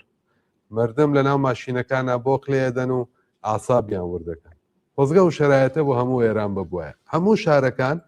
سەر شەقامەکان پڕ بۆ لە هێزی ئەمنی هەلیکۆپتەر بەسەر ئاسمانە ئاگەرە زۆر جار باس لەواکەن لە ناو خۆ پیشاندان و ناڕەزایەتیەکان هەر مامورانی تایبەت بەوان بە هێزە ئەمنیەکان دێنە ناو تەزاوراتەکان بۆ شناسایی بەو تەجروبەی کە خۆت لە شۆڕشی ژی نابووتە و لەسەر شەقام و لە خیابانەکان چۆن ڕوبەڕووی ئەو خەڵکانە ببنەوە یا چۆنیان بناسنەوە لە ناو تەزاوراتەکانە بەپێی ئەو تەجروبەی کە من لە لای بیمارستانی کۆنی بۆکان هەمە لە بەشی بیمارستانی کۆن و خیابانی ساڵمەندان ئێمە شەوێک لەوێ بووین تەزاوراتەکە گەورە دەبەوە و زۆریش ینی کتوپڕ پەرەی گرت و خەڵکێکی زۆر لەوێ کۆبوونەوە ئەوانە چەند کەسێک وەکو چۆن بەڵام وەکو 5 کەس پشتی سەری هەم لە نێو یەکدا بوو معمولەن تۆ لە نێو تەزاوراتدا ناتوانانی حتا باوەڕ بە نیسەکەی خۆشت بکەی ئەوە یەک واقعەتێکە و کەسانی کە چوبێتن دەزانن چون لەو کاتەدا تۆ دوو چاوت بەسراوە مەگە بە دەنگ هاوڕەکەی خۆت بناسیەوە یا بە قیافەیە کە تۆ ماوەیەکی زۆر لەگەڵی بووی بیناسیەوە 5 کەسێک لەو نێو جەماعەتەدا بوون کە یەکتریان بەر نەدەدا ئەوە بوو کە چەندێک لەو کوڕانە کوتیان ئاگای ئەو 5 کەسە بن ئێمە ئەوە ڕەنگە سەعات و نیوێک دەبێ لەو شۆنە شعار دەدەین و هین دەکەین ئەو 5 کەسە لێک جودا نەبوونێتەوە هەر ئەوە بوو کە یەکیان هەر خودجوش قسەیەکی کرد کوتی ئێمە دەتان ناسین ئێوە دوورکەونەوە بە مەحزەوەی کە ئەو قسەیان کرد ئەو 5 کەسە بە چەند کۆڵاندا ڕۆیشتن و شۆنەکەیان یعنی وەکو بەجێهێشتن بەجێهێشت ئەو کەسانە مطمئینن بە تەنیا نین کەمتریش لە 2 کەس و 3 کەس هەر نابن چون بە 2 کەسیش ئەوان بۆ ناکرێت کە نەفرێک بگرن و بیخنە نێو ماشێنەوە حتمما دەبێت 4 کەس یا 5 کەس بن کە بتوان نەفرەکە بگرن قەوان پێی بشکی و لای بنەوەوانە بۆ شناسایی چێرە بە چێرەش هیچ وەخت من بە پێویستی نازانم کابرا دومچاوی هەڵ نەبەستێ یا ئافرەت دومچاوی هەڵ نەبەستێ و بڕوە دوای ئەوەش بە هیچ عنوان پێم باش نییە تۆ ڕفێقەکەت بەنێوی خۆت نێو بێنی ینی ئەو ڕفێقی کە تۆ ڕفێقی خۆتە بەنێوی هاوڕەیەک بە نێوێکی مستعار یا بە شێوەیەکی دیکە نێوی بێنی لزومیشی نیە تۆ ئەوەندە خۆت بە دەنگی خۆت شتایەک بڵێ کە دەنگەکە لە گوێی ئەواندا تکرار بێتەوە و دەنگە ئاشنا بێت کە سبحانی ئەگەر لێت مەشکوک بن بڵێ بەڵە ئەو دەنگە بوو کە لەو کاتەدا ئەو شعاریدا ئەو دەقەیە ڕفێقەت شعارێک دەدا لێگەرت 2 دقیقە 3-4 نەفەر پێشتر بیڵێ هەر ئەو شعارە بڵێتەوە ینی تۆ ئەوختێک دەنگ کە دەبێت بە کۆدەنگ تەشخیصی دەنگەکان سەخە دەبێت بەڵام تۆ لیدێرێکت دەوێت کە ئەو دەنگانە بڵێ ئەو ڕاستەیە کە پێتە بیڵێ لەو کاتەدا ئەوانە بە یەک دەنگی یەک کەس نەبێت چون ئەو دەنگانە دەبینی تۆمار دەکرێت دوای لەڕووی ئەو دەنگانەوە هەندێک بەداخەوە سیخڕ و کەسانێکن دوای ئەو دەنگانە بزانن پەیدایکن و چۆنە و چۆن نییە ئەو شتانەوانەی کە مامورن دەچنە ناو خۆ پیشاندانەکان بەسەڵم بۆ نموناڵە معمولەن ساکێکی شانیان پێە و یا بۆ ئەوان دەموچاویان عادەتەن نابەسن یا شعارهایەکە دەن کە لە ناوە دروشمگەلێک تکرارەکەنەوە کە شعاری ئەسڵی خۆپیشاندەران نییە بۆ نمونە بینیمانە پێشتر سناریۆ ڕەزا شار و حەدشاد لە ناو تەزاوراتەکانە کاڵێنەوە وە بۆ بە لە ڕێدابردننی شعارهای سەرەکی دژیت حکوومەتیە کە ئەوە دووپاتەکەنەوەی نا ڕەزا شار و ڕۆحەشاد نەخواستێکی تایە نەخواستێکی سیاسیە نەخوا متاڵبەیەکی معیشەتی و ژیانە ئەڵەن بەشێک لەوانە لە هێزانیەکانن هەم بۆ بە لە ڕادابردننی دروشمەکان هەم بۆ شناسایی خەڵکەکان هەم بۆەوەی کە پێناسەی تایبەتی ئەوان لە ناو جگە لەمانە لە ناو تەزاهوراتەکانە چین لە ڕاستیدا ئەوەی کە ئاماژەت پێکرد ئەوان دموچاویان نابەستن دەقیقەن هەروایە ئەوە بۆ هێورکردنەوەی خەڵکە کە خەڵک نەترسێ و هێندێ ماسکەکانیان داگرن یا لەسکەکانیان داگرن من هەروەکو ئەرزم کردی ئەو کەسانە و ئێمە جارێکی دیکەش هە لە نزیک فەرمانداری بۆکان ئاوە چەند کەسێکی واماندی بە لە دەقیقەنەوەن ستاکێکی بڵێن ئەلەو حاڵەتەدا بە شانیاندا دەکەن چکۆ لەمانەندێکە ئیتر ئێمە نازانین ئەو ساکە دەستبەندی تێدا ئەی ئسپری تێدا چون دەتوانێت ئەوانە لە خۆ بگرێ و حملی کاویاوەی کە کابرا هەڵی گرێ بتوانێت کەسێکی ئەگەر لە گۆشەیەکەوە گرتەپیدا سەری دەستبندێکی لێدا ئسپریکی لێدا هیچ کۆ نەبینێ یا دم کپیکە و ئەوانە ئەو حاڵەتە هەیە ئەو حاڵەتە بوو ئێمە دیمانە ئەو کات کە ئێمە لەسەر شەقام بووین ئەو شعاری ڕەزا و شاوشتە نەبوو بەڵام شعارێک کە ئەگەر لەسەر محوەری کوردستان دەهات ئەوان دەیان کوردستان چشم و چراغی ئێران یعنی هەندێک شعارەکان نیان دەهێشت ئەو حاڵەتی کوردبوونی خۆی بەخۆی بگرێ دەیان بردەوە بەرەو ئەو مۆزوعی ئێران و چوارچێوەی ئێران و ئەوانە تەبیعیە تۆ لە بەلوچستان کابرا شعار بۆ بەلوچستان دەدا لە کوردستان شعار بۆ کوردستان دەدا ئەلبەتە من بە تەجروبەی ئەو کات ئارز دەکەم ئێستا ئاگادار نیم کە بەڕاستی لە شارە فارسەکان چ دەگوزارێەوە هێستاش لە کوردستانی خۆمان خێرز ئابدانان و مەلەکشا و ئەو قسمەتی کرماشا و دەڕستان و ئەوانێمە وەکو بڵین لە سنەی خۆمان یا بۆکان و سەقز و مەریوان شعارەکان دەستی پێ نەکردووە بزانین ئەوان چۆن دەتوانن بەلا ڕێدا بن بەڵام بوو ئەو کات وا بوو ئێمە دەماندی ئەو شعارانە دەهات مەحزەوی کە دەماندی وا دەمانبیست بەڕاستی ئەحساسمان بەوە دەکرد کە ئەو کەسە بڵێ دەهوێ ئاڵۆزیەک یا ناکۆکیەک بخاتە نێو ئەڵکەکەوە یا نەخێر ئێمە شعارای کوردی خۆمان هەبوو شعارەکان مەسەلەن دەردی بەرەو ڕاست دەڕوا ئەوان شعارێکی چەپیان دەدا ینی بەرەو چەپی دەهاتنەوەوانە لەو بینەدا کابرا دەکوونانە ئەوە مەڵە ئەو دیکودی کرد ئەوە بڵێ دەچوو وەختێک جەماعەتەکە فعلەن 10,000 ئەو مۆزوع عەدەڵێتەوە لی گەرە بە شعارەکەی خۆی بە ئامانج بگەێنێ چەند مانۆرێکی لەسەردا جا دوایی تۆ بێنە شعاردە نەوەک لە گرمەی شعاردانەکان تۆ شعارێک بەرخلافی میلی جەهەتی ئەو جەماعەتە بڵێ کە ئەوەش هەر ناکۆکیێکی لێ ساز دەبوو بەڵام پێم وانێ ئەو جارە ئەو پیلانە یا ئەو مۆزوعانە بتوانێت کاریگەریەکی وا لەسەر خەڵکدانێک کە شعرایەک بدەن یا حرکاتێک بکەن کە خەڵک لەو چرخەی ناڕەزایەتیکەوە بەدەستیانەوێ و دیان هەیە بە ئامانجی بگەێنن دیان هەیە بیوەستێن کاکە ڕسووی خۆشەویست حتمما ئێمە لە درێژەی ناڕەزایەتی و ئەترازەکان جارێکی تر دێنەوە سوراغت و بانکێش دەکەینەوە بە تەلەڤیزیۆن پرسیارێکی تایبەتیم نەماوە من بەزەوەندە بڵێم شۆڕش ناڕەزایەتی هێندە جەماوەری بووەتەوە هەر قوربانیشی تێ بدرێت ئەگەر گیانبەخکردوشی تیابێت کەسێکیش بریندار بێت و جێ بێڵێت چێ بۆ دەرمان کلێنێکی ئێژگار گەورە دروست نابێت ئێوە هەموو وەکو هەموو لاوەکانی ناو کۆمەڵگای کوردستان جێگەی ڕێز و شانازین لە هەر کوێکی دنیا بژیت بەشێکی لەو شۆڕەشە بەشێکی لەو ناڕەزایەتیە و ئەو شۆڕەشە ناتاوەمان بەبوونی کەسانی وەکو ئێوە لە هەر کوێکی گۆی زەوی بژین تەواوە بێت ئارەزوی سەرکەوتنم بۆ تەیە کاگە ڕەسووگیان فقط حەزەکەم دوایین پەیامت بە کورتی بنێریت بۆ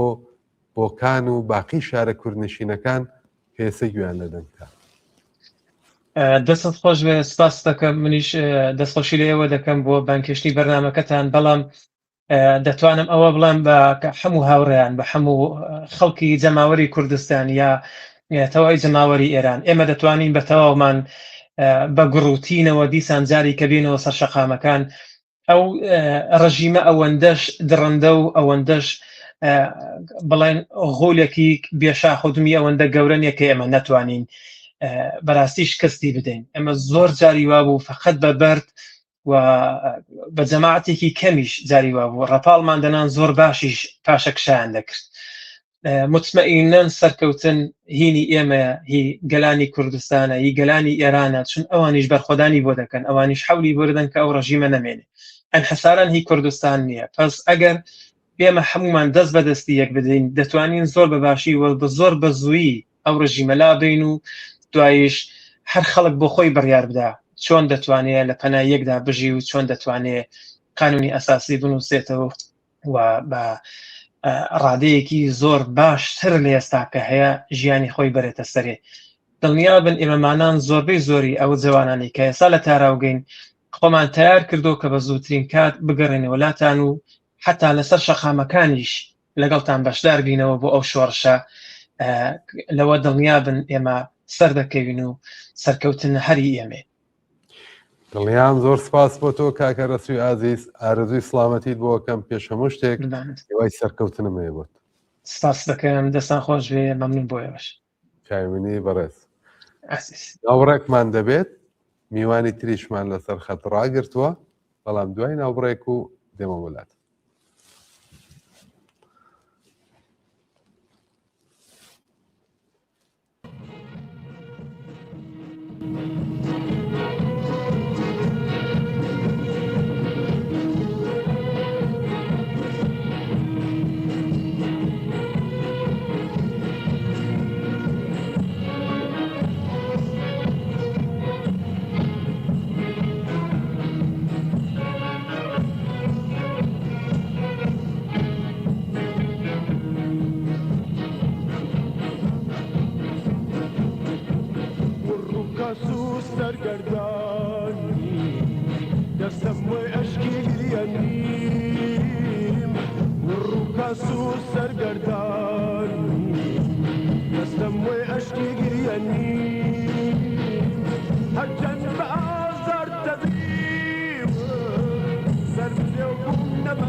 زنان و مردان مبارز، استقبال گسترده شما از اعتصاب عمومی 18 دی ماه خیزش انقلابی دی ماه 1404 را تقویت می کند. تاکتیک اعتصاب عمومی دارای ویژگی هایی است که یکی از مهمترین آنها فرصت اندیشیدن جمعی است. اندیشیدن به این که چگونه میتوان ماشین سرکوب را فلج کرد، نه آنکه با اقدامات پراکنده و شتاب زده ابتکار عمل را به دست دشمن سپرد. امروز اولویت همه تاکتیک ها باید فلج کردن نیروهای سرکوب باشد. قدرت ما در عدد، تداوم، همبستگی و آگاهی است. اعتصاب عمومی یعنی نمایاندن چند باره قدرت انقلابیون و مبارزین در کردستان و همبستگی آنها با جنبش سراسری. اعتصاب یعنی اعلام این حقیقت ساده: بدون مردم هیچ قدرتی کار نمی کند. بیایید اعتصاب عمومی موجود را به سکویی برای گسترش اعتراضات خیابانی بدل کنیم، نه با هیجان لحظه‌ای بلکه با قدرت جمعی آگاهانه و دوراندیشی. نان کار آزادی، زن زندگی آزادی. مردم مبارز کردستان، زنان و مردم، شرکت وسیع امروز شما در اعتصاب عمومی 18 دی ماه 1404 در کردستان در این اعتراض به ستم‌های تاریخی و چندگاهی علیه خودتان بیان همبستگی آگاهانه با انقلابیون، مبارزان و ناراضیانی است که از روز 7 دی ماه 1404 در جنگی نابرابر با رژیم سرمایه‌داری و مستبد اسلامی به خیابان آمدند. این حضور جمعی پیام روشنی دارد: مبارزه در کردستان از پیکره خیزش سراسری جدا نیست. یک جبهه‌ایم با ابزارهای متنوع. خیابان مشروعیت رژیم را میزند و اعتصاب توان اداره آن را. پیوند این دو قدرت جنبش را چند برابر می کند. تداوم مشارکت شما در خیزش 1404 به شعار نان کار آزادی را در کنار زن زندگی آزادی نشان داد. مطالبات معیشتی، آزادی های سیاسی و رهایی کارگران و زنان یک مطالبه واحدند. این پیوند جنبش را از اعتراض پراکنده به قدرت سازمان یافته ارتقا می‌دهد. اعتصاب عمومی امروز عقب نشینی نیست، پیشروی مسئولانه است. توقف هماهنگ بازار، اداره، کارخانه، مدرسه و حمل و نقل یعنی تلاش در جهت پایان دادن به عادی سازی فقر و سرکوب، یعنی اعلام این حقیقت ساده که جامعه بدون رضایت مردم نمیچرخد. همزمان تأکید میکنیم این خیزش مستقل از هر مداخله خارجی است، نه به جمهوری اسلامی و نه به جنگ و قیوم بیرونی. آزادی از دل سازماندهی، همبستگی و تصمیم جمعی مردم زاده می شود. امروز با اعتصاب، فردا با گسترش پیوندها، با حفظ همبستگی، پرهیز از پراکندگی و دفاع جمعی از یکدیگر. کردستان می ایستد تا همه با هم در تمام نقاط ایران پیش برویم. اعتصاب عمومی، همبستگی سراسری، قدرت مردم. زنان و مردان مبارز، اعتصاب پیروزمندانه 18 دی ماه 1404 که سراسر کردستان را در نوردید و پژواک آن به شهرهای دیگر ایران رسید، حادثه‌ای ناگهانی نبود. حاصل دهه‌ها مقاومت، فداکاری و مبارزه بی‌وقفه مردم است. یکی از درخشانترین و ماندگارترین میدانهای این نبرد زندانهای جمهوری اسلامی بوده است، جایی که زنان و مردان زندانی سیاسی با جسم در بند اما با اراده آزاد و تسلیم ناپذیر پرچم مبارزه را زمین نگذاشتند. امروز همزمان با آغاز اعتصاب عمومی مردم کردستان، 8 زندانی سیاسی از بند پویش یک بند سیاسی زندان مرکزی سنندج دست به اعتصاب زدند تا صدای مردم در بند را به صدای مردم در خیابانها گره بزنند. اسامی زندانیان اعتصابی: رفیق سلیمی، فردین مولودی، ادریس منبری، یوسف احمدی، فریاد قادری، نادر بهمنی، محمود صادقی و محمد رحیمی. این اعتصاب یک پیام روشن دارد: مبارزه متوقف نمی شود، نه در شهر نه در زندان. امروز وظیفه ماست که صدای فوری بر حق و رزمنده زندانیان سیاسی از جمله زندانیان اعتصابی زندان مرکزی سنندج را به صدایی سراسری تبدیل کنیم. زندان و خیابان یک سنگرند، اعتصاب و اعتراض یک مبارزه است. زندانی سیاسی آزاد باید گردد. نان، کار، آزادی. زن، زندگی، آزادی. مرگ بر جمهوری اسلامی. زنده باد انقلاب. تالسوار و افراسیاوە بانگەوازی ڕۆڵە شەڕژێرەکانی کوردستان دەکەین. شنەی باوی هەواڵێک لە لای کاک فعاد و کاک شوانەوە و پێیان بڵێن ڕۆڵەکانمان دووبارە سەر شاخەکانی کوردستان بگرن، سەر لە نوێ کوچە و کۆڵانەکانی سنە کێنەوە بە سەنگەر. لە بان کوچکە ڕەشەوە سرودی بانگەوازەکەی کۆمەڵە بخوێن و بەرخۆدانەکەی کاک فەخرە دووپا بکەنەوە. لەسەر بێسیمەکەی گوردانی شوانەوە بە ئارێز و نەکەرۆز و شاهۆ بڵێن دوژمن تێکشکا و کوردستان ئازادە.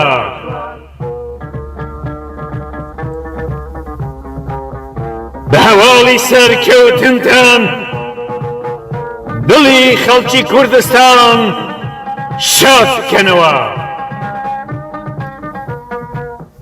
هێزی دوژمن تێک بشکێنن، هەر وەک دکتۆر جەعفەر دەرمانی دەردی هەژاران بن. بیری عەداڵەت خوازانەی کاک سدیق زمانی ئاگرینی شۆرش بن. لە کاک خانەوە فێری خۆراگری بن. لە ڕۆژەکەی کاک هەمەحسێنەوە دەنگ هەڵبڕن، بیرتان بۆ پاراستن و سەداقەت و پاکی و ئەخلاق و کردەوەی چاک پەروەردە بکەن. هەمیسان بە دەنجی چەکەکانتان بۆ ڕزگاری کوردستان هەنگاو بنێن و دژمنی زۆردار تێک بشکێنن. بۆ کوردستان سەربەرزی بۆ بەرخۆدانی بزوتنەوەی شۆڕشجێراونەی خەڵکی کوردستان، خەڵکی شۆڕشجێری کوردستان. ئەمڕۆ هەمومان بە شانازیەوە خۆمان وەک هەمیشە بە سەربەرز دەزانین. ئەمڕۆ بۆ جارێکی تر مانگرتنی گشتی سەرکەوتوانە لەسەر تاسەری کوردستان بەڕێوە چوو. وەڵامی یەکگرتوو میلیۆنی خەڵکی کوردستان بە داواکاری کۆمەڵە و هەموو پارتە سیاسیەکان سەرکەوتووانە بەڕێوە چوو. ئەم مانگرتنە دەنجی ناڕەزایەتی گشتی بوو دژ بە هەژاری و گرانی، بێکاری و نادادپەروەری، ستەم و چەوسانەوە و کوشتاری خوێناوی خەڵکی بێدفاعی ئیلام، کرماشان و مەلەکشاهی بەدەستی ڕژیمی پەت و سێدارە. کوردستان وەک هەمیشە لە تەواوی ماوەی حکومڕانی ئەم ڕژیمە نگریسەدا سەربەرز بووە و هەرگیز چۆچی بۆستەم دان نەنەواندووە.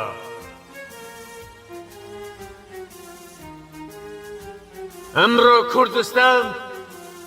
نەتەنیا ڕاوەستاوە بەڵکو سەری لە هەموو کاتێک بەرزتر ڕاگرتووە. ئەم یەکگرتنە میلیۆنیە موژدەیە موژدە. ئەمە موژدەی خەباتی بەردەوام، موژدەی ڕزگاری، موژدەی داهاتوویەکی گەش و ڕووناک. ئەمە موژدەی بەڕێوەبردنی ڕێگای هاوبەشە. ئەمە موژدەی خەباتی هاوبەشە بۆ سەرکەوتنی یەکجاری. هەر لێرەوە دەستی ماندووی هەمووتان دەگوشین و سپاستان دەکەین خەڵکی کوردستان. سپاس کە بە ماندووی و فیداکاری خۆتان هۆکاری سەرەکی ئەم سەرکەوتنە شکۆدارە بوون. ئێمە خەباتمان بۆ ڕووخاندنی ڕژیمی کۆماری ئیسلامی درێژەی هەیە. خەباتی ئێمە بۆ ڕووخاندنی شۆڕشگێڕانەی ئەم ڕژیمەیە. خەباتی ئێمە درێژەی هەیە بۆ بنیادنانی کۆمەلگایەکی ئازاد. خەباتی ئێمە و خەڵکی کوردستان تا لە گۆڕنانی ئەم ڕژیمە درێژەی هەیە. هەر بژی خەباتی شۆڕشگێڕانەی خەڵکی کوردستان بەردەوام بێشۆڕش و بۆ پێشەوە بەرەو سەرکەوتنی یەکجاری.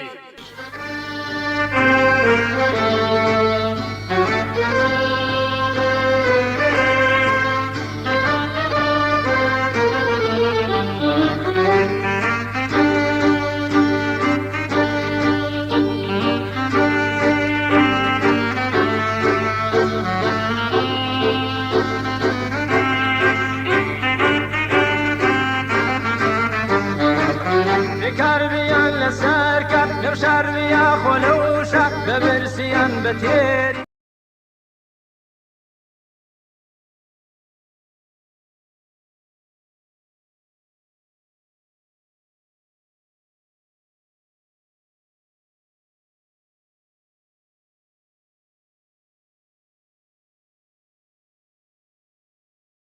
پێشوازیان لە مانگرتنەکە کردووە و تەنانەت نانەوەخانەکان و ئەو شوێنەکان کە پێداویستی ڕۆژانەی ژیانی خەڵک دابینەکەن هەموو شوێنێکیان داخسە و دایانگوت هەموو شوێنێک داخراوە. ماندوو نەبوونی کردووە زۆر سپاس. ئێمە کە ئەو وێنە هەواڵە و ئەو ویدۆیانە دەبینین بەڕاستی ئەنەرژی دەگرین، بەڕاستی خۆشحاڵ دەبین و بە شێوەیەک بڵێم ماندوویی دەڕەوێنێتەوە. ئەوەی کە ماندووە و دەبێ بە دڵ ماندوو نەبوونیان پێ بڵێن ئەو خەڵکە تێکۆشەرەی کوردستانە، شۆڕژێڕانی ناوخۆ، ئەوانەی کە هەر ئەمڕۆ هەر لە سەرەتاکانی بەیانی هەژدەی بەفرامبارەوە هاتوونەتە سەر شەقامەکان بە دزیەوە و لەژێر چاودێری ئەمنیەتیەوە وێنە دەگرن، ویدۆ ئەگرن، هەواڵی خۆشی سەرکەوتنمان پێڕاگەیەنن، ویدۆ هەواڵەکانمان بۆ نێرن، وێنەکانمان بۆ نێرن. جارێکی تر ماندوو نەبن، ئێمە وزە لە ئێوە دەگرین، ئێمە توانامان لە ئێوەیە، ئێمە بە ئێوەوەین و ئەو هەست و توانایی کە ئێستا هەمانە و بەرنامەی پێیدارە دەکەین لە ئێوە وەریەگرین. ماندوو نەبن، بژین بۆ کۆمەڵە، بژین بۆ شۆڕشی حەخوازانەی خەڵکی کوردستان، بژین تا لە گۆڕنانی کۆماری ئیسلامی. عزیزێکمان لە شاری خۆشەویستی بۆکانەوە پەیامی بۆ ناردوین، بە فارسی نردوێتی، منیش وە خۆی خوێنمەوە. سەلام، من هەڵۆیە کورد از کردستان پیام میفرستم. تمام شهرهای کردنشین مخصوصاً بوکان در اعتصاب به سر میبرند. تمام کسبه مغازه‌های خود را بسته‌اند. داخل شهر رفت و آمد نیست جز مأمورهای یگان ویژه و سپاه و ایزباررسی‌ها و شهرهای کردنشین هم خلوت و بدون مأمور می باشد. تورم و وضعیت معیشت باعث شده مردم معترض شوند و دست به احتساب بزنند. زۆر سپاس بۆ هەڵۆی ئازیز لە شارە جوانەکەی بۆکانەوە. پەیامێکی ترمان بۆ هاتووە ویدۆ هەواڵە، ئەڵێ لە خوڕەماباد و مەریوان ئەوانیش مانیان گرتووە و وێنە و ویدۆی تازەیان بۆ ناردوین. زۆر سپاس بۆ ئەم ئازیزانە کە تا ئەمڕۆ لەگەڵمان بوون، تا ئێستا بینەرێک پەیامی بۆ ناردوین دەڵێت من هێشتا لەسەر شەقامم، هێشتا دوکان و بازار داخراوە، وێنەم بۆ ناردوون تکایە بڵای بکەینەوە. ئێمەش دەڵێن بەسەر چاو حتمەن ڕەنج و زەحمەتەکانی ئێوە ڕنگدانەوەیە بێت لە تەلەڤیزیۆنی ئێمەوە. تەلەڤیزیۆنی خۆتانە لەگەڵمان لە پەیوەندیا بن، ئەم ناڕەزایەتیانە ئەگەر درێژەی بکێشێت بە دڵنیاییەوە تەلەڤیزیۆن هەر ئاوا دەست بە وشانی ڕاستەوخۆکات. ئەو ژمارە تەلەفۆنەی کە لەسەر شاشەی تەلەڤیزیۆنەکان ئێستا هەیە و ئێوە دەیبینن بۆ ئەتوانن هەم لە ڕێگای تەلەگرام هەم لە ڕێگای واتساپ پەیوەندیمان پێوە بکەن، هەواڵمان بۆ بنێرن. زۆر یەک پەیامی پیرۆزباریان بۆ ناردوین، لوتفیان بووە و دەستخۆشیان لە تەلەڤیزیۆنی کۆمەڵە کردووە.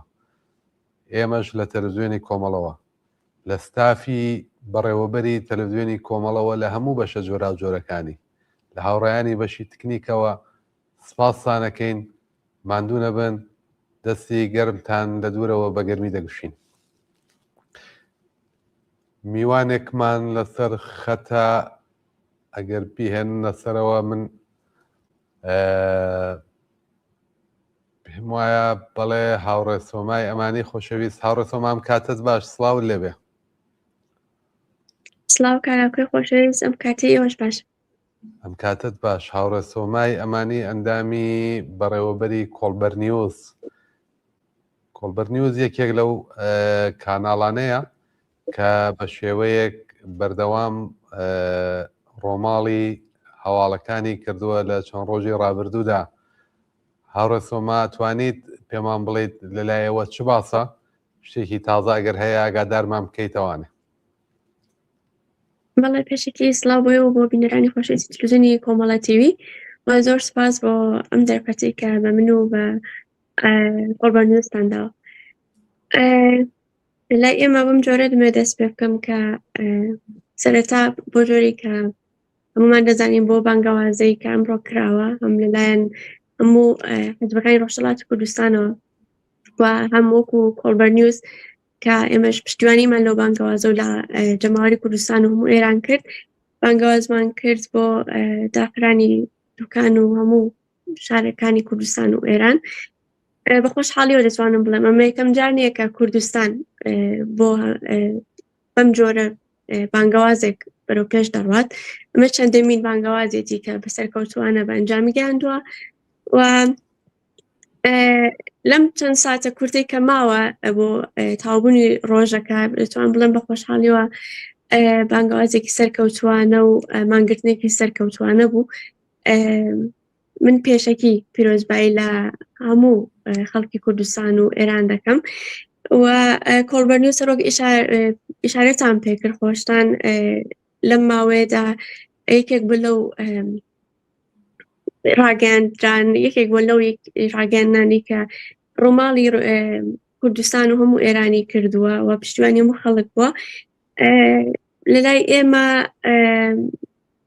خۆی بە خۆشحاڵیەوە بەتایبەت لەو هەواڵانی کە بۆ ئێمە هاتووە لەو ڤیدیۆ بێنەوە ڤیدیۆ بۆ هاتووە لە کوردستان لە دەروی کوردستان و شارە فارسەکان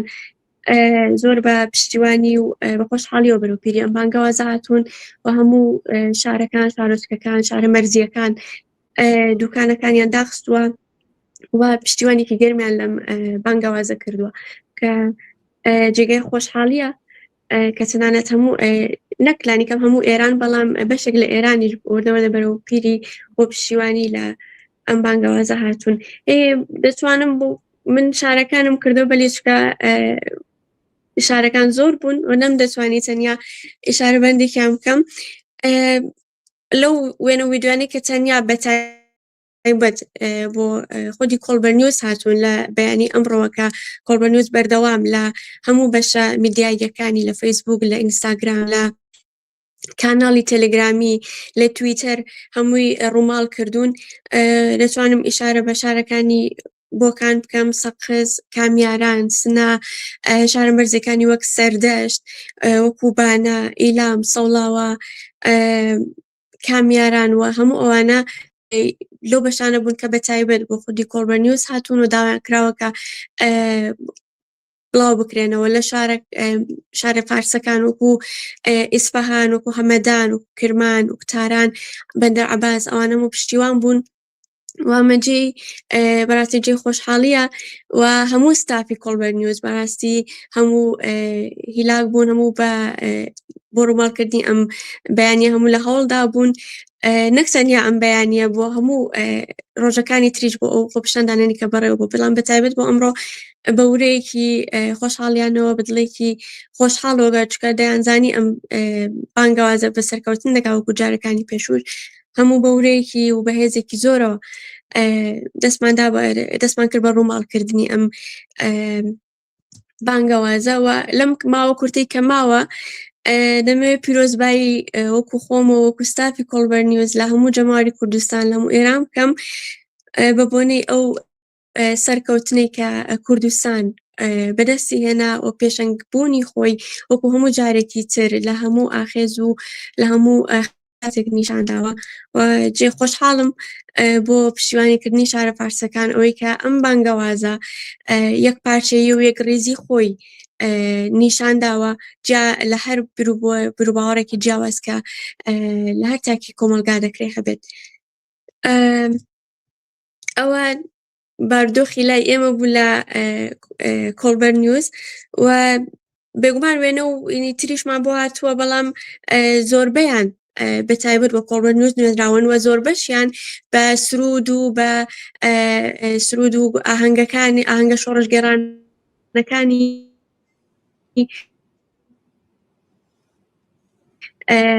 شێڕۆژگەرانەکە بۆمان نێردراون هێزێکی گەرمەوە ئەم بانگەوازەی حیزبەکانیان ئاگادار بوون و بە سرودە شۆڕژگەرانەکانی حیزبەکانەوە ڤیدۆکانیان بۆ ئێمە دەنات ئەوانە هەمووی زۆر جێ خۆشحاڵی بوو بۆ ئێمە وای کرد کە لە سەرکەوتنی ئەم ئاخێزە دڵنیابین هەڕێسەما زۆر سپاس بۆی کە لەگەڵمان بیت سپاس بۆ ستافی کۆڵبەر نیوز بۆ ئێوەی خۆشەویست ماندوو نەبن بەڵێ ئێمە لە کاناڵی تەلەڤیزیۆنی کۆمەڵەوە یەکێک لە شوێنانەی کە هەواڵی لێوەرەگرین کۆڵبەر نیوزە زۆر سپاس بۆ ئێوە ماندوو نەبن زۆر سپاس بۆ ئێوەش ماندوو نەبن زۆر سپاس بینەرانی عەزیز بەڵێ ئێمە چەند شوێنێک هاوکات لەگەڵ تەلەڤیزیۆنی کۆمەڵە کە ڕۆماڵی هەواڵەکانی بۆ کردوین و بەشێکن لە کاناڵەکان کە یەکیان کۆڵبەر نیوزە ڕۆژمانە و ئەوانە جوزی کەناڵەکانێکن کە بەردەوام ڕۆماڵی هەواڵەکانیان کردووە هەواڵەکانیان ڕۆژانە لەم چەند ڕۆژەی داهاتووە لە ڕابردووە بڵاو کردێتەوە ئەم ڕۆژ بەردەوام بەشێک بوون لە هەموو ئەو کاناڵە زۆرانەی کە لەم چەند ڕۆژەی ڕابردوودا ڕۆماڵی هەواڵەکانی ئێران و کوردستانیان کردەوە بە شێوەی لەحزەیی کاتی و لە ئانیە ڕۆماڵی هەواڵەکانیان کردووە دەستی هەمویان دەگوشین ماندوو نەبن سپاس بۆ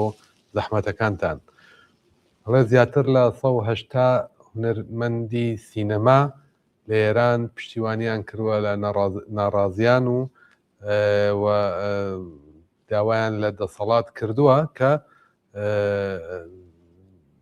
چیتر جواب بە خواست و ویستەکانی خەڵک بە گولە نەداتەوە خوێنی لاوان نەڕێژێت و بە معنایەک لە ڕاستەیەکە ئەوتوانە هیچ هێزێک مافی ئەوەی نییە خۆی لەسەروی خەڵکەوە بزانێت ویدۆ هەواڵ بڵاو بۆتەوە کە گوایە لە بازاڕی تارانە هەم ناڕەزایەتی هەیە هەم مانگرتنیش هەیە دوکان و بازاڕیان داخستووە شوێنهای گشتی ئەو شوێنانەی کە ناوەندی خزمەتگوزارین وەک بیمارستان مەدرسەکان زانکۆکان گوایە هێزە ئەمنیەتیەکان لەوێ تەجەمۆعیان کردووە و وەکو بنکەی سەرکوب ئێستا ئیسفادەیان لێەکەن لە شارە جۆرا و جۆرەکان لەوێ وتم لە بیمارستان و لەو شوێنانە ئەوانە بڵاو بوون نەتەوانێ پڕبوون لە هێزە ئەمنیەتیەکان لە شیروان لە خوراسانی شمالی هەر ئێستا دەرگیری هەیە لە نێوان خەڵک و هێزە ئەمنیەتیەکان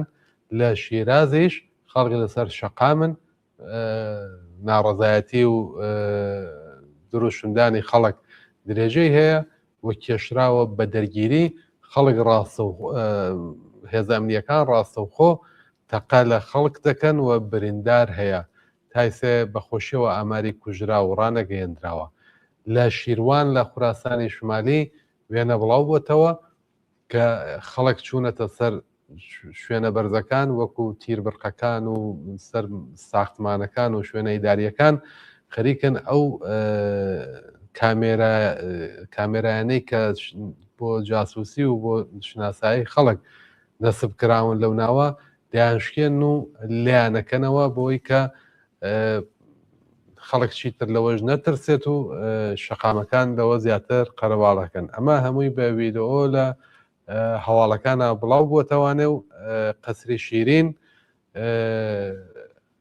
کرماشان شیراز شیروان لە خوراسانی شمالی مەشهەد ئەمانە ئێستا تەزاهورات بەردەوامە پەیامێک وە لە شاری شنۆی ئازیز ئەڵێ لە شاری شنۆ فەرماندەی ئاگاهی بە ناوی سەرهەنگ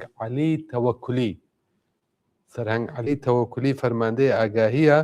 هەموو دوکاندارەکانی شاری شنۆی تەهدید کردووە کە ئەگەر دوکانەکان ببەستن هەمویان دەزگیرەکرێن و پەروەندەیان بۆ دروستەکرێت بەڵام خەڵکی شۆڕژگێڕی شاری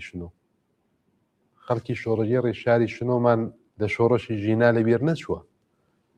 بۆ ساعتها و ڕۆژها شاری شنۆ لەدەست خەڵکا بوو لە شۆڕەشی ژینایە خوێنیاندا برینداریاندا شۆڕشی ژینا شاری شنۆ و ئازایەتەکانی خەڵک لەو شۆڕەشەدا لەبیر ناکات جوابیان بە تادید و هەڕەشەکانی کۆماری ئیسلامی نەداوەتەوە و دوکان و بازارەکانیان داخستووە و ئەوانیش هەمویان بەردەوام بوون لە مانگرتن وەکو باقی شارەکانی تر. ناوەندی هەواڵی کۆمەڵەمان جارێکی تر لەگەڵا هاوڕێیانی ناوەندی هەواڵی کۆمەڵە کاک ڕاشدی خۆشەویست. کاک ڕاشد ماندوو نەبن، سواز بۆ زەحمەتەکانتان دەم چۆن ڕۆژەی ڕابردوودایەوەش زۆر ماندوو بوون و بە تایبەتی ئەمڕۆ زانین دوایین هەواڵەکان چیمان پێڵێن ئەگەر ئێمە شتێک هەیە نەوتوەراوە یا بە هەڵە وتومانە، چونکە ئێمە لە کاتی بڵاوکردنەوەی ڕاستەوخۆین لەوانەیە هەندێک شوێنمان لەبیر چوو بێ یا هەندێک شوێنمان وەک خۆی باس نەکرد بێت. حەزەکەم ئێوە کە زیاتر کارتان لەگەڵ ئەوەیە زیاتر بۆمان ڕوونکەنەوە بزانین وەزعیەتی ئێران و کوردستان ئێستا چۆنە. سڵاو ڕێزم هەیە بۆ هەموو ئازادی خوازان و تێکۆشەران کە لە شارەکانی کوردستان بە تایبەت ئەو شارانەی کە لەژێر سەرکوتێکی زۆر چڕی ڕژیمدا بوون و پەیوەست بە مانگرتنەکان بوون. لەسەرەتاوە باس لە ئەو شارانەی کە بەڕاستی لەژێر بۆ ماوەیەکی زیاتر لە 12 ڕۆژە لەلایەن ڕژیمی کۆماری ئیسلامیەوە سەرکوتێکی زۆر سەختیان زۆر توندیان لەسەر کراوە، بەڵام دیسانیش هێشتا بەردەوامن لە ناڕەزایەتی و مانگرتن دژ بەەوە ڕژیمە. لەسەرەتاوە سەبارەت بە مانگرتنەکانی خەڵک لە شارەکانی کوردستان ئەتوانین ئاماژە بەوە بکەین کە لە شارەکانی قوتورەوە بگرن ماکۆ تاک و شارە جۆرا و جۆرەکانی پارێزگای ئیلام خەڵک لە مانگرتنی گشتیدا بووە. هەروەها لە شارەکانی سنە لە شاری سەقز بە تەواوی دوکانەکان داخراون، یانێ ئەتوانین ئەوە ببینین کە شار بە تەواوی بازاڕی داخراوە، شار بە تەواوی و شارانە بە تەواوی خەڵک چوونەتە ماڵەکانی خۆیان، یانێ هەڵوێستێکی زۆر توندیان بەرامبەر بە ڕژیم بەرامبەر بە ئەو سەرکوتانەی کە لە چەند ڕۆژی ڕابردووە دژ بە ناڕازیان نیشانی داوە. هەروەها ئەتوانین ئاماژە بەوە بکەین کە ڕژیمی کۆماری ئیسلامی کە ترسی ئەوەی لە دڵدایە کە دیسان خەڵکی کوردستان ڕاپەڕینێکی زۆر گەورە دەست پێ بکات و ببێت بەڕاستی ببێت بە ڕێبەری ئەم ناڕەزایەتی و خۆپێشاندانە، هەوڵی داوە بە هەندێک مانۆڕی نظامی بە سوڕانەوەی هەلیکۆپتەر لەسەر شارەکانەوە یان نازانم لە بەردەوامی ئەوەدا ئەو کەسانەی کە لەباسی شەخسین بە سازکردنی ئاژاوە لە ناو شارەکانە بە خراپکردنی ئەمواڵی کەسەکان شتەکان ماشینەکانیان چن شیشەی ماشینەکانیان نەشکێنن هێرش دەکەنە سەر خەڵک بەو شێوازانە ئەو هێرشانە کە لە سەر خەڵکیەکان ڕەوای بکەن، یانێ ئەو ئاژاوە گێڕیە کە خۆیان سازی دەکەن بیکەن بە ئامرازێک بۆ ئەوەی کە بتوانن هێرش ببەنە سەر خەڵک. بەڵام دیسان هەموو ڕەخمی ئەو هەموو هەوڵیژە کە داویەتی هێشتا نەیتوانیوە لە سەرکوتەکانی نەتیجەیەکی وەربگرێت. دیسان بەرەو یانێ کۆماری ئیسلامی بەرەو بارودۆخێکی ئەڕوا کە ناتوانێت بەڕاستی ئەو ناڕەزایەتیە ئەو مانگرتنەی خەڵک کۆنتترۆل بکە. دوایین هەواڵەکان چییە کاگڕاشێت؟ کوردستان لە چ بارودۆخەکایە بە تایبەتی؟ کوردستان ئێستا دەستگەیشتووە؟ ئێستا سەبارەت بە کوردستان زۆربەی ئەو شتانەی کە ئێوە باستان لێ کردوون هەنا لە زیندانی ناوەندی شاری سنە کۆمەڵێک لە بەندتر کراوان کە بریتین لە 8 کەس بە مەبەستی پشتیوانیکردن لە ئەم مانگرتنەی خەڵکە کە ناوەکانیان ڕەفیق سەلیمی، ڕەفیق مەولودی، ئەدریس منبەری، یوسف ئەحمەدی، فەریاد قادری، نادر بەحمەنی، مەحموود سادقی و محەممەد ڕەحیمی. بڵاوکردنەوەی بەیاننامەیەک ڕایان گەیاندووە کە دژ بە ئەم سەرکوتانەی ڕژیمە و هەروەها بە مەبەستی پشتیوانیکردن لە مانگرتنی خەڵکمان لە خواردن دەکرێت. هەروەها لە بەردەوامی ئەو هەواڵانەی کە بەدەستمان گەیشتووەن لە شاری لۆماری ئیلام، هەروەها لە شاری ئەتوانین بێژین ناوچەی کۆزەرانی کرماشان لە شاری خودی کرماشانیش هەروەها خەڵک ڕژانە سەر شەقامەکان بەڵام لەلایەن هێزە سەرکوتکەرەکانی ڕژیمەوە هێرش کراوەتە سەریان بەڵام هێشتا نەگەیشتون بە هیچ ئامانجێک و بەهۆی خۆڕاگری و مقاومەتی خەڵکەوە ناچار بوون کە پاشەکشە بکەن. بەڵێ زۆر سپاس بۆ تۆ کاک ڕاشدی خۆشەویست بەشێکەوەی کە بەدەستێمە ئاگات و ئێمە لێرە بڵایەکەنەوە حاصڵی ڕەنج و زەحمەتی ئەوەی خۆشەویستە لە ناوەندی هەواڵی کۆمەڵە هەواڵێکی تازە هەبوو هەروەک ڕۆژانی پێشوو ئەمڕۆ هاوڕایانی تەلەڤیزیۆنی لە ئاگادار بکەینەوە ئێمەش هەم لە ڕێگای کاناڵەکانەوە کە خۆتان زەحمەتی کێشن ئێمەش لە ڕێگەی کەناڵی تەلەڤیزیۆنەوە هەوڵە دێن بڵاوی بکەینەوە ماندوونە بن دووبارە سپاسانەکەین سپاس بۆ ئێوە هەرش ناوبڕێک و دێنەوە بەلاتان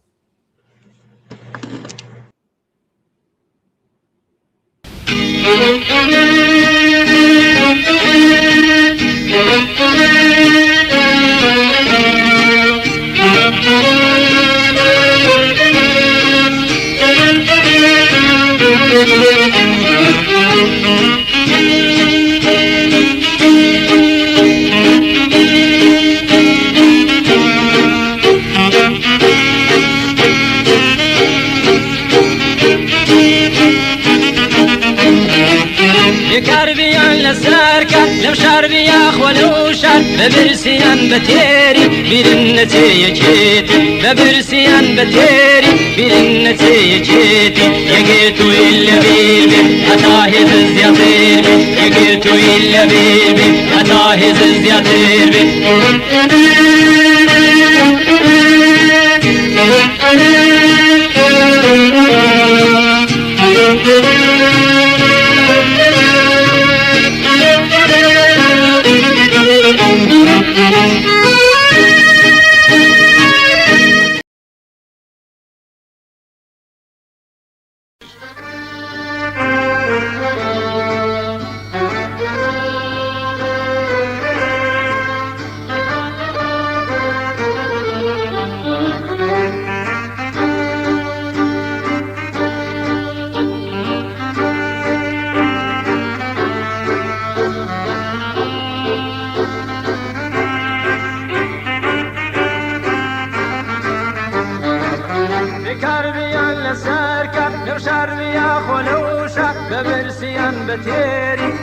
برنتي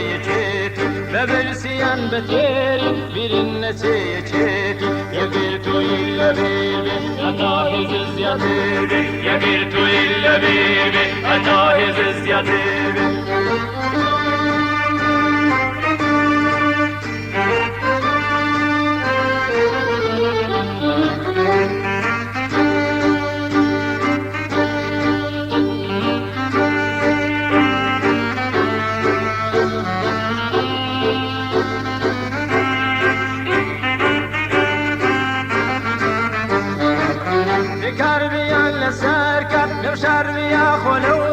ببرسيان بتيري برنتي يجيتي ببرسيان بتيري برنتي يجيتي يقيتو إلا بيبي أتاهز زياديبي يقيتو إلا بيبي أتاهز زياديبي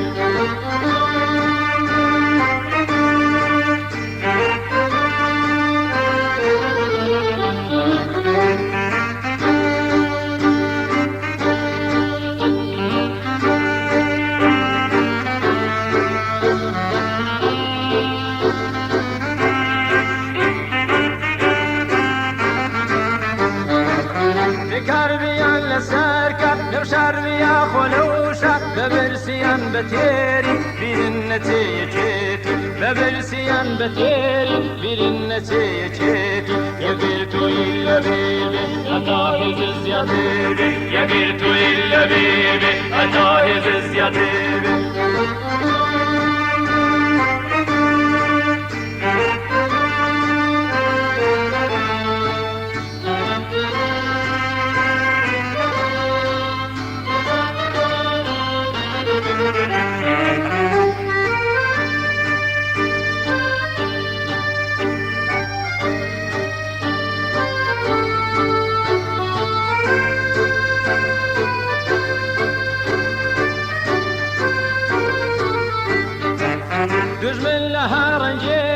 وتفرقت دەکۆشێ چون تا ئێمە بەڵاو بین ئەو دەتوانێت سەروار بێت چون تا ئێمە بەڵاو بین ئەو دەتوانێت سەروار بێت ئەگەر توی لەبیر بێت هەتا هێزە زیاتر بێت ئەگەر توی لەبیر بێت هەتا هێزە زیاتر بێت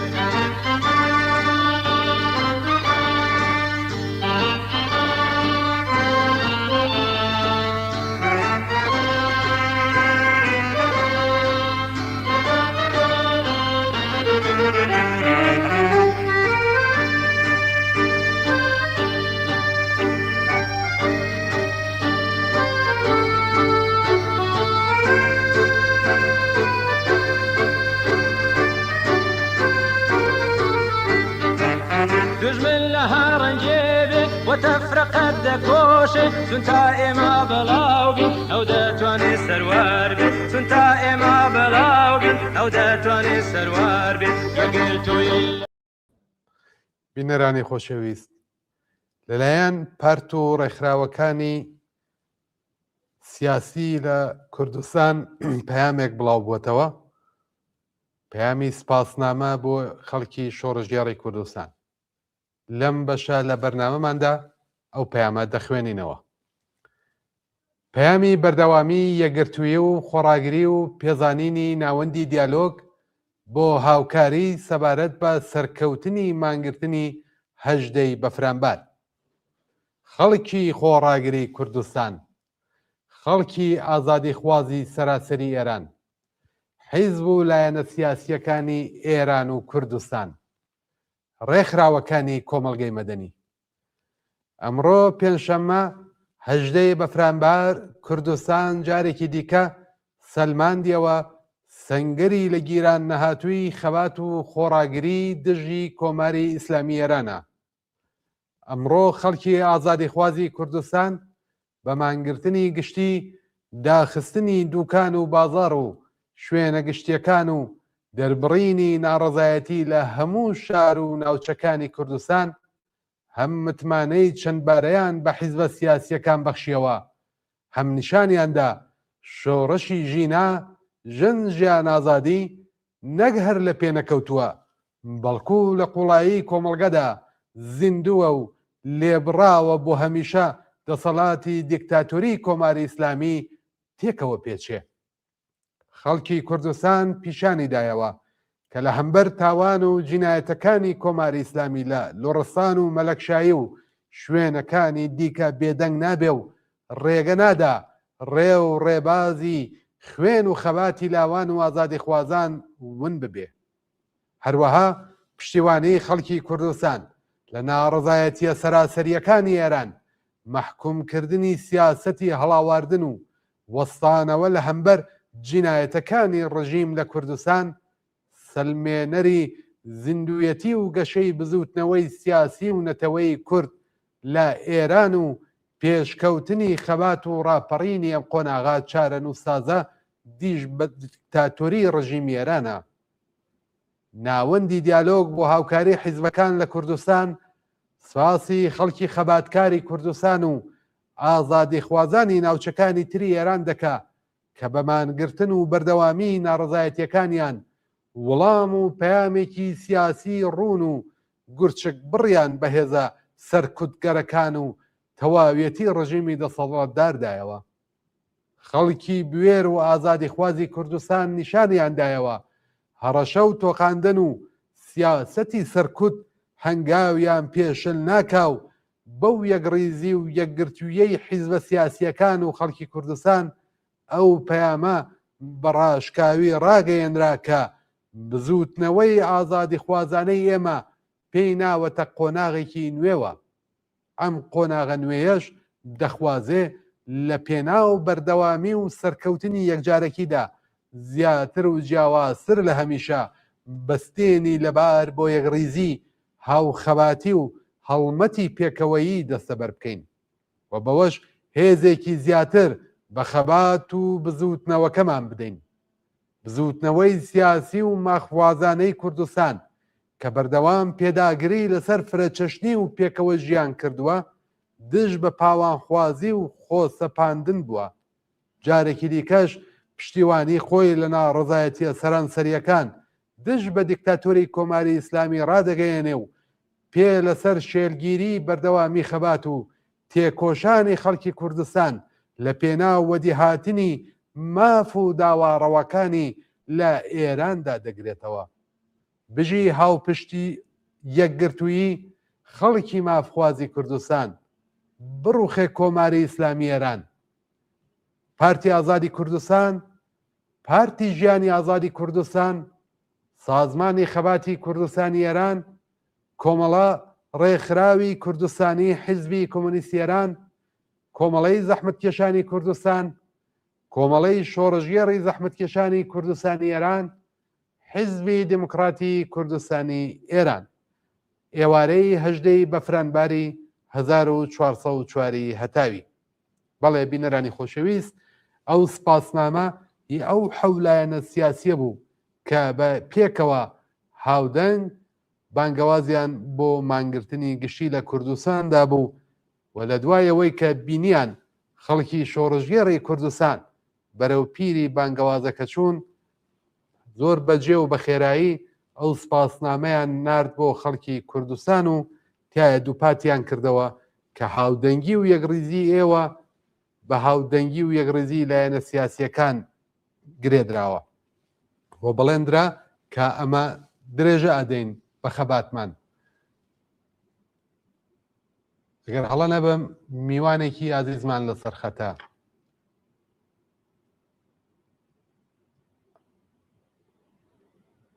هاوڕێیانی بەشی تەکنیک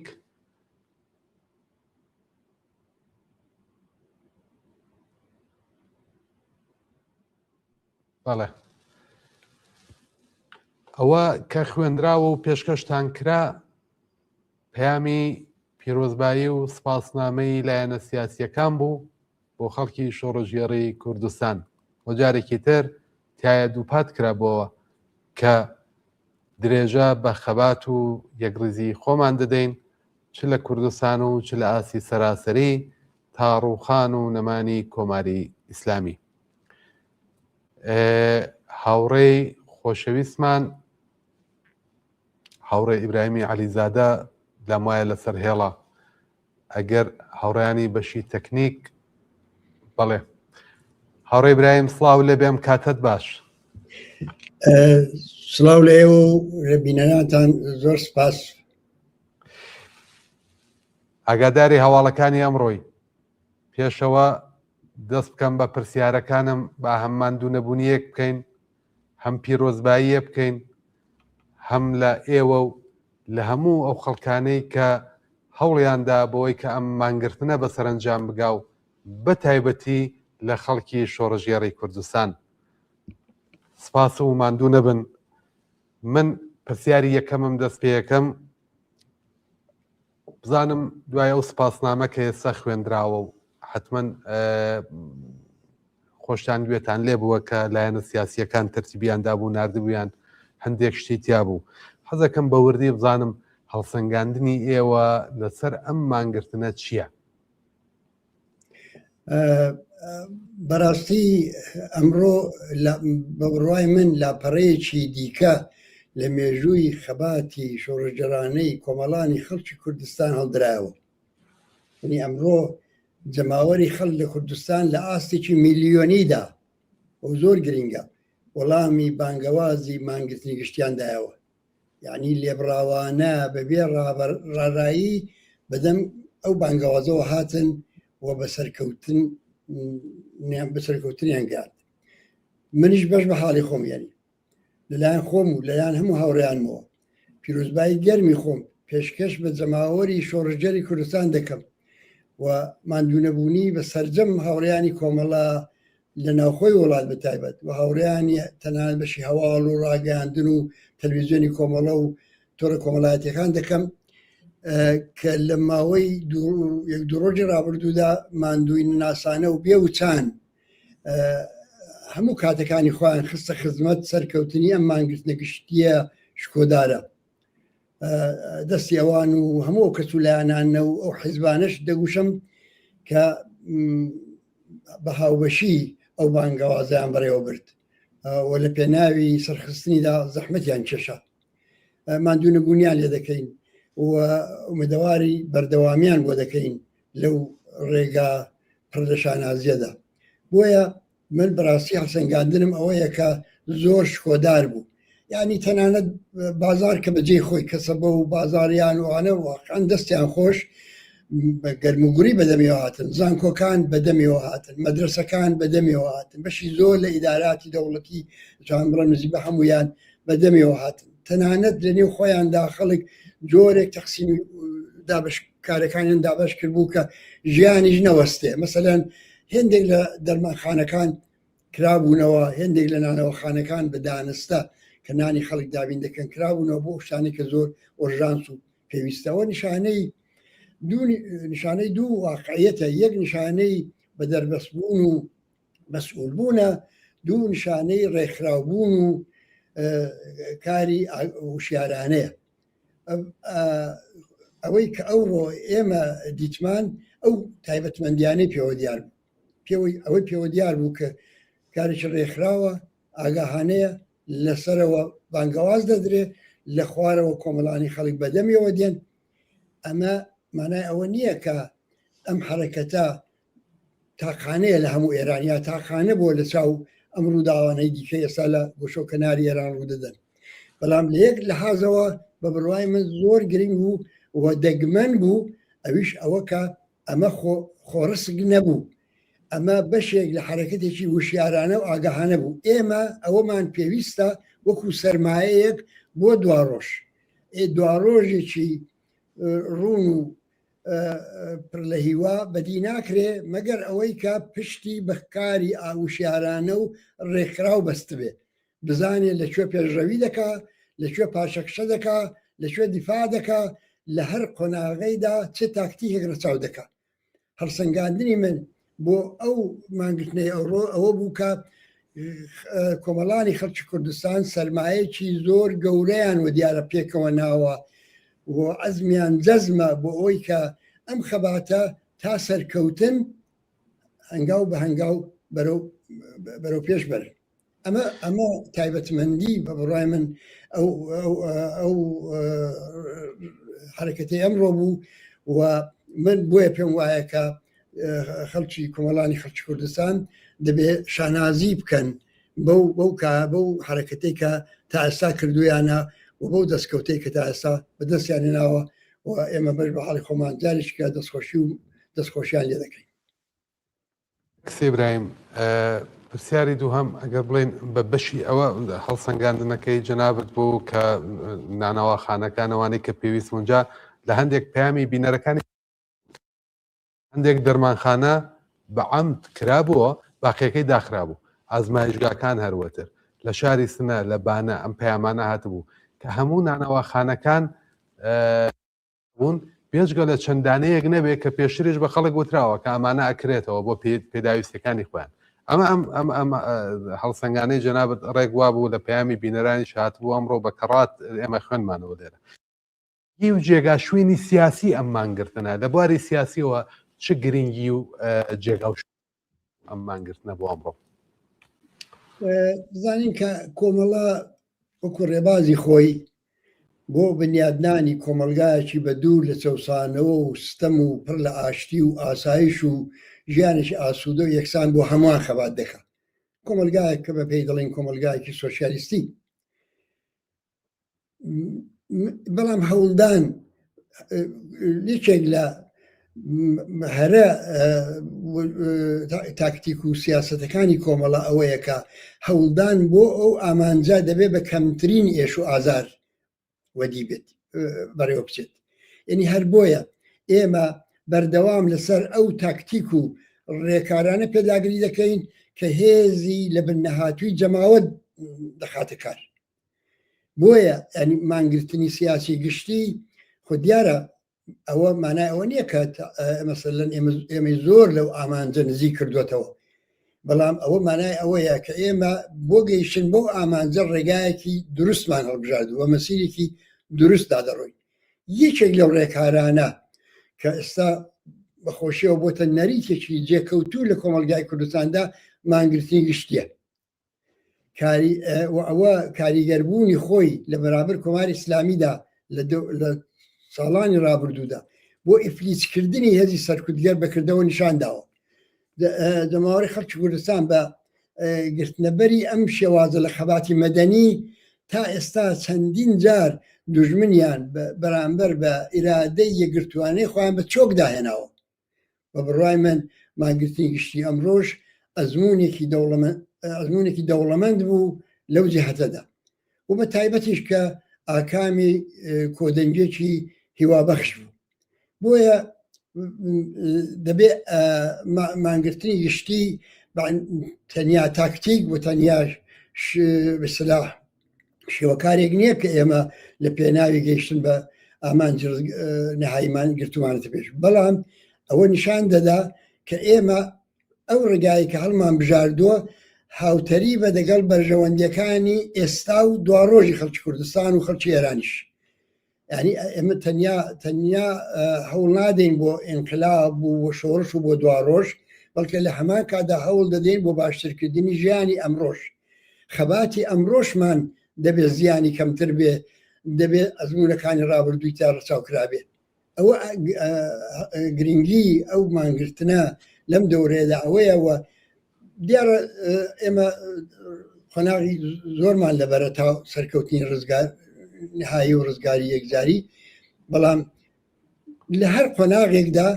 ئەساسمان لەسەرەوە داناوە کە سەرکەوتن لەگەڵ ئەوەشدا احتیاجی بە هەزینە هەیە، احتیاجی بە قوربانیدان هەیە، بەڵام بە سیاست و تاکتیک و بۆچوونی ئێمە ئەوە دەبێت لە کامترین ئاسی خۆی دابێت و خەڵی بە کەمترین ئێش و ئازار هەنگاوەکانیان بەرەو سەرکەوتن ببڕن. ئەوە بە بڕای من مەسەلەیەکی گرینگە. لەگەڵ ئەوەشدا ئێمە زۆر بەگەرمی پشتیوانی ئەو حرەکەتین کە لە ئاسی هەموو ئێراندا لە گۆڕەدایە خەڵک لەسەر شەقامەکان، لاوان، خەڵکی زەحمەتکێش، کرێکاران، ژنان، هەموو ئەوانە مەدەزانین و بەگەرمیش پشتیوانی ئەو خەباتی. بەڵام لە هەمان کاتدا پێمان خۆشە و هەوڵ دەدەین ئەزمموی خەڵکی کوردستان لە خەباتی جەماوەری لەو نۆع و لە ناردنی پەیامی ئاوا بەهێز لە بەچۆکداهێنانی دژمن لە کات و ساتی ئاوادا ئەو پەیامە بگا بە هەموو کۆمەڵانی خەڵکی ئێران. هاوڕێ ئیبراهیم، ئەم یەکێک لە ئامانجەکانی ئەم مانگرتنەوە بوو کە پشتیوانی بکە لە ناڕزایەتیەک کە لە ئاسی سەراسەری و لە شارەکانی ئێران هەبووە. هەر ئەم ڕۆژ ناڕزایەتی درێژەی هەبووە لە زۆر لە شارەکانی ئێران، لە شارە بچووکەکانەوە بگرە تا شارە گەورەکان، لە مەشهەدەوە بگرە تا شیروان،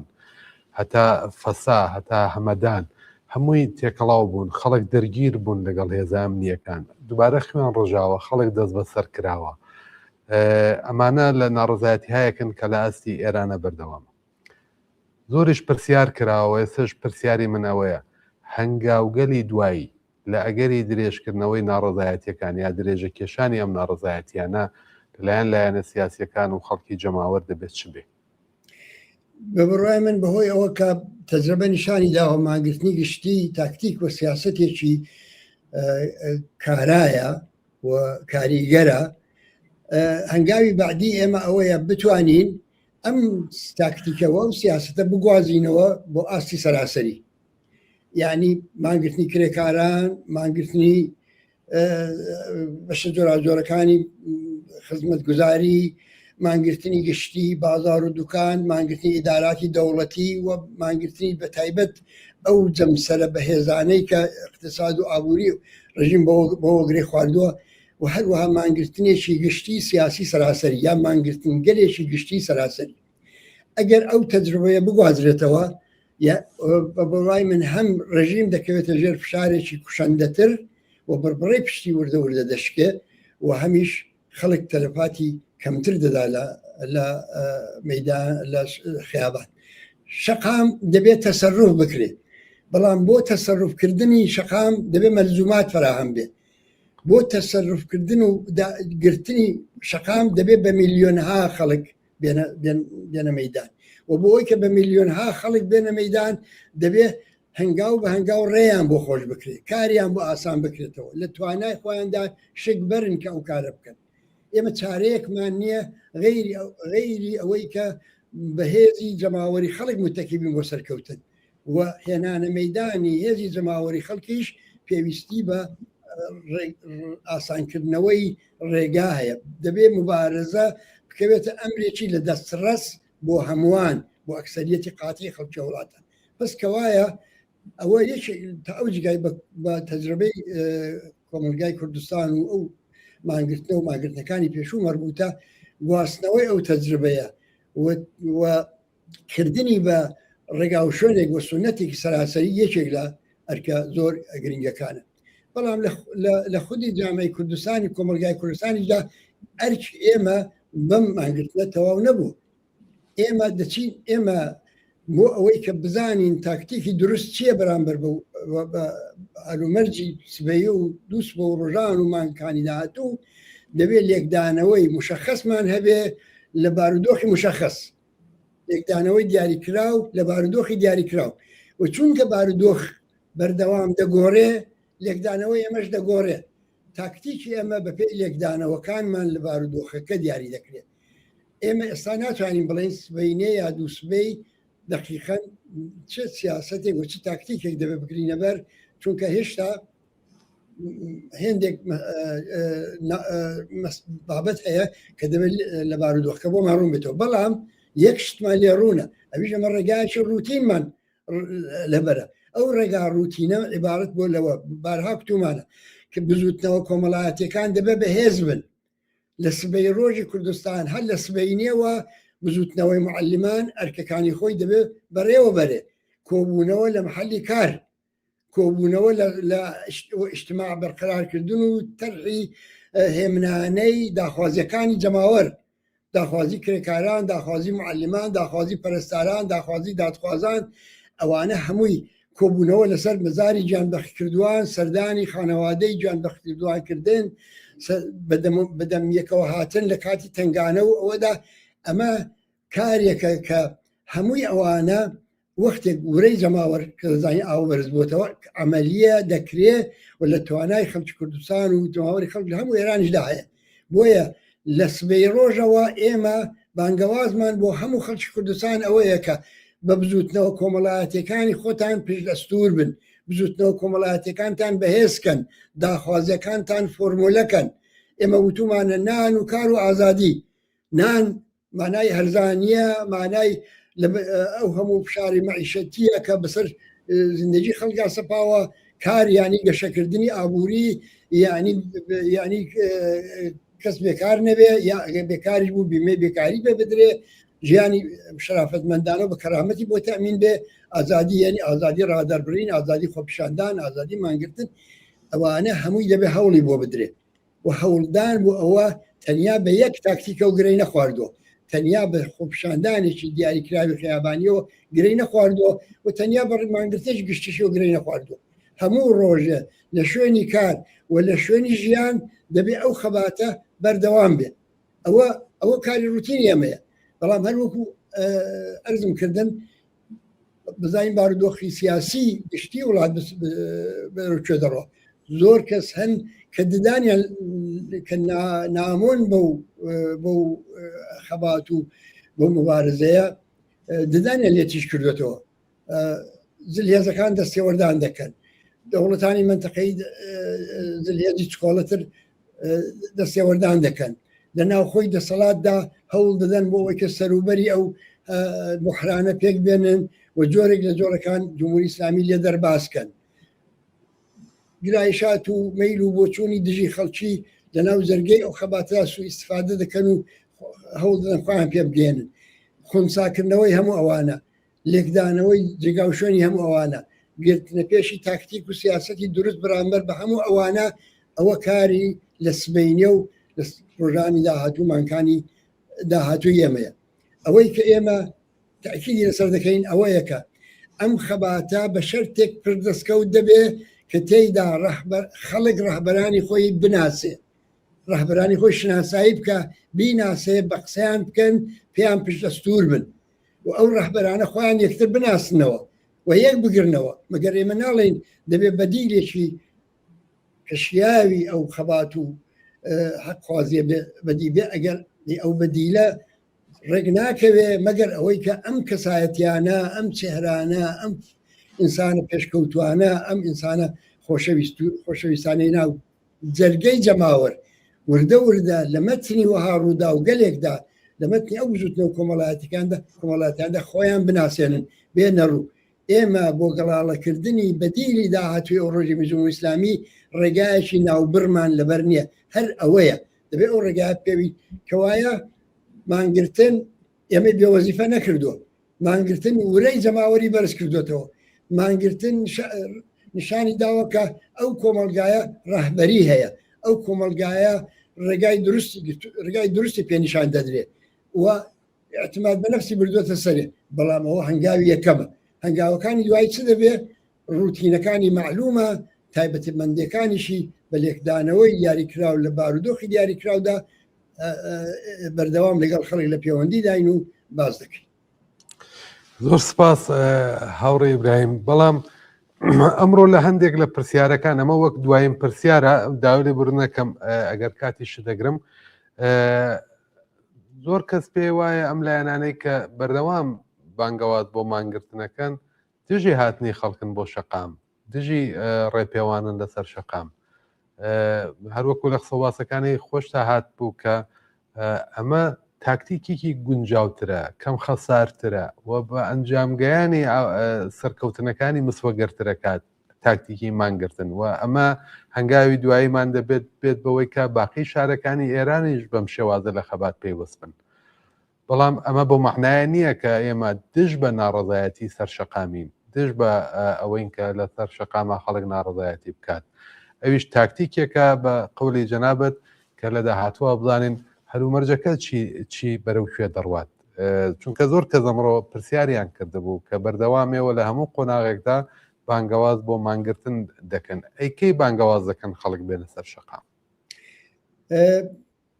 ئێمە ناوێ هیچ تووشی خۆشباوەڕێی بین کە دوژمن بەداخەوە هێشتا بەهێزە هێشتا قودرەتی سەرکوتکردنی هەیە ئێمە دەبێت تاکتیک و سیاسەتێک ڕەچاوکەین کە وردە وردە ئەو ڕژیمە لە ناو ریزەکانی خۆشدا تووشی هەڵوەرین بێت هەڵوەرین لە نێو ریزەکانیە ینی هەڵاتن لە خزمەت خۆپاراستن لە دەستێژیکردن بۆ سەر گیانی خەڵک و بە هەر هەڵ هەڵوەرین چونکە بەڕاستی بەردەوامبوونی مبارزاتی خەڵک کۆمەک دەکا بە و هەڵوەرینە بۆ ئەوەی کە ئەو هەڵوەرینە ببێ بە ئەمری واقع دەبێت ئەو خەباتە بەردەوام بێ اتحادی خەڵک دەبێت تا درێژماوە بپارێزرێت بۆیە هاتنە سەر شەقام ممکنە لە شارێک لە ڕۆژێکدا بکرێ بە پێی لێکدانەوەی مشەخەسی ڕەهبەرانێک کە خەڵکی ئەتمادیان پێ دەکەن لەو شارە لەو گەڕەکە لەو ساتە وەختە دیاریکراوەدا ئەگەر من دەڵێم دەبێت ڕەهبەران بناسرێن ئێعتمادیان پێ بکرێ و خۆیان دەرخەن بۆ ئەوەیە کە بتوانن تەشخیصی ئەوە بدەن لەکوێ چ کارێک پێویستە ئەوە کاری ئێمە نییە کە لە ئاستی سەراسەریدا بڵین دوژمن چاپۆشی بکەن لەوەی کە دوژمن سەرکوتگەرە دوژمن دەڕندەیە بڕژێنە سەر خیابان ئەوە کاری ڕەهبەرانی محەلیە تێکۆشەرانێکە کە بارودۆخی هەر گەڕەچێک هەر شارێک هەر زانکۆیەک هەر مەدرسەیەک هەر شوێنی هەر کارگایەک بارودۆخی لێک دەدەنەوە و تەشخیص دەدەن ئێستا مەسەلەن سەنگەربەندی لە ناو کارگا پێویستە یا ئێستا هاتنە سەر شەقام ئێستا کۆبوونەوە لەبەر دەرگای ئیدارەی فڵان پێویستە یا ڕێپێوان فڵانە شەقام ئەمە کارێک نییە کە لە دەستور خارج بکرێت بەڵام کارێکە کە ڕەهبەرانی محەلی و ڕەهبەرانی جێگای متمانە کە خۆشبەختانە خەریکن پەروەردە دەبن و هەن لە محەلدا تەسمیم وەدەگرن تا ئەو جێگای کە کوردستان مەربوتە لەبەر ئەوەی کە کوردستان وڵاتێکە حزبیە یعنی بەو معناکە ساختارێکی حزبی ساڵی ئەوە بخۆیەوە گرتووە تەشخیصی ئەوەی کە لە چ مەقطعێکدا چ کارێک پێویستە بۆ ئەحزابی سیاسی بەهۆی پەیوەندی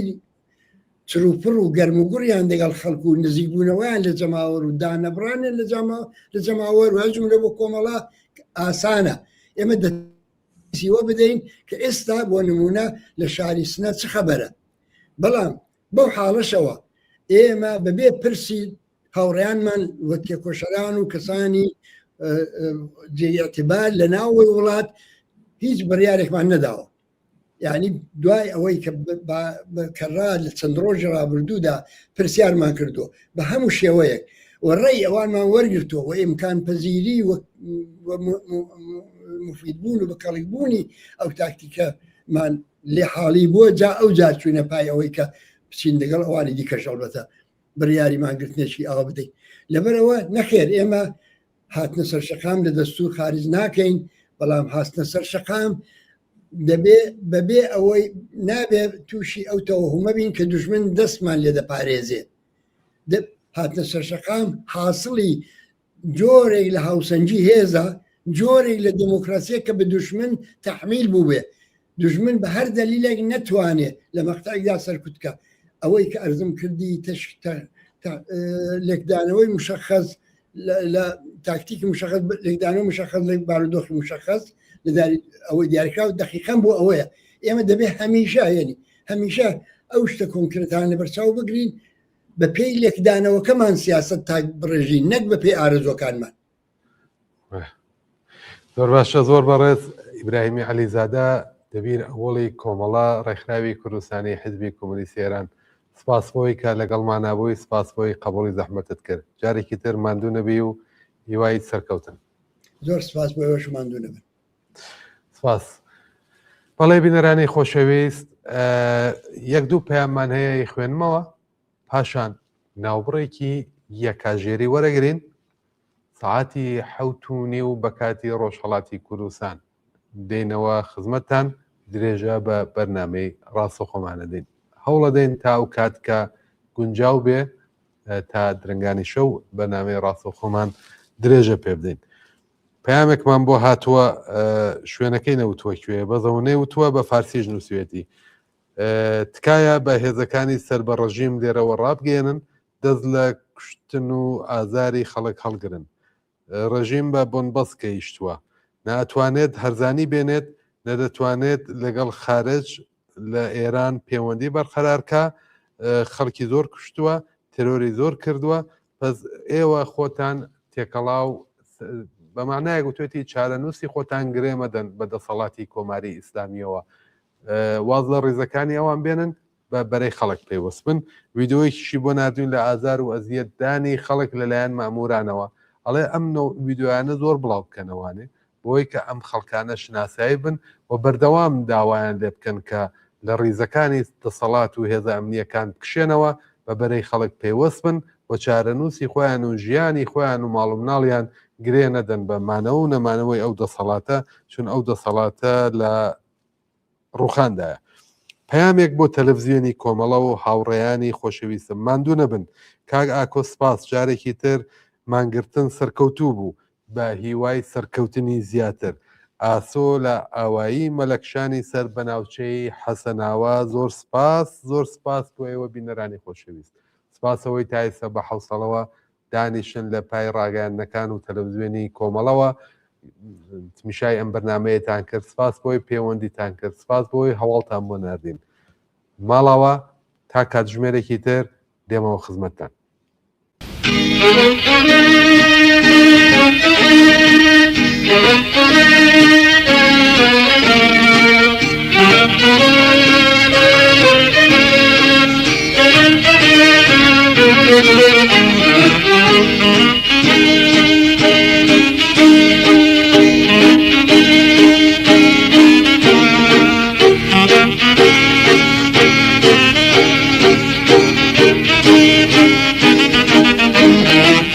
يكربيان لساركا لمشار بيا خولوشان ببرسيان بتيري بيرنتي يجيتي ببرسيان بتيري بيرنتي يجيتي يجيتو إلا بيبي أتاهي زياتيري يجيتو إلا بيبي أتاهي زياتيري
لە تاڵەسوار و ئەفراسیاوەوە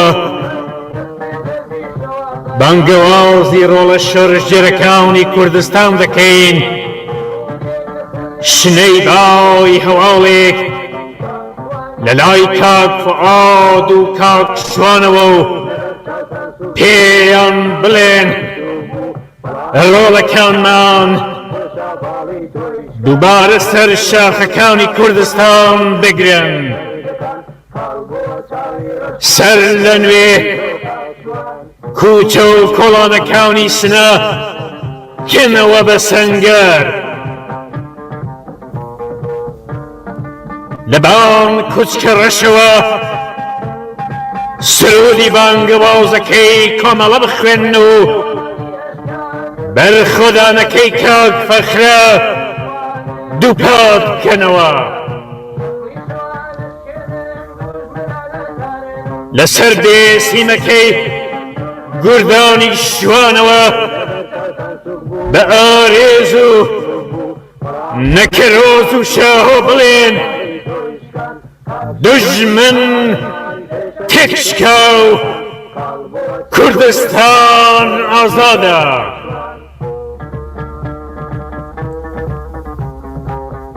بە هەواڵی سەرکەوتنتان دڵی خەڵکی کوردستان شاد بکەنەوە هێزی دژمن تێک بشکێنن هەر وەک دکتۆر جەعفەر دەرمانی دەردی هەژاران بن بیری عەداڵەت خوازانەی کاک سدیق زمانی ئاگرینی شۆرش بن لە کاک خانەوە فێری خۆراگری بن لە ڕۆژەکەی کاک هەمەحسێنەوە دەنگ هەڵبڕن بیرتان بۆ پاراستن و سەداقەت و پاکی و ئەخلاق و کردەوەی چاک پەروەردە بکەن هەمیسان بە دەنجی چەکەکانتان بۆ ڕزگاری کوردستان هەنگاو بنێن و دژمنی زۆردار تێک بشکێنن